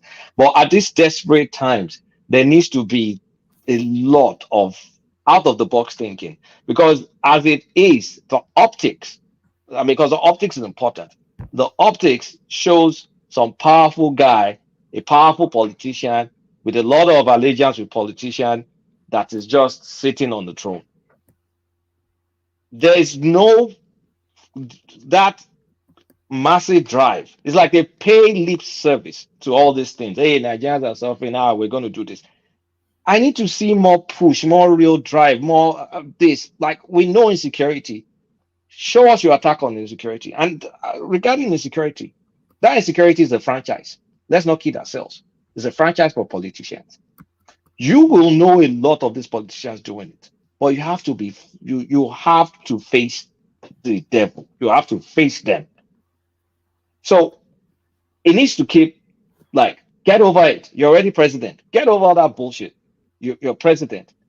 Get your folks to work. And the people that don't have the ability, just like in any private sector, fire them and fire them on time before we do. Because in another 2.5 years or 2 years, let me say 2 years, everything goes away. It now turns back to politics.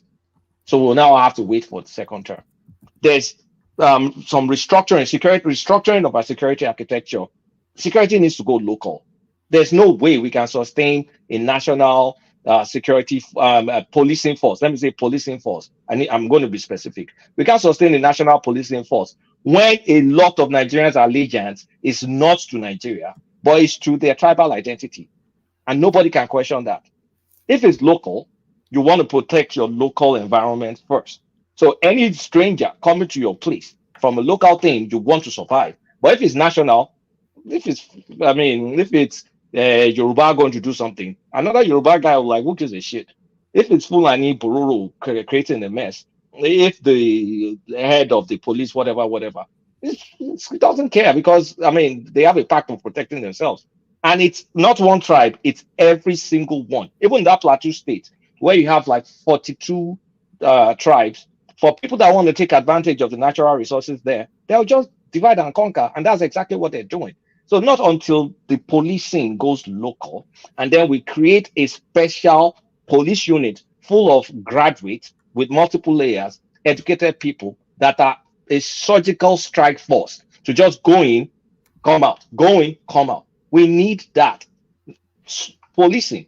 We need that. And then you can start, but you have to, your friends. Your friends are the ones that run all this, manage all this, insecurity. We know that. Let's fess up to it. Some just do it for politics. And of course, isn't that how Boko Haram started? Wasn't it some politicians group? Boko Haram was a politician in the Borno State group till it turned to this mess. And we now have franchises from Niger State to Zamfara State to this, and they're using the opportunity to steal resources, to play politics, to do all that stuff. So you have to face your friends. I call them your friends, quote and unquote, because they're all politicians. You need to be able to face them and attack it. And also, when you're doing it, put your political heart, that's your political magic, put it to pass local policing. We need local policing. We can't be running off policing from the colonial times. It's insane. This is really easy, right? It's easy for what you are saying. You are speaking the fact. The president is aware of what's going on. It's very easy, especially with the illegal mining going on. What you just need to do, he goes there, call his friends together, and legalize that space. Let them form companies with their Chinese collaborators, and then own the shares there. There's money, all these insecurity. There's money in all these places. Economic interest. Then once the place is stable, they can do their business legally and they all enjoy from it. Instead of killing people, okay, if you want the land, negotiate with them and tell them, okay, we'll buy this land off for you. Let them go somewhere else. Let the locals go somewhere else to go reside, and then you do your business legally. And you mandate them to put processing stuff in there to exactly. To not just take raw stuff, process it. Like the Chinese guys who doing with the lithium there, they can do it with the gold, they can do it with the tin, they can do it with the cobalt, they can do it with the zinc too. Get this thing legalized. The more legalized, you can sit at peace. These idiotic politicians who are doing this nonsense can be at peace. They can make generation wait for themselves and wait for their families, and then the country will increase their revenue. I know they're listening. They have not legalized it. They have not legalized it. Dele Alake is yet to put up the framework and the law. They have not legalized it. I know they are listening. Wait, Pastor, you're always on passatory nonsense. Before you come with your passatory nonsense, start discussing this. You've been interjecting for a long time. Hold on. Let me tell you, they are listening, and I'm giving them an idea now. Go and legalize that thing with the nonsense politicians. Let them, with their companies and their Chinese collaborators, they cannot make money legally instead of making money illegally. We cannot make also revenue for the country in terms of our minerals and grow our revenue base. This can be done easily. The insecurity in the country has to stop. If the president is really serious about growing a $1 trillion economy, insecurity must stop. Period. Okay. And then if our military is afraid that they will be insignificant, let them go and be causing chaos in other African countries and go and be solving it there. That way we can expand our own ideology in other African countries. You make good points. Those are good points, right? But look, Kolata, you don't expect to get blood from a tulip, right? Oh, God. The suggestions you're making and the one Emeka is making, that's basic. We know that, right? This guy's run for president. He was chairman of their party for a long time. He had a chance to tell us what he's going to do as president. He avoided doing that. There's nothing in his past that will show that he will do any of the things you're talking about. If anybody does what you're saying, then it's going to work. So my question to you is, Kulata, to you. You have persistent armed conflict by Boko Haram in the north, in both north, northeast, and northwest. Banditry, kidnapping. That is a major problem for our economy. I know you agree with that, so I'm not going to ask you that, right? The potential in Nigeria is constrained by infrastructure, right? Not only that, widespread displacements, we're talking about food insecurity, many victims of violence. And we know how that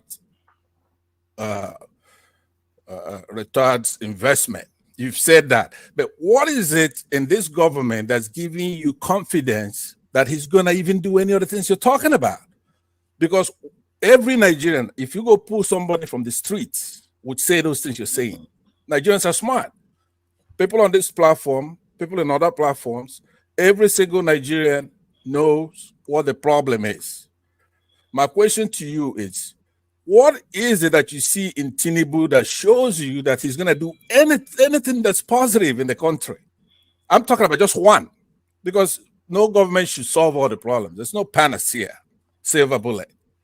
the problem we have is that we have a situation where there's not even a movement in any direction whatsoever in the things you're talking about.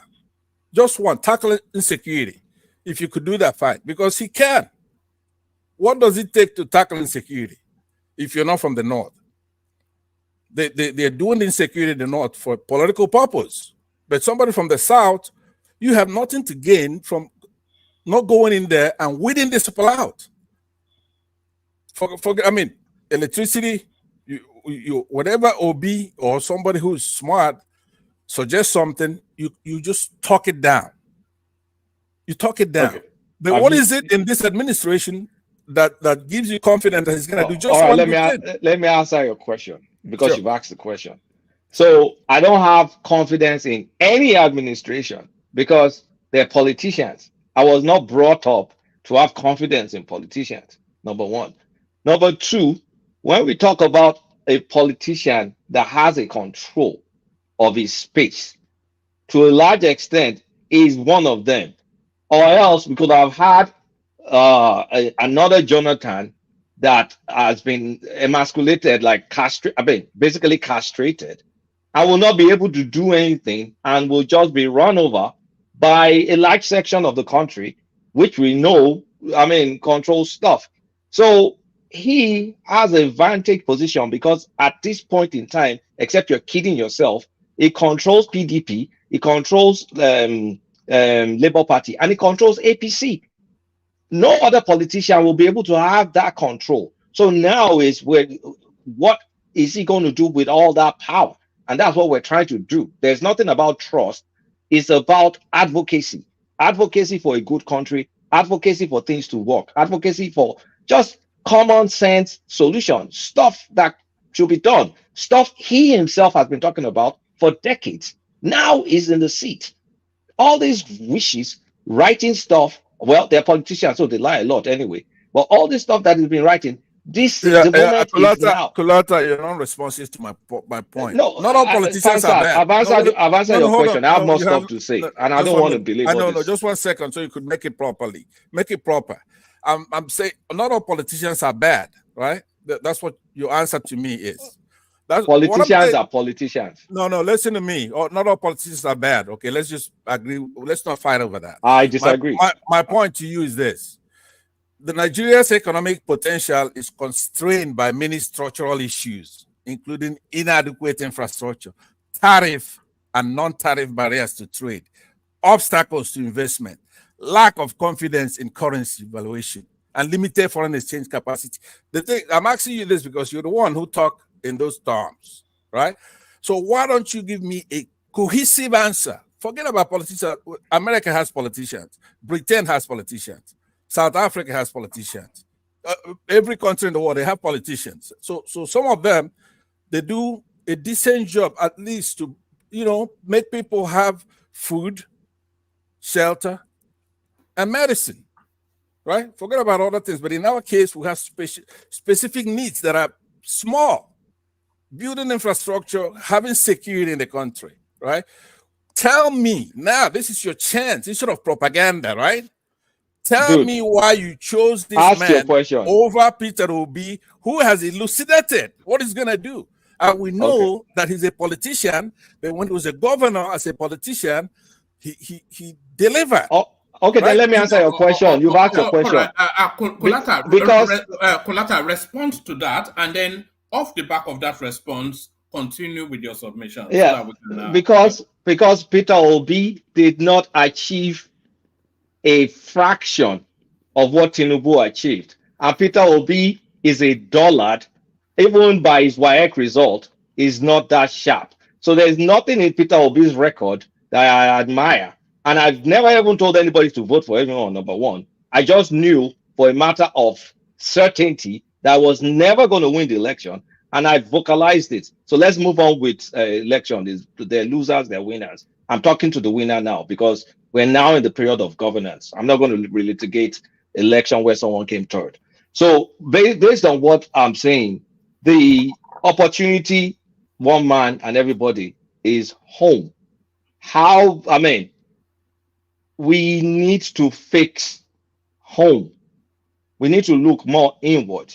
There are many areas of the economy that can be opened up, and there are many legislations that can be brought in to facilitate opening up all these areas.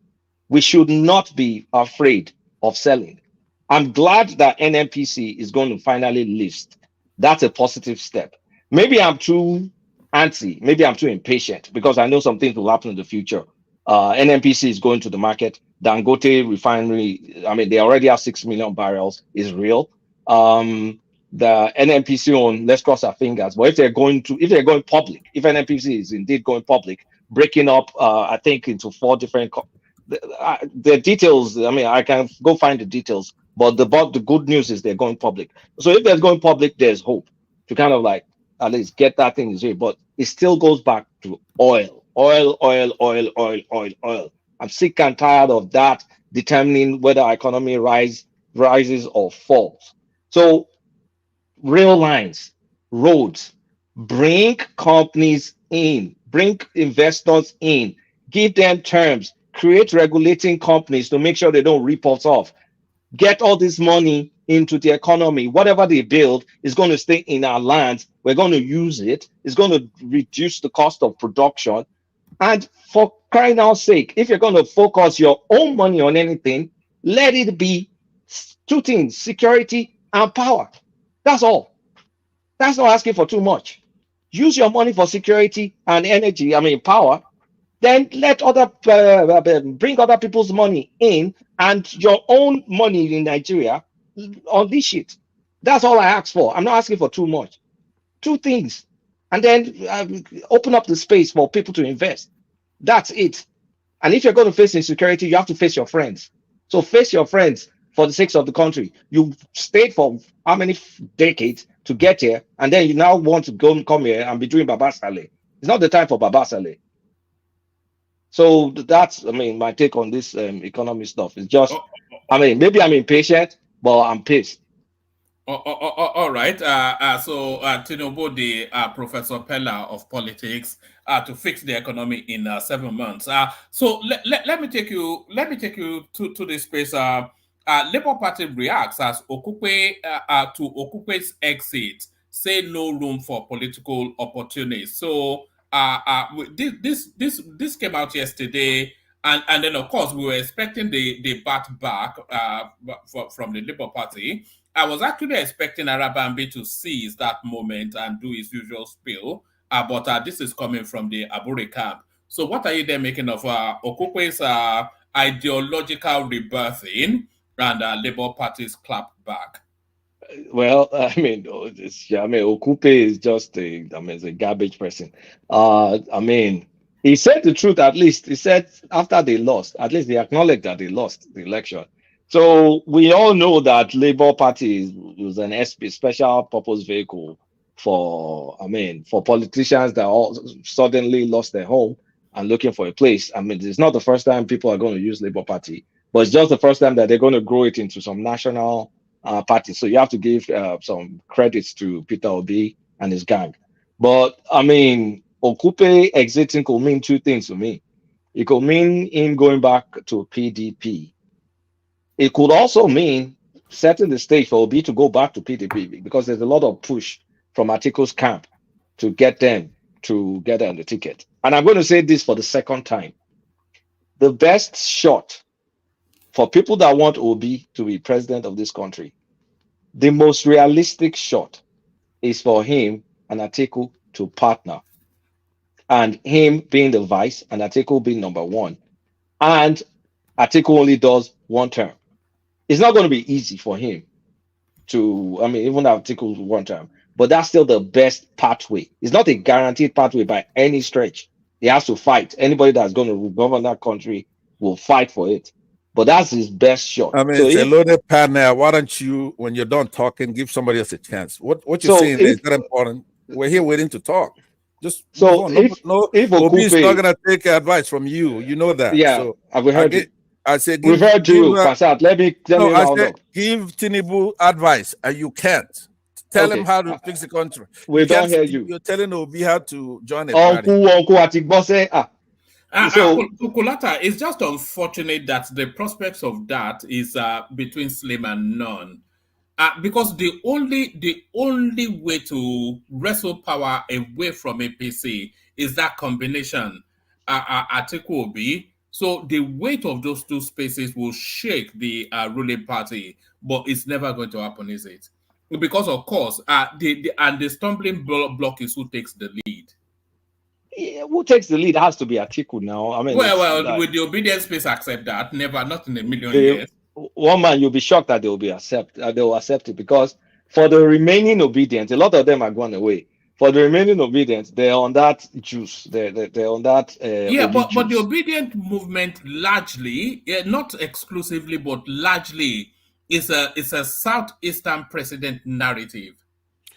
Yes, Obi-Wan Abuja, Obi-Wan Lagos, Obi-Wan Benue. Right? No, hold on. You just said something that's not true. I'm correcting you. Am I wrong? You're not wrong. Okay, you're not wrong. That was to Kulata now. The audience actually delight in hearing from Kulata. You may I understand, but I don't think Kulata objects to me in certain. But we're here, so we can move on. And you don't want me to talk? You have your time now. Let me. If it's actually my turn. I left for a little bit. I was right behind Emeka, but if you give me a chance, let me just say a couple of things. Now you can't be using all these tactics. No, just give me a minute. Let me correct one man. Let me round up so others can talk. Okay, one man, come to me after that. I want to correct something you said. So I mean, in my opinion, it can carry its core base back to PDP because they feel jilted because PDP, I mean, they didn't do the right thing to the Southeast. Let's say the truth. But if Atiku becomes the president, it's going to be 80, 81 or something. By 85, for the love of God, I shouldn't expect him to go for another time except he's Cameroonian president. And then if Atiku wants to help, then they can help propel Obi to number one. But then they have to fight all the Wikis, all the Sarakis, they have to fight all those ones. So it's still going to be a fight, but it's his best shot. Otherwise, it's a political career. So let me round up with that. All right, Kulata. Just one last thing. Kulata, do you believe that I can influence your dreams tonight? How is that possible? Okay, I'm going to influence your dreams, and then you have to come back tomorrow to report if I influence your dreams or not. I'll influence your dreams with this, and this is what you'll dream about.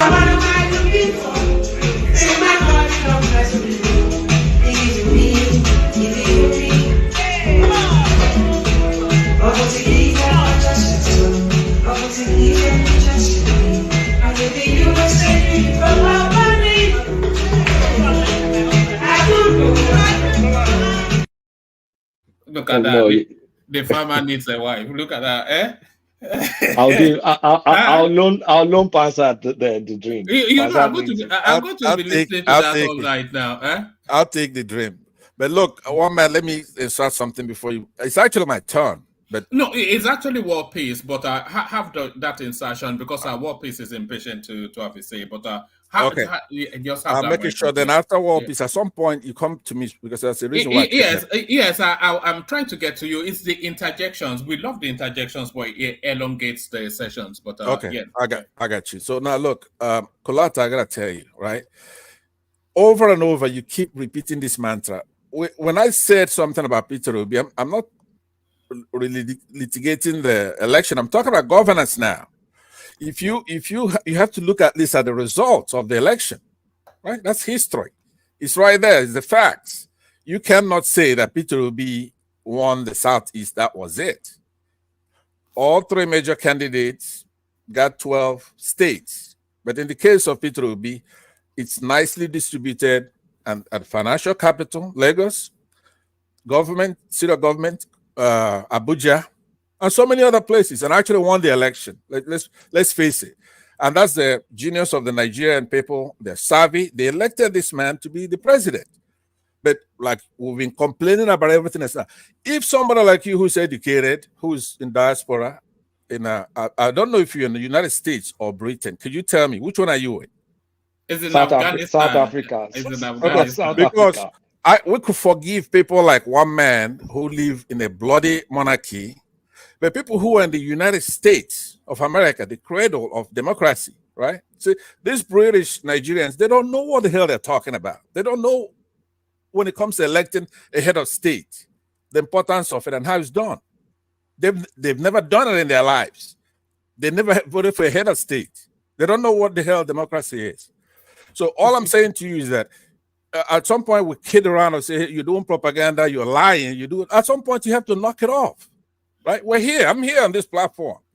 We can have you saying something that is absolutely untrue, something that we could look at the record and see that Peter Obi was a candidate or a Nigerian candidate who got votes from all major regions of the country. And that his rhetoric is not Ipobian or Biafra or Southeast. So I want you to take this correction today because, you know, you and I will have mutual respect for one another. I'm not going to attack you on a serious. I am glad. I'm admonishing you. Hold on. Pansat, don't admonish me. First of all, wait. I am glad that it's one man that said it and not me. So if you want to talk to one man, talk to one man. No. You also. I didn't also say that. What you so do, don't. You need so to I think you're hearing something different. No, listen to me. So talk to one man. I'm done for the night. Talk to one man. I'll take 30 more seconds and I'm done. What I'm saying is that one man, you see, I didn't understand this show before. I thought it was a serious show, right? But this show, if you want to be liked in it, you have to make it a good evening. People are enjoying themselves at home listening to this show, right? Maybe you make your voice better and you get along. You help the moderator, one man, produce a good show. That's not my style. That's not what I do. But I understood this quite late. One man is a very smart guy. He's all over the internet. He's got all this stuff, right? So what he's doing sometimes is trying to make you feel good, Kulata. That's what he thinks you want to hear, right? So he puts this in. So we have to help him get out of that zone. You're gonna have to be an honest, truthful person when you're talking on this platform. I'm admonishing you now from today, and I want you to be a friend of mine. But the only way you can be a friend of mine is if you're not a propagandist and a liar. Can I be collecting pocket money from you, Egmont? Thank you very much. One man, I'm waiting for my turn.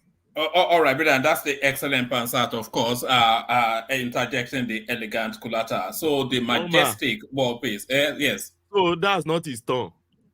Kulata just Pansat just comes in and puts the platform in a headlock and bullies us all the time. Yeah.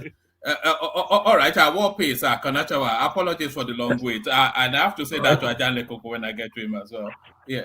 Okay, thank you. I sent you I sent a video and a kind of document in your WhatsApp.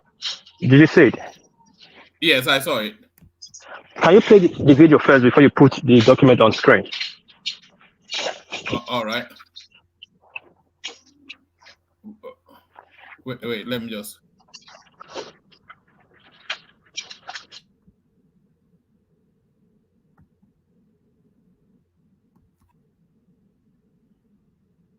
Evelyn, right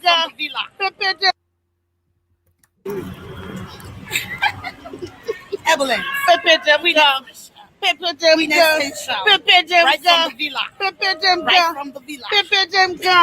Okay. All right. Okay. Yeah, you can read under the caption I wrote to you the lady's name. Can you tell me her name and the amount stipulated to her? Can you just say that, please? It says Oniyedu Bridget Mojisola, whose account was credited with 583 million. Okay, thank you. She is a friend to Betta Edu. What led to her investigation is this conflict of interest thing that is going on, right? So when we're talking about conflict of interest, doesn't really mean it has a threshold or has a definition or a circumstance to just a certain crime. That's okay. This is what you did. Now you arrest. While we're about conflict of interest in parastatals, it will escalate to a section that you will not even know about that will cause you problems. At the beginning, why this lady was involved, when they started investing Betta Edu, what she was saying, she ran to channels. This case has not even gone that far. It was in the section of corporate interest. They were just querying that she cannot use a private account to collect public government distant funds, and he rushed to the channels to show that he came out with the list. He paid so people, she's doing nothing illegal. That was then escalated to this position that they will point out your friend. That is your friend. You gave her contract. You will not know that you gave her contract. You paid money into her account, 500 something million. That, first of all, is an offense. What escalates to that? Conflict of interest. That was one. Let me leave that. Let's go to the list I sent to you. The people that are involved in the payment. Please, can you put on the screen so everybody see and everybody see? This is verified, by the way. So this is I know. Yeah, verified. But it's not even the Ojo on I want to talk about. You see, Olakpekun is there. His firm is there. You see Olakpekun and so his firm. Olakpekun, that is there. Did you see Olakpekun go on his PRO or him going to China to defend himself? When on scrupulous journalists come up on TV to say things, you don't need to rush to TV to defend yourself. First of all, Ojo has a PRO in the ministry. Sorry, Wapis, you can't build the narrative on some A4 sheet that somebody's typed on. No, that's what I'm saying. That's the same thing with Ojo. He cannot. A backyard love letter. What is this?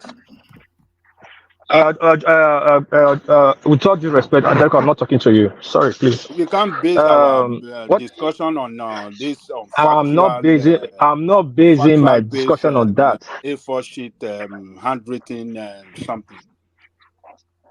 If you're smart enough to listen to my session, you would have known that same thing you would have told Ojo not to go to TV, because when they accuse him, hold on. He Went to the media to clarify his name. Is that not the way it is done in Japan? That is the way you are not the spokesman for Ojo. You talk to the press to clarify your position, to tell the nation whether you are involved or you are not involved. That is the way democracy is run. That is why we have the press.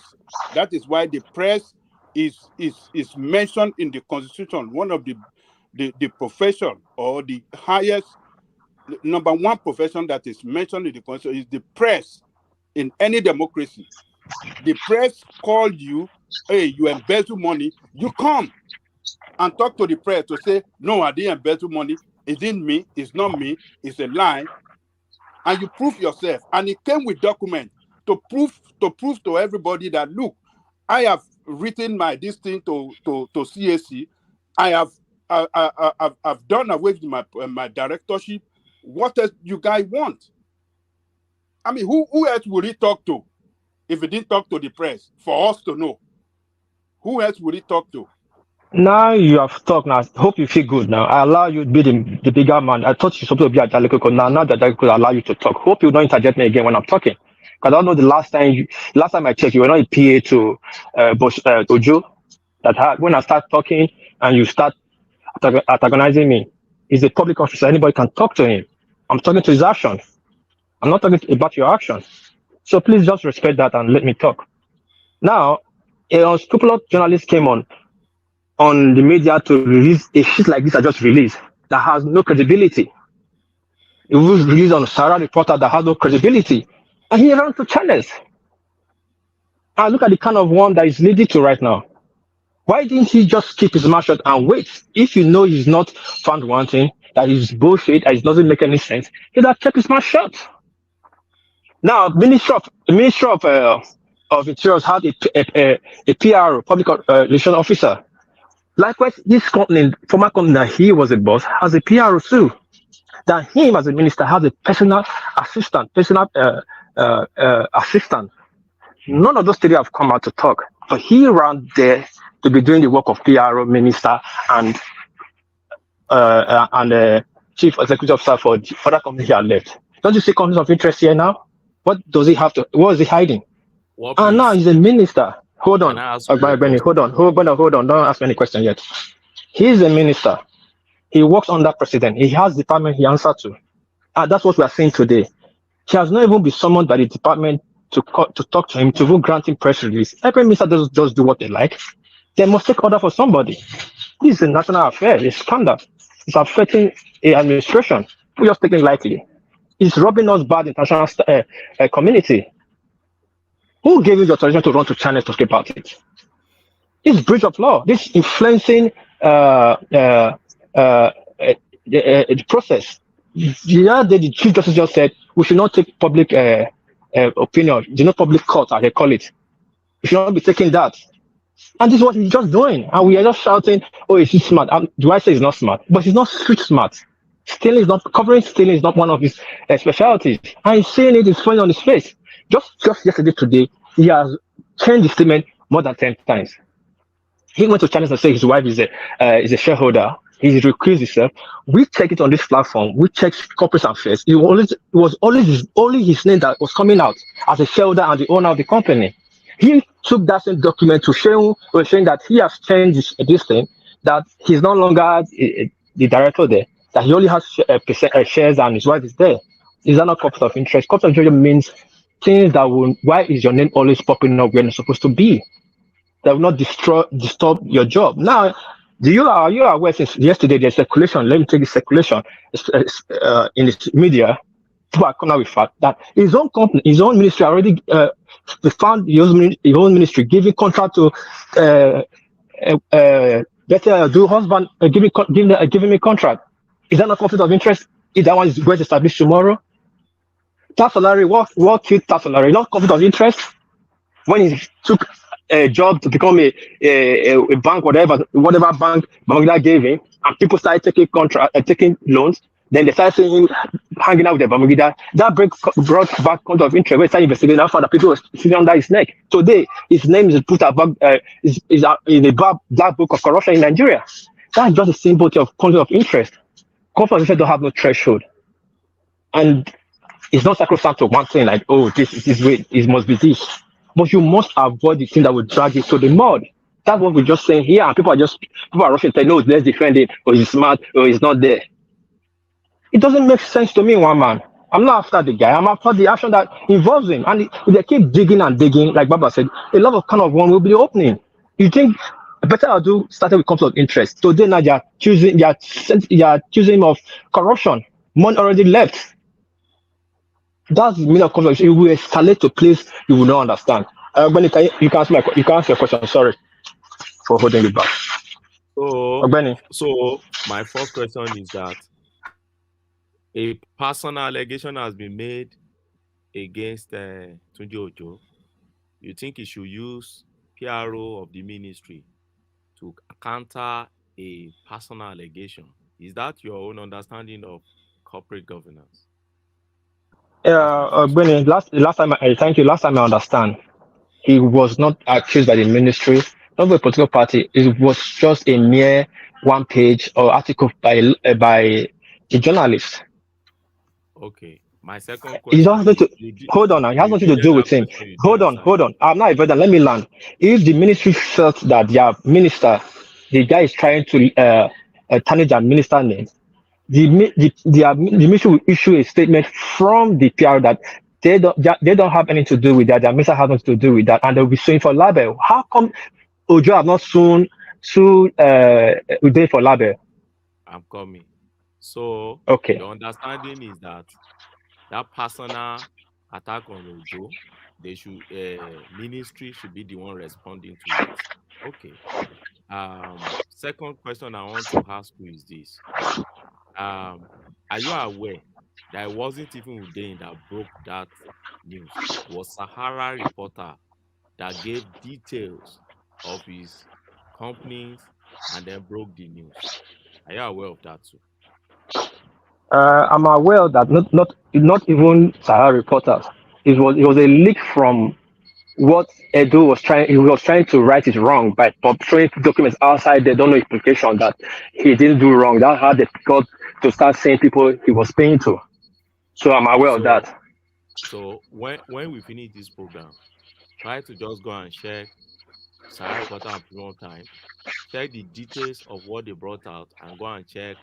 I don't know where you get this one from. This is your list, and go and check the list. You realize that what this man is replying to was not this your list that you brought out. It was the scandal and the details of attack that Sahara reporter brought out. Now, it will lead me to the last question. So, you said that in the social media, or I don't know, in some publication, it has now shown that the husband of Edu also got a project from Ministry of Interior. Is Betta Edu married? Yes. Don't you know she's Mrs.? Oh, okay. I thought she's single. She's Mrs. I said speculation. I didn't say it's a fact. She's not married. I said speculation. Listen, she's speculation. So there it is, right? Is that a touche? You see all these hold on, Benny, hold on. I don't like this. When Professor and you were giving speculation, you understood that it's speculation. Nobody hold you on it. And I said it here, it's speculation. I said I don't know if it's a fact, but it's a speculation. Just take a speculation. If they not find it's a fact, what would that not lead to? I agree with you. So don't now read on that and say, oh, because this now. See, don't go there. Speculation. But I expect somebody who has the street intelligence, the so much street intelligence that you have been emphasizing on this platform, the street intelligence, to put one or two things together and think, okay, if she's single, then where does she get that husband that has a company that Ministry of Interior is now? You see, these are just little common sense for us to pick up, and then you dispel the suspicion immediately. See, Ogbeni, listen, conflict of interest, like I said again, let me go back to it, has no threshold. Neither I use mine over yours or you use yours over mine. But what we will not allow to be established is there's already. The question I asked are just simple. No, I'm not. Your question is a side. Your question is a side question, and I've asked. You are talking about our husband getting contracts. How do you hold on? Hold on. What we're talking about here, why would your name come into this? Is what we're talking about, and they already established that a profit, illegal money goes to the company you used to be associated with or still have share with. That's the conflict of interest, and that has been established. If it's an offense tomorrow in the court, if he wins the court, he didn't win the court, that's a different ball game. But for people start debunking it right now that it's not conflict of interest. What you have just said now doesn't even have relationship with conflict of interest. If you want to talk conflict of interest, you tell us his interest in that company, and listen. Sorry, Ogbeni, I'm not here in the front of court before the judge to prove my legality or technicality. So please don't give me those smart questions. No, hold on. Conflict of interest is not for a special. Hold on. It's not for a legal numerator to explain to a layman. Any layman knows it's a conflict of interest. If you start finding you a layman, not a layman, not every layman know the meaning of conflict of interest. It carries legal implication. That is what Ajalikoko, the last time I said I don't want interpretation from you. I'm not trying to be offended by you because you're already biased. No, I don't want to engage from you because your engagement. No, your engagement is already there because you're emotional. No, not with you. Like yesterday, we started. No, you started it. We were telling you that there was nothing conflict of interest in this thing. You argue with me. Everything I said yesterday is just like Ogbeni was listening to me. The same, everything that Ogbeni narrated today, everything that I said yesterday, as if I'm a lawyer. As this guy, his business organization, his former business, company can do business with both government and private company. As long as it's registered with CFC and as long as it's registered with government to do business with government, it can do business with government. And that does not mean that because it's doing business with government, you are done. You are done. If his company do anything wrong, you want to hold him responsible. It's are you done? The company is a different entity from its own personality. We said Are all you this done? yesterday, and Ogbeni was telling you what conflict of interest This is means what I don't like. as You with are pushing. regard to law. Don't use Ogbeni. You still don't want to believe. Don't use Ogbeni to make. Why do you want to challenge somebody who is a professional, who is telling us what this thing means? One man, can you tell Ojaliko to just keep it? Is that the way we are? Is that the way we are educated? Is that the way that we are? Can you tell Ojaliko not to disturb my time? What kind of things is this? You are challenging a lawyer. You are telling a lawyer the meaning of conflict of interest. You are telling him that he doesn't know the meaning of conflict of interest. Why are we doing this? Do you know more than him? Is one man here? Can you prove conflict of interest when one you man? Why I'm calling your name? I'll make it rowdy right now because Ojaliko is not respecting my time. I'm respecting him, talking to him respectfully. He's not acting his age, and I'll go the way you wouldn't like. Answer now before I go, or you kick me out of this platform. He cannot be trying to bully me because he's what? Who make him who what? Can't I just keep me quiet? Why is he forcing me to take Benny? No. Ojaliko, they will be the last time you do this. They will be the last time you do this. I will not take it from you. This will be the last time. And don't try it. Don't try it. Don't try it. Do not try it because you are. Don't try it. You do not try it. I'm not talking. He doesn't know what is that. I mean, why are we doing this for God's sake? I'm warning you. I'm leaving my either country. I'm warning you. You're getting me pissed. You're not speaking for Benny. Don't make me go to the route you don't want me to go. It's annoying. You don't try. You don't dare you try it. Don't. You are driving this to tribal line. If Benny is a lawyer, he can speak for himself. Not you to remind me he's a lawyer. He's well educated. He has a PhD. He's a lawyer. He's not the first. He's not the first to have a PhD. There are thousands of people who have PhD before him. No, I'm not you. It's not you that will tell me what's the meaning of conflict of interest or not. I have a chief justice in my family, and it's not you that will tell me, Ogbeni, for that alone, Ogbeni don't be started to tell me anything about law. What are you talking about? What you think you go? Sometimes when you think the education is just ending in your own position, why? What makes you feel so, Ogbeni? Sorry, Ogbeni. Ojaliko. This is the problem I have with you. Why must you be the one to tell me what Ogbeni know? When it comes to this issue, and I too, I don't know more than him. None of us here know more than him when it comes to conflict and influence. Then keep quiet. You cannot prove what conflict of interest means. Keep quiet and let me talk with let Ogbeni challenge me. You cannot. You just keep quiet and let me talk to Ogbeni. Talk to me. Or if I don't, first of all, it's my time, and I'm giving you the period to target me, and you are taking like it's your time. Don't you see? Is just being childish. You're not acting your age. Okay. If you want to go that route, you okay. No, you'll be going that route. You don't know that. You don't know that route you'll be going. Don't know that you'll be going. You don't know is that that's the route you'll be going. You'll be telling me to go listen to Ogbeni. You'll be telling me to listen to Ogbeni. You think you are doing good if you are going. I'm not doing good. I'm not doing good. You're in my own section. I'll be telling you. You don't know that what you are doing. You are just making mockery of yourself, challenging Ogbeni on the meaning of conflict of interest. A man that teaches law, you are challenging him. Come on, man, be smart. Stop this. Let me leave you alone, man. Don't leave me alone. Stay now. If you're going to tell me. Look, let me say, War Peace. I support War Peace in this. By the way, I don't like your approach. I want you to respect Ojaliko, but I think that what Ogbeni and one man have done is to create a super panelist who has all the legal expertise. It belongs to him, and he hasn't laid a single foundation. Now, I said to him that when it comes to conflict of interest, appearance is one of the key things that you have to use to measure that standard. If you have an appearance, are you a lawyer? Are you a lawyer? I teach law. Which school? Hold on. Which school do you teach? Do you teach law? I'll tell you. Hold on. Let me first of all. Now you are supporting what? I'm gonna be in camera. No, hold on. Because you want to go after. You want to support world peace. No. Are you not the one? Abusing him the other day, describing him as a nonsense person from a small town from Nigeria.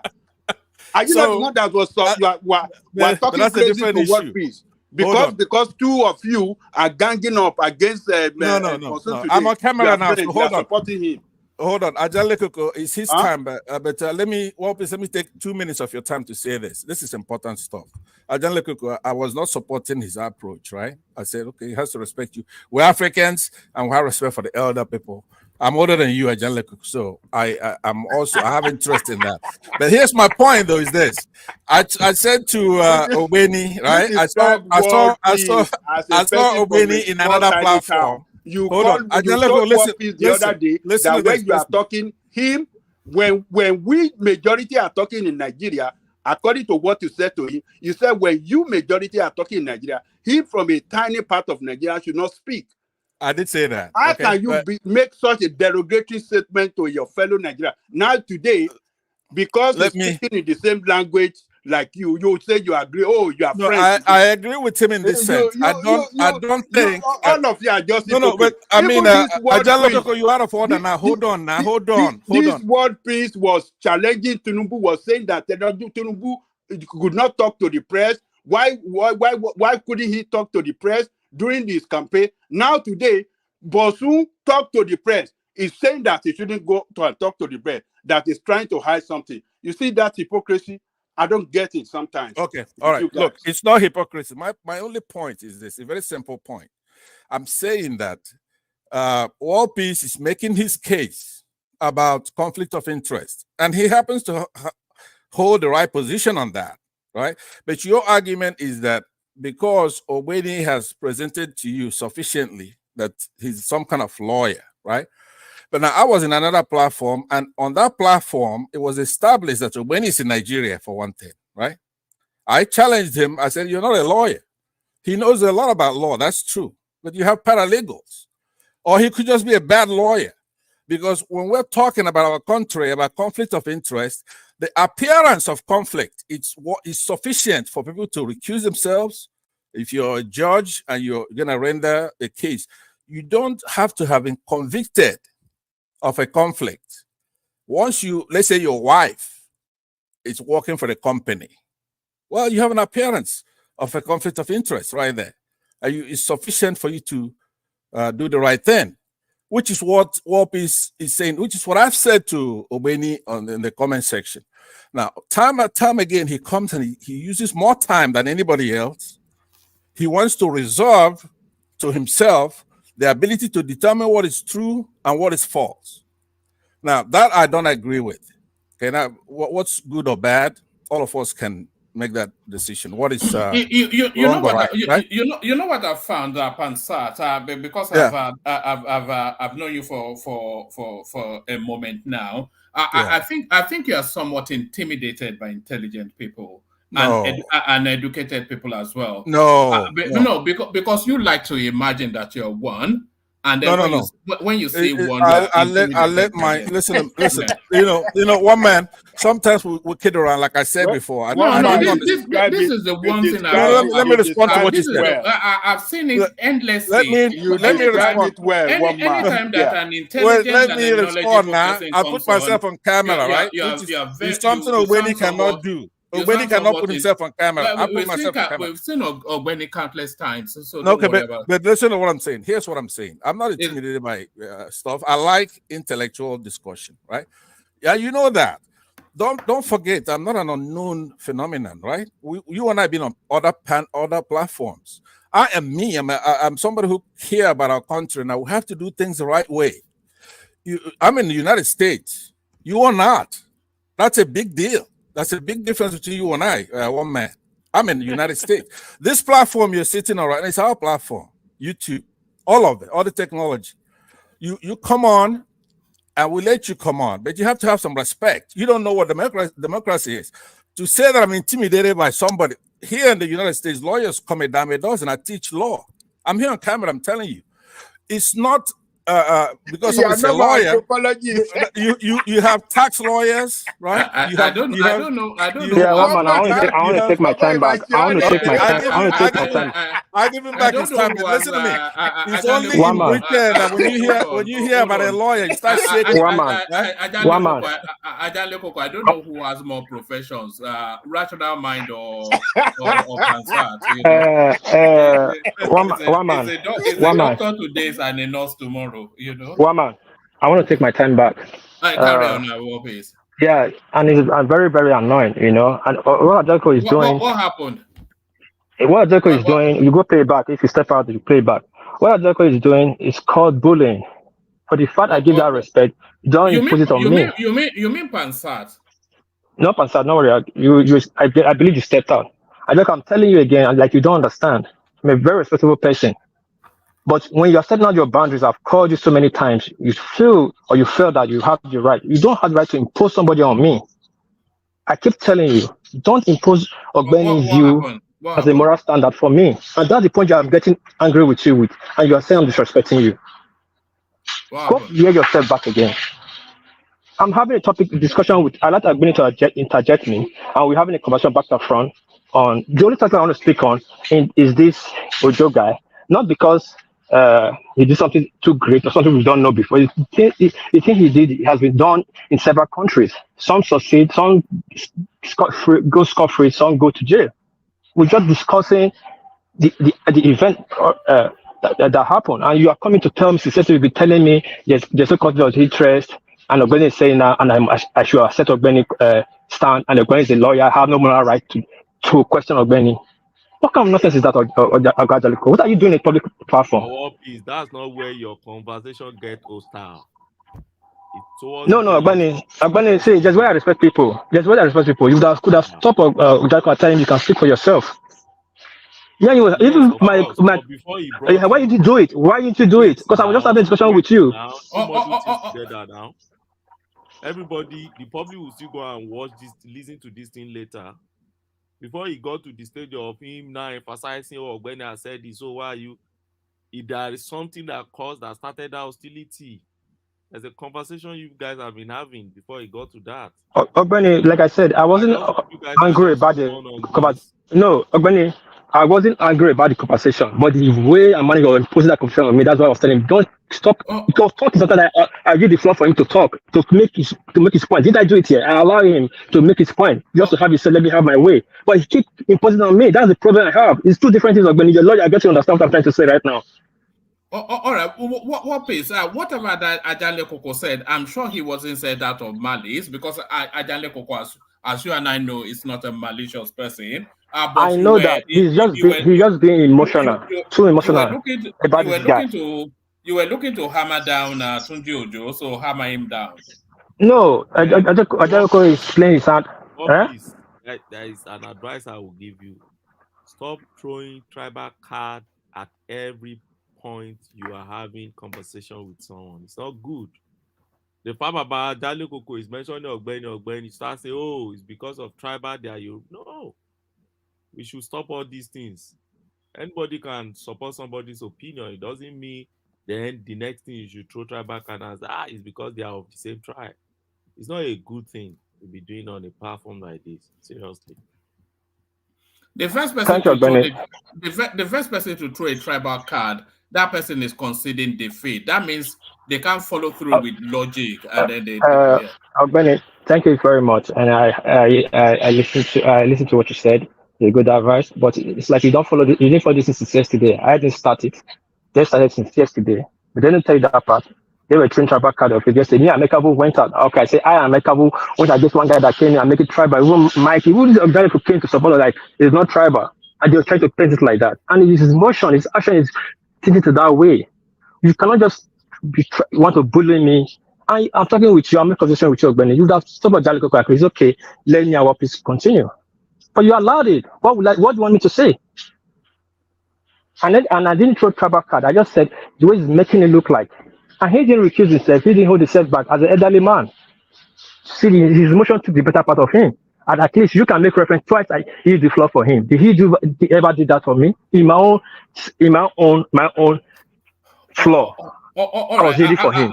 I'll listen back later, but back to your submission, please. I was going to say apologies if we are offended, but I'm pretty sure Ajale Koko would not seek to cause offense. I know that. I know that for certain. If he's offended, you should. Can I say something? I don't want to interrupt you.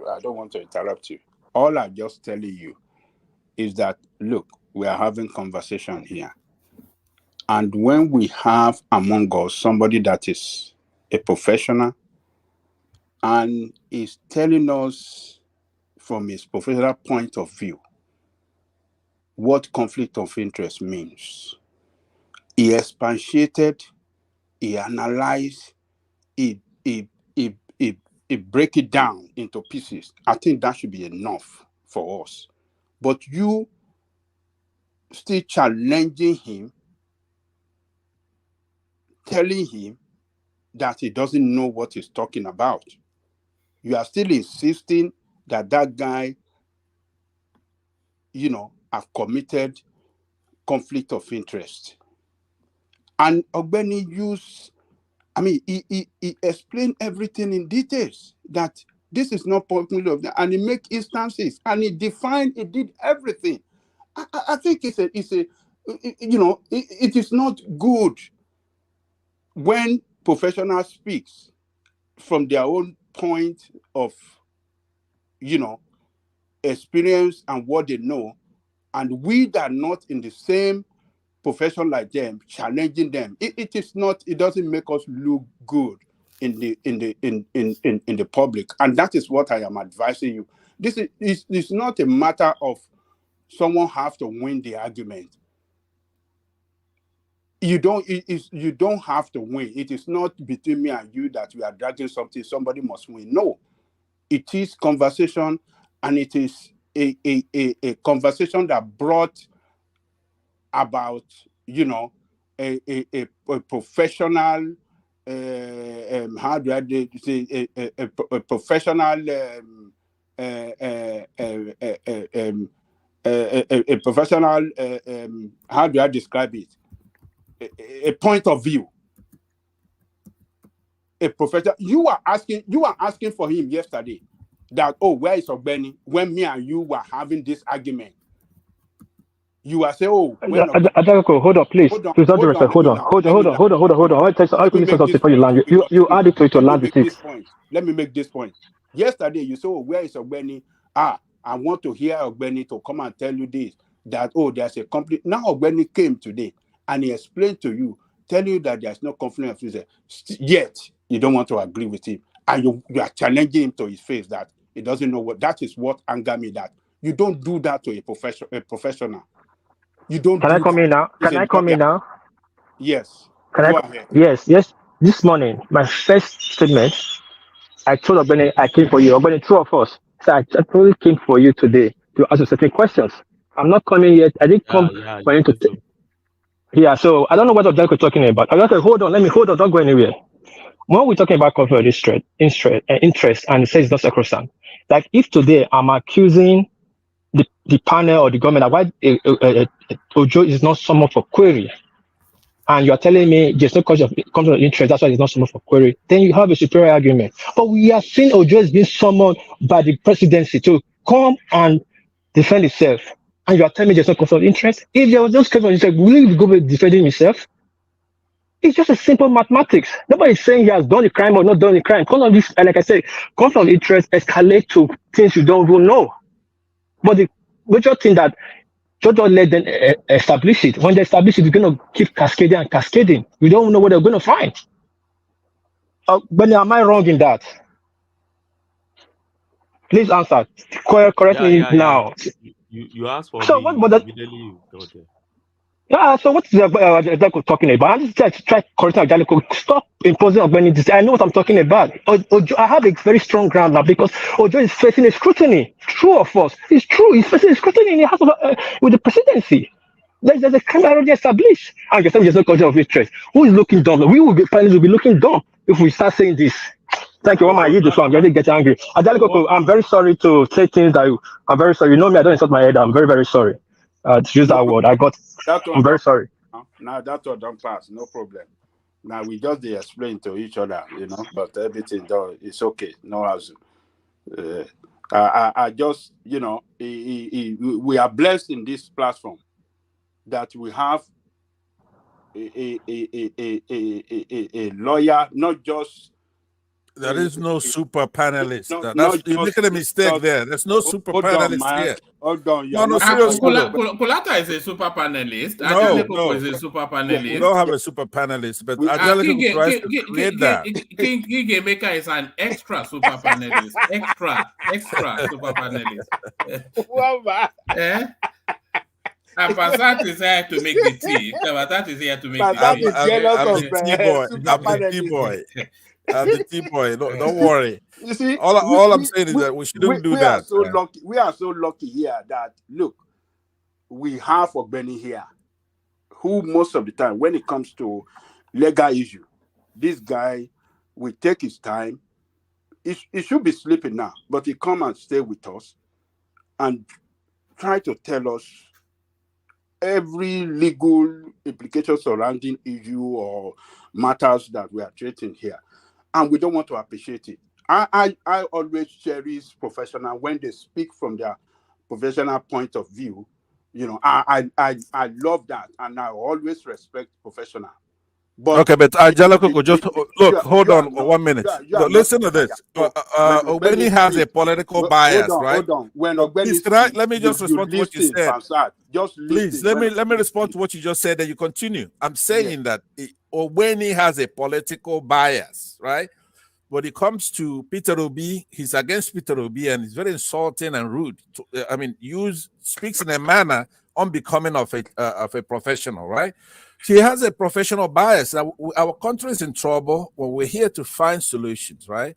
You cannot try to make a super panelist, especially one that is not neutral, or at least one that's not cultured. I don't even think he stepped his feet outside of Nigeria, because I detect that a lot. I know how to detect that. Listen to me. When I left Nigeria, right? Listen to me. When I left Nigeria, right, I consider myself the sharpest tool in the box, right? But when you get to the Western world, then you get to know. Even if you yank a governor who hasn't been outside of Nigeria, you put him in the United States, he's gonna be the dumbest person in the world. So because because Ogbeni has not stepped out of Nigeria, right? You could tell from the way he talks. Hold on. You could tell he wants to be painted abroad as if he's in heaven. But please, could you hold on, Ogbeni? Please hold on. Now, what I'm saying is that you cannot hide it, right? The way he talks, the way he argues. Now, I blame every Nigerian who's in diaspora. We've brought ourselves so low that somebody in Nigeria is going to have the temerity to come on a platform with us, right? And trying to impose his thoughts. You know that he's inadequately yoked because he hasn't been exposed. Do you understand?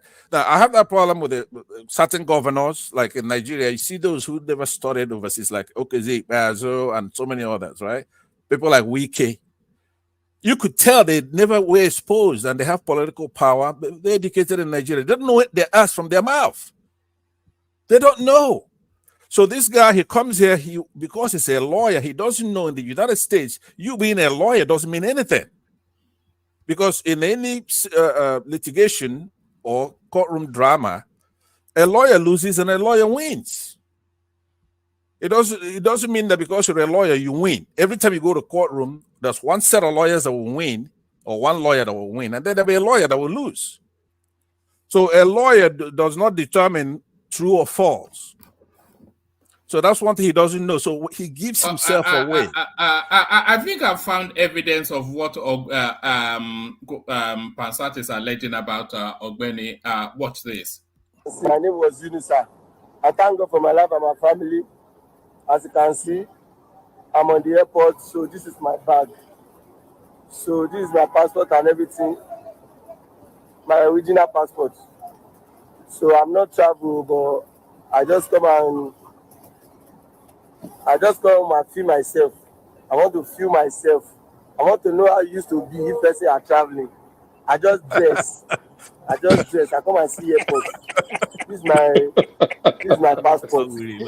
But it's paper. Passat, you're happy now, right? Or when you've been exposed to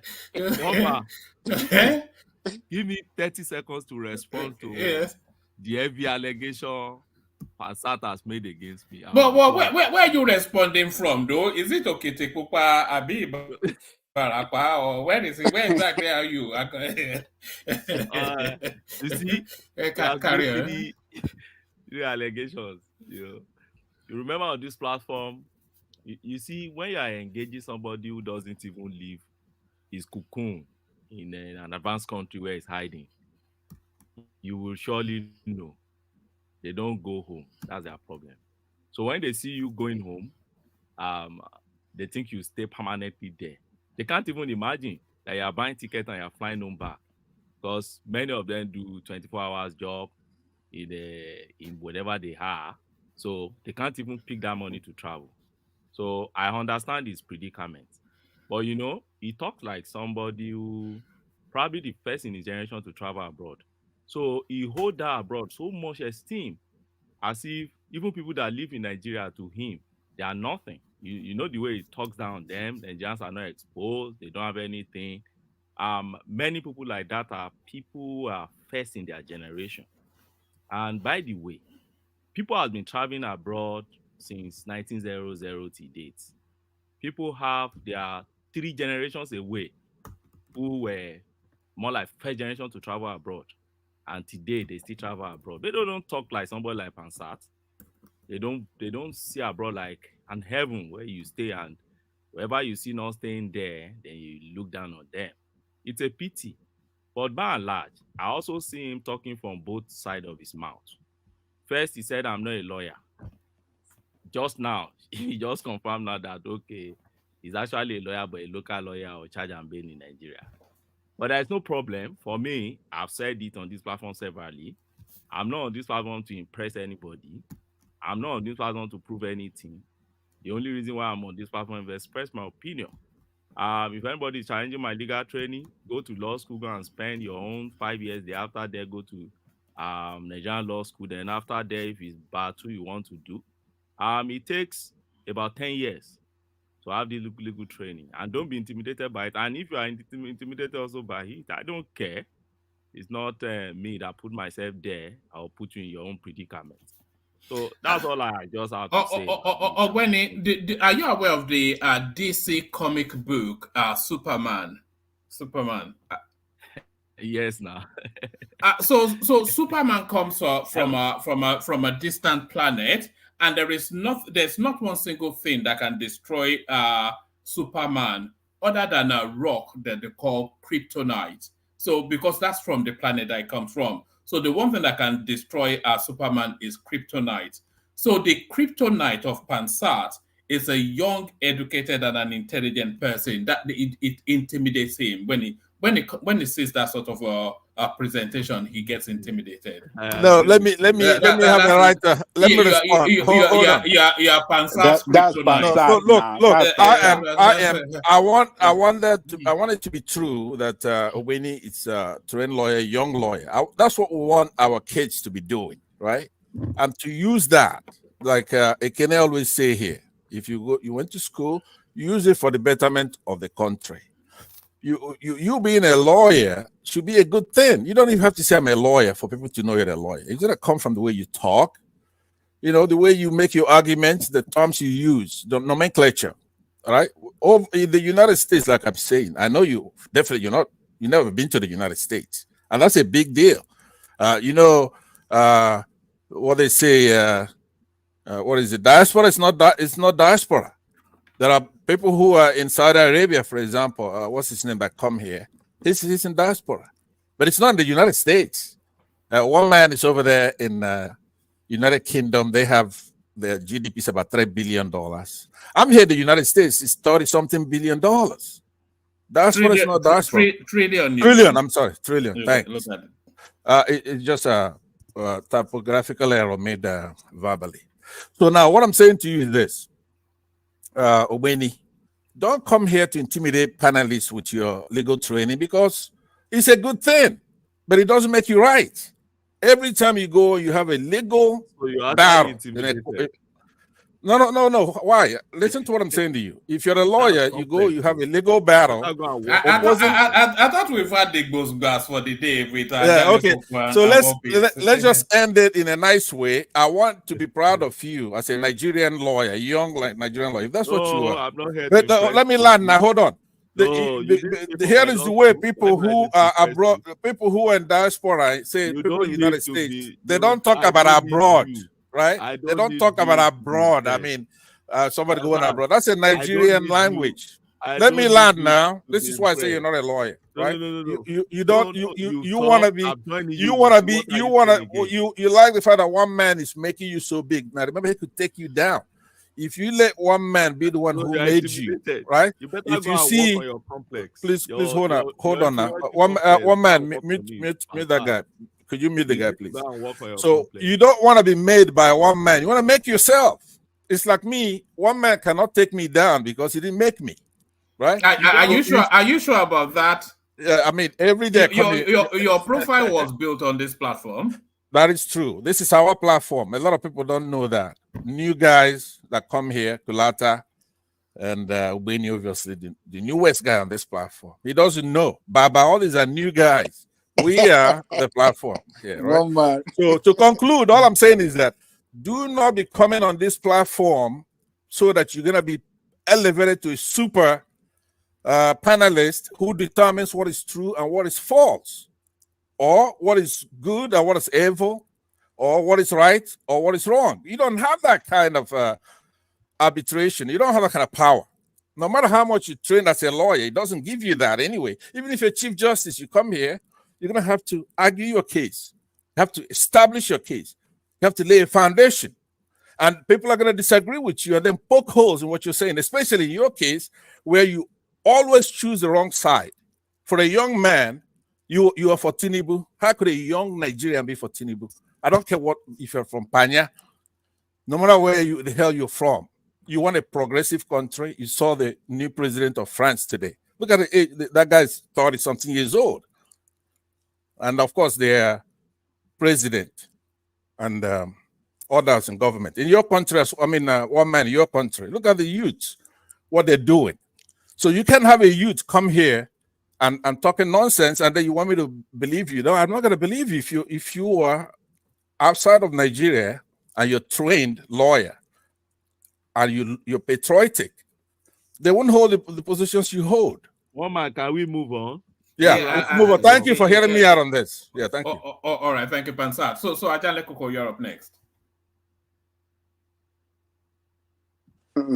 Thank you. Sorry for the long wait, Ajale Koko. It gets like that sometimes. It's been very fascinating. It started mildly, and we were just Tunji Ojo, and then so suddenly you and Warpeace, you started throwing hands. Now two brothers, no my Pansat. He doesn't know that me and Warpeace we are brothers. The other day he was throwing abuse against him that when him is coming talking from one of the biggest tribes, a little tiny place, Warpeace did not talk. Now today he's coming to say you're lying with Warpeace because me and him are having disagreement over a little thing that we have resolved just easily like that. Pansat. It's not a little thing, with Warpeace, that's a big deal. What you're doing? Don't worry about that. Don't worry about that. Me and Warpeace, we are brothers. So it's gone. So greetings to our listeners around the world. Click on the like button, share, and subscribe if you haven't done so. Where am I starting from, one man? Do you want to start with the title of the thing, the suggestion, the idea that the Northerners are actually launching that insurgency that they used to chase Goodluck Jonathan out of office at Tinubu? No, I don't want to agree with that. It's been an ongoing problem. It's a problem that they've been having in Abuja, surrounding counties before now. Even it was very bad during the Buhari's time. It was it not during the Buhari that they went to launch an attack against prison, Kuje prison, and free some of the terrorists from there. So we won't be right to say, oh, because of what happened, terrorists took some people, kidnapped some people, and we say, and then conclude that, oh, it was because they it's an effort to launch attack or create some kind of insecurity problem for Tinubu. No, I don't want to agree with that. I don't want to agree with that. It's been an ongoing problem, and the federal government have to, stand up to the challenges. The military in Abuja, I don't see why there should be kidnapping in the federal capital territory. It's very shameful. It just shows that our politicians and those in charge of our security are not doing their good job. It can be very scary. People that want to travel from abroad to Nigeria, particularly to Abuja, if they, stumble on this kind of news, they'll be very scared. So they still have some. They have to double their effort in tackling this insecurity problem. There shouldn't be any room for blame game. They don't have to blame anybody.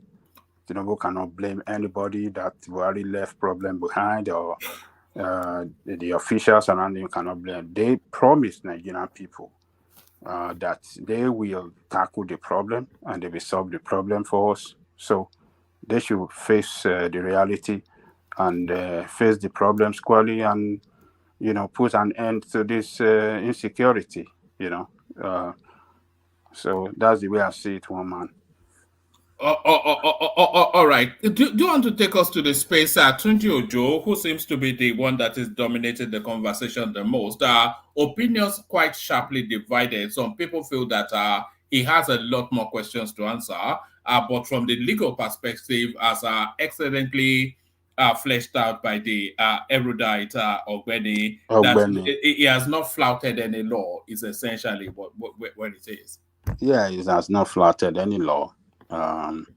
His company, his former company, are registered to do business in Nigeria, and as such, they can do business with any government agency, any ministry, as long as it's not a ministry occupied by Bosun himself, But other ministry, I think they can do business with them as long as they register with the federal government to do business, because the procedure. But Ajale Koko, do you not find the convenient coincidences in this particular narrative? Do you not find them a bit off? So he's a minister of state. The other person, Betta, she's a minister of state. His company, and there's no way he can detach himself from that company, resigned or not.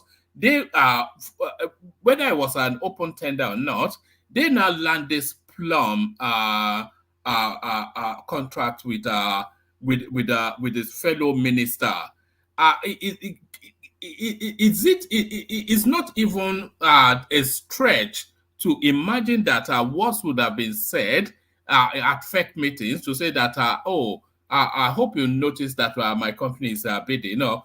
It's the coincidence is not too convenient, almost on the borders of sharp practice, if not illegality. Let me tell you one man. You see, while I will like an investigation to be carried out by EFCC or whoever that is assigned that responsibility to carry out investigation, until investigation reveal that Bosun played a role by way of influencing the minister, or by, having some kind of connection through the back door to get that contract for his former company. Until then, I think for what we have at the moment, he has not done anything wrong. Until when investigation is carried out and now revealed that, he's implicated in that deal, then we can call for his resignation or for him to be sacked. But the way it is, with what we know at the moment, that company have the right to do business with the government. They have, legitimacy to do business within Nigeria, including with Nigerian government, state government, local government. So for the fact that they did some business with humanitarian this thing, and he occupied the position of Minister of Interior, they are two separate ministry. So you cannot accuse him of conflict of interest when the business or the contract did not go through him, when he does not have an oversight function over the Ministry of Humanitarian. So it's a two separate organization. So, but the president has acted well, according to what we heard today, that he invited him to know from him what happened. That's a good thing. But the president, I believe he knows better what the law says about what somebody in government occupying ministerial position, what he must do by resigning from organization where he served, which he did, where he served before, which he did, by not having directorship position, which he did, by not playing any role, active role in the day-to-day running of that business, which that guy I've done away with. So for now, with what we have seen him done, I think he has not crossed the line. But investigation could come out tomorrow to say, well, you have answer you have question to answer, he has some skeleton in his cupboard. That's a different ballgame. But for today, as far as with what I've seen, I don't think he has done anything. He has done nothing to show that he has conflict of interest until investigation prove otherwise. So we will wait until then. But this guy, how do I say, the president have done well. And the president, for him not to give him suspension, I believe the president is convinced that this guy have no question to answer at the moment. So let's wait. We don't know what's going to happen tomorrow or some days to come, but we just have to relax and wait. The president did well on the case of the Betta Edu, suspend her, and he directed the EFCC to carry out investigation on her activities since he assumed office. The former lady that occupied that Betu position that Betu took over from is in detention at the moment. He already reported herself yesterday and has been kept in detention for questioning with EFCC. So let's wait and see what's going to happen. So I think that's my take on that one, man.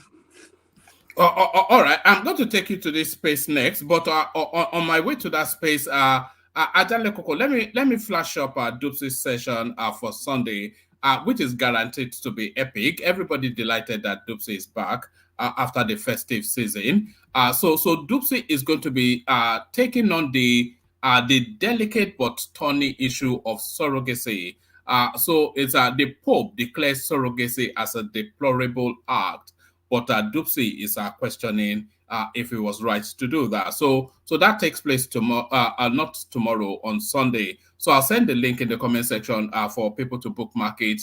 But Ajale Koko, Tinubu caught a wolf in governance. Tinubu reduces entourage on foreign trips for president, VP, ministers, and others. A step in the right direction, would you say? Yes, absolutely. Step in the right direction. But I don't like why. I don't like why his wife, the first lady, must have 5 persons with her if she's traveling outside the country.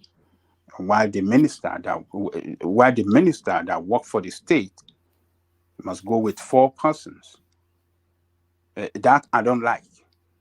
What constitutional responsibility does the wife carry out for the state? Why must she spend more money when she's going abroad than the minister that is working for the state that want to go and conduct maybe establish some kind of business deal and government relationship with our counterpart abroad? Why must they be given lesser number of people to go with minister than the wife? I think that is not right. The wife shouldn't have got more than 2 persons or 3 persons going with her. She carries no constitutional responsibility. No constitutional responsibility defined by the law of Nigeria. Why must her office spend money more than the minister when she's traveling about? For what? What are they going? Is it not peperimpe they are going for?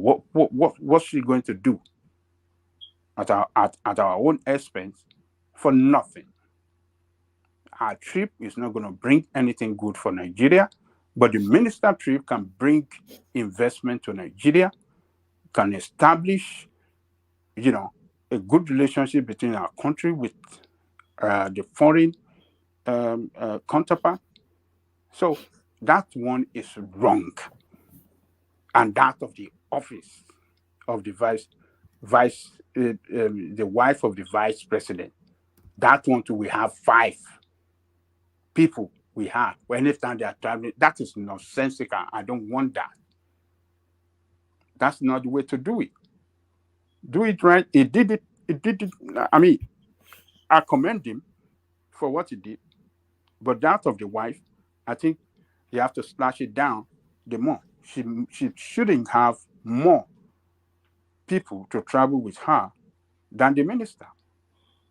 It shouldn't be. So, and I believe this decision must have been, I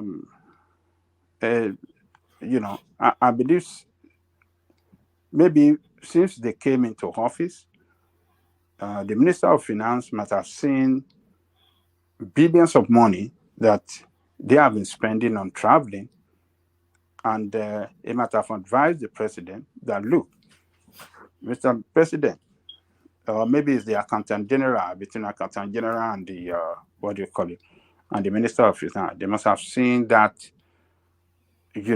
huge traveling expenses.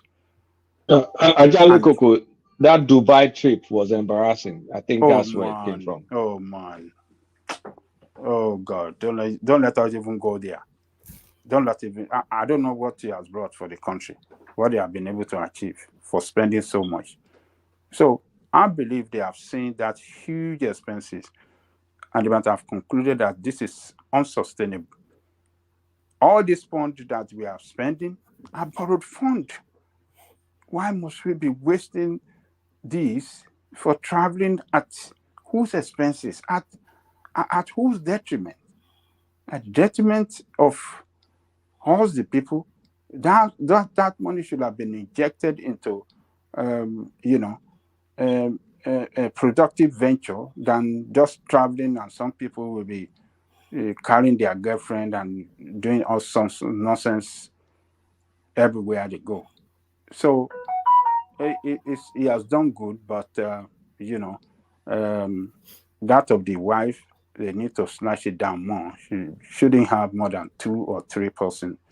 She shouldn't have more people with her than the minister. That is the only area I want to advise the president to look into. If they are listening to us, cut it down. We will praise you here that you have done a good job. So it's a good job. It's a good step in the right direction. The president should be commended for doing this. It shows that he's listening to us. I mean, listening to a lot of Nigerians that have been calling for them to slash down on expenses that they incurred on Nigerian resources. So I think it's commendable. That is a good effort. All right, let me take you here, Ajanle Koko. So that the soldier boy that lambasted Sanwo-Olu for calling his colleague a useless soldier, so he has been arrested. So is this heavy-handed, or is it a necessary step that had to be a necessary action that had to be taken? So is it heavy-handed, the response by the army chief, or a necessary action? It's a necessary action. You remember on that day when this video of this rascal boy came out, I was I showed my strong displeasure at his behavior, that it didn't show I said it here that he portrayed the image of the military very bad. He portrayed the image of the military as indisciplined. He portrayed the image of the military as unprofessional. And he totally shattered the image of the military. Because we are in democracy, and military are, subjective to democratic rule. We are their boss. They are not our boss. The commander-in-chief of the armed forces is Bola Tinubu, and Nigerian people elected him there. And the governor of the state who arrested that guy is the, how do they call them? The security officer, what do they call them? Is this security officer of the state? Chief security officer. Huh? Chief security officer of the state. Chief security officer. But look, it's the chief security officer. How on earth the chief security officer is driving, and some people are driving opposite him? It is wrong. They are driving on opposite way, and which is against the law. It's against the traffic rule. So they should be arrested and disciplined. And more so, a military officer that knows better, they shouldn't violate the law. The law is very clear. It doesn't mean that because you see this entitlement mentality that we are military, we can do and not do it. We must put an end to it. We must put an end to it. They don't respect the law, the military, when they are in uniform. They use their uniform to harass people, to violate the law, and then get away with it, and with impunity. They don't care. It's like they don't care. They call civilians, they call us bloody civilians. They have no respect for anybody, but only for their boss and bosses in their cantonment. Those are the people that they do. But ordinary, it's our tax money that they pay them from our tax money. But then these people disrespect us, they molest us, they humiliate us, and they brag that nothing can happen. You see, the governor, I think, to me, I don't see anything he did wrong on that day. He acted in the right direction. He should not be the chief security officer and right in his face, some people are violating the law and he let them go free. It shouldn't happen. That must not happen. If you allow that to happen and he didn't arrest the situation, that means he's complicit in that. By my own opinion, it must not see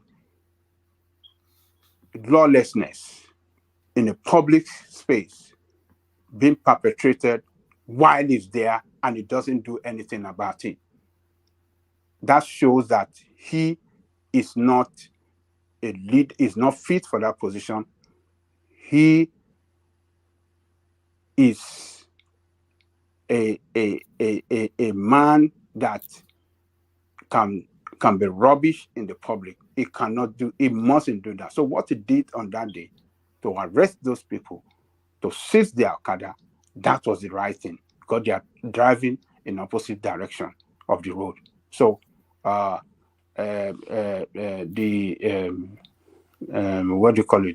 army chief that spoke, that responded today, he spoke well. I think has been able to redeem the image of the military, that when they come to discipline and orderliness is the top of the line is what they cherish as most in the military, is their watchword, according to him. We call him discipline and orderliness is their watchword, and they don't compromise with those with discipline in the military. So it's been able to tell Nigerian people that we are not going to tolerate rascality, some youngsters acting irresponsible, disgracing the military in the public. It will not be tolerated. So it did well, and that is what I called for that day, that the chief of army staff should come out, address that issue, and get that guy arrested and slam him in the guard room. And possibly if the military law says that he should be fired, he should be fired, because it shows that he is not fit for that position. He have no that training that he went through to be a disciplined military officer. He doesn't respect it, and therefore there must be punishment for that. So the chief of army staff have done well, and I think he has redeemed the image of the military, that they respect us, the civilian, and they will always show discipline in the society and they will be submissive to the rule of law and the civilian rule as well. So, step in the right direction. Kudos to him. We want to see a follow-up on this, how that guy is disciplined. We want to see it, if possible, so that a lot of us can get, be more happy with the military as well. So that's my take on that one, man.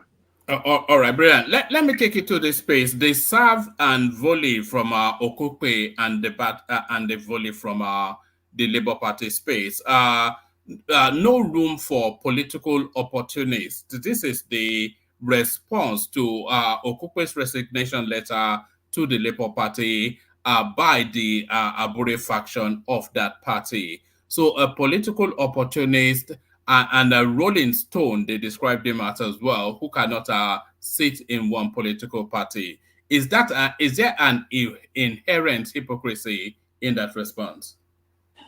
Well, one man, I think they should have wished him well. They should have thanked him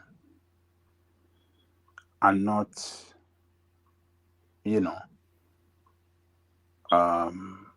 through all this abusive language against him. It is not the best way to treat people. It just shows that their political party or political leadership in that party that doesn't know how to manage people. You can't force someone to remain in your party. Someone said they're going, let them go. But then your Okupe particularly, who was the one that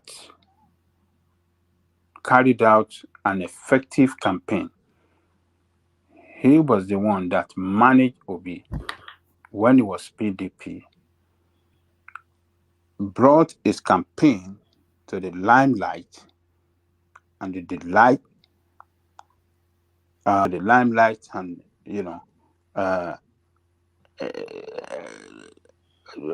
Nigerians, they should be grateful to him and not show this attitude of ingrate to him. He doesn't want to be in the party again, they should let him go.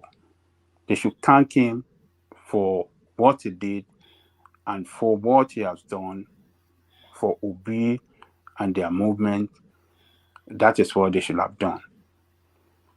They are telling him he's a man that jumped from one party to the other. What of Obi? Has he not been jumping from one party to the other as well? They did not start with with PDP. From PDP to ABGA. And from ABGA, he ran back to PDP. And from PDP, he now ran to Labour Party. Who knows where he's going tomorrow? Do they know where he's going tomorrow? They don't know. So this is to say they are just a bunch of ingrate people, And what Okupe said in that letter, that when they left PDP, they are looking for a special purpose vehicle to, to advance the the Obi's presidential ambition, and they got to Labour Party. They were able to do it, to market him and contest the race with others. They are able to achieve what they achieved. Now they fail. and they have to wait till another 4 years or another 8 years. Who knows? And he doesn't want to go that route anymore. He believes that that party does not align with him. He decided to leave. They shouldn't be, be so sure that that element of ingrate as they acted in that letter that they threw out to the press. It's not good. I personally does not see Okupe as a politician that is stable in one place too, but that is their nature. All of them, that including the Obi that they call their saint, it does not stable too. They've been jumping from one party to the other. So they should have kept quiet. They should have thanked him. They should have wished him well, and they should have said, "Look, well, we are still friends. We can still connect, but it will have been. But we're still looking forward to hear from Obi himself. What is his statement? Because Obi has to make statement. This is the guy that was with him.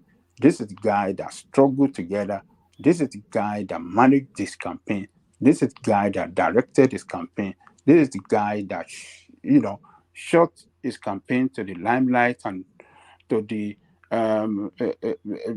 to such a movement that knocked on the door of many people in Nigeria. He was the one talking to the media. He was the one that was telling us all sorts of things that we don't know about Obi. He packaged Obi, excellently, perfectly and excellently. But for them to say, because he's leaving and they're throwing all sorts of abuses against him, it just shows that they are ingrate and they are just a bunch of people that cannot manage human resources. They cannot manage people. And when you have a party that cannot manage people like this, it's going to be very hard to see people of great value to want to associate with them, because they know, okay, if there's agreement between us and we say it's going to be a lambast and all sort of languages against you. So I think they are wrong. Somebody should have advised, who actually signed that one man. It was their publicity national secretary or something. Is it Tanko Yusuf? No, it was Obiora Ifo. I think his name was Obiora Ifo. Obi cannot advise him. This is what we're talking about. This Obi man, he cannot advise them not to write such a very, disgraceful. It couldn't advise them not to issue such a very ridiculous statement against somebody that worked for him, that worked with him, that stood that place of second position when they are looking for vice president. A trusted person, a person that is so much trusted, to take the temporary position of the vice president before they took the government. You see, if tomorrow now you see this guy not going against Obi or making statement against him, a lot of disobedience will come out and start raining, talking all sort of nonsense. But where is Obi now? Why couldn't he advise them that whatever they're going to, any statement they're going to release to the public concerning him must be a friendly statement and not a statement that is antagonistic? Why? Where is this man now? every time that is necessary, is required of him to be to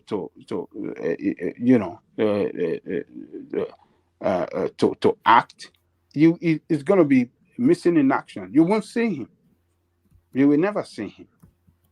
It's just, I mean, where is Obi? We still want to hear from him. Where is him? I know some of his supporters will be going haywire now, but where is this man? This is the same thing that happened during the Arabambi and all these people. All these people were carrying out campaign with you. They're traveling everywhere. And when there was trouble, you took side from one place instead of you to manage them, bring them together and see how you can, manage them and, to your own advantage. But you are missing in action. At the end of the day, you took side, and then those people now, they are now is in opposing camp, fighting him and his group. It's Obi have to, I don't know. He has to know the way to. I don't think that man can manage political organization, man. That is just what I see. I don't know. He could be good in managing business, but when it comes to political organization, a leadership position in a political organization, it doesn't know what it entails. It doesn't know how to run it. It doesn't know how to manage it, and that is why you see people breaking away from him. And it's I don't know. I don't know why he's just there, not doing anything. You should have advised him not to make such statement and release such a press statement against Okupe. It's not good. That's where I see it, woman. It's not good. Very bad. All right, brilliant, excellent. So, Ajale Koko, on my way to Pansat, I want to play this. I want to play this clip. It's the feedback that Foley sent in. So we've seen little snippets of it, but I've put it together as one video, which is on the platform. So I'll put the link to the receipt from Hassan. That's been put up on the platform as a video, and I think we've played that clip already. But I'm only going to play this only to capture this gentleman because it wasn't in one. This is an 8-minute long video, so I'm not going to label the whole 8 minutes. But I've sent the link to the comment section for people who want to go watch it. So these are just thank you notes from some of the beneficiaries of the One Man Went to More platform. This gentleman was particularly appreciative. Let's just have a listen.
ẹ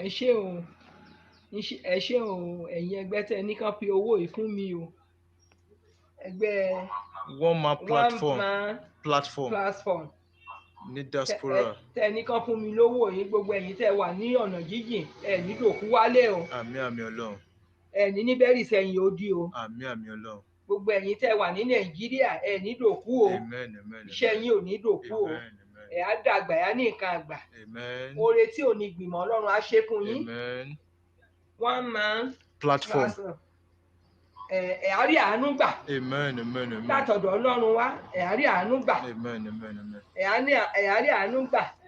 Má jẹ̀mú ṣe rere yín, a máa tẹ̀síwájú. Amen, amen, amen. Lórúkọ Jésù, ní wówó tì. Amen, amen, amen. Ọ̀dà omi ò kì í dá olókun, ọ̀dà ohun rere ò ní dá yín. Amen, amen, amen. Ọ̀dà irun ò kì í dá orí, ọ̀dà ohun rere ò ní dá yín. Amen, amen, amen. Lórúkọ Jésù, ẹgbẹ́ yín ò ní túká o. Amen, amen.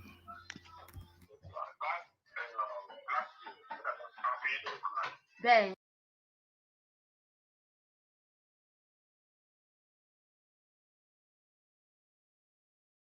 All right. So, like I said, I've sent the link to the comment section.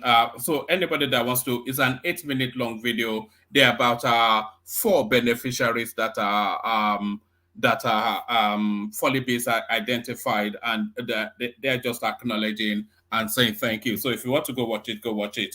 Let's go on to Pansat as we start to wind it down. Pansat, you're up next. So one man before you go to Pansat. What is going on in this comment section? Ola ń ta guitar fún Dupsy. Ola is the sort of guy that you don't want to introduce to your girlfriend. He's a dangerous guy. He's a dangerous guy. Don't introduce him to your girlfriend.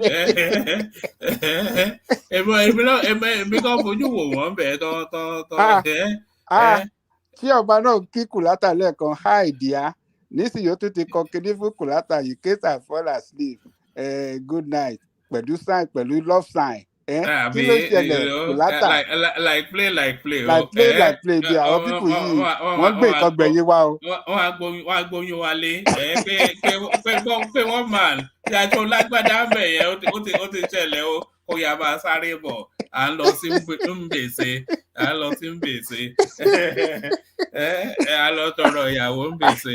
Àwọn Kùlátà àtọ́lá wọ́n gbé nǹkan gbẹ̀yìn wa o àwa kan sọ̀rọ̀ bí àṣẹ wọ́n dọ́gbọ́n sí nǹkan kan lẹ́yìn abájọ tí wọn ò wá sórí platform Kùlátà yẹn ti sá lọ. Okay. We are monitoring you with P9s.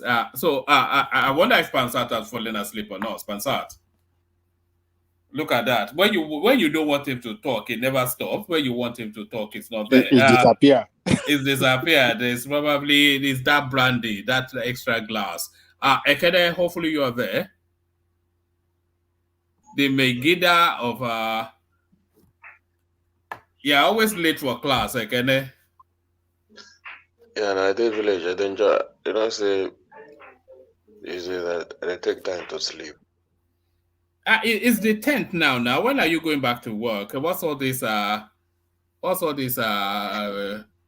celebrating? I need to relax very well now. I'll be traveling by weekend. The market just opened on Monday now, on 8th. All right, you get small boy where they open shop? No.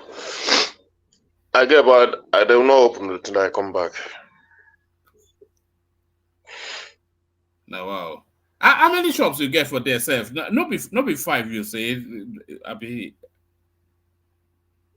Yes, sir? I say how many shops you get for there? No be 5, you say. No be 5 shops, you say you get. Man, leave me alone.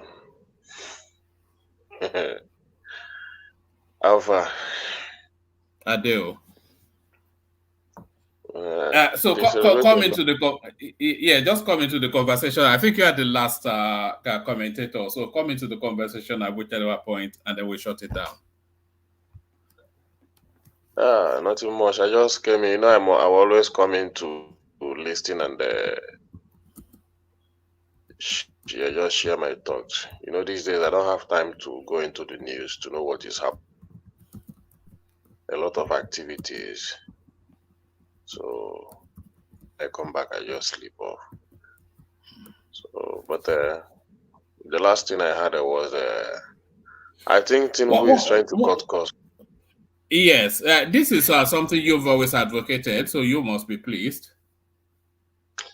Yeah, I'm pleased now. You know, but when I say it, some people here say cutting costs is not the way to go. I don't know why people say that cutting costs is not the way to go. I think he now understands that he cannot do without it because he needs to do a lot of cutting costs for him to be able to meet up with, even with that budget, that 2024 budget. If he didn't cut costs, he will not be able to meet up his expectation. Most of the things he wants to do as the president, because if you look into the system, you see a lot of vampires in that system.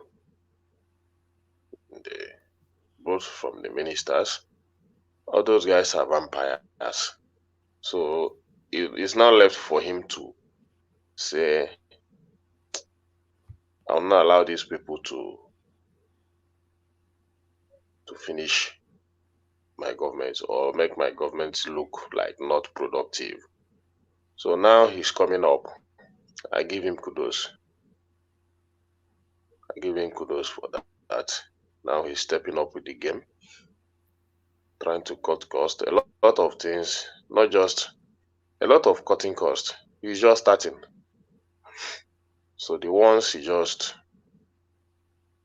did now, I give him kudos and I want him to do more. Any area that he sees that he should shut it down for his government to survive, especially the area of First Lady, traveling. You see, I think they're now beginning to know that Nigeria is now awake to a lot of problems we are facing in this country. It's not like before. Like people that say that we should shut the internet down and all this. I pity those people because they don't want the truth. The internet is doing a lot of good work. But because those guys are hypocrites, they don't want the internet to be doing the job that it has to do. So they want the internet to be shut down. And I pity those guys, those Nigerians that say that the internet should be shut down. The internet is doing a lot of, and when you think that these guys are not listening, they're listening. Because most of the time we argue here, we talk, we think, we wake up tomorrow and we see that the news we receive is according to the demand of the people. So when that happens, I feel sorry for the people that are negative, are hypocrites, that don't want to say the truth because they want to look good to the government. I feel sorry for those people. But we must continue to push. I thank God for the internet. They now begin to fall in line with the mind of the people. And I give him kudos for that. So he should do more. He's just starting. All right, brilliant. All right, brilliant. So, I'm going to shut it down here. All of my co-hosts are not available, and I think 6 and a bit hours is more than enough. So let me shut it down here. We'll pick it up again tomorrow. So thank you, Kenneth, for your company. The ever majestic Pansat. The Ogweni with the elegance and the eloquence, and Ajan Lekoko, of course, to keep things 100%. The super chatters, Ola Ayo, Tima, Jack, and Choma. So thank you to all those. We're going to round it off with the Slay Mama minister that got slayed. So thank you, everyone. See you tomorrow. The Slay Mama minister that got slayed.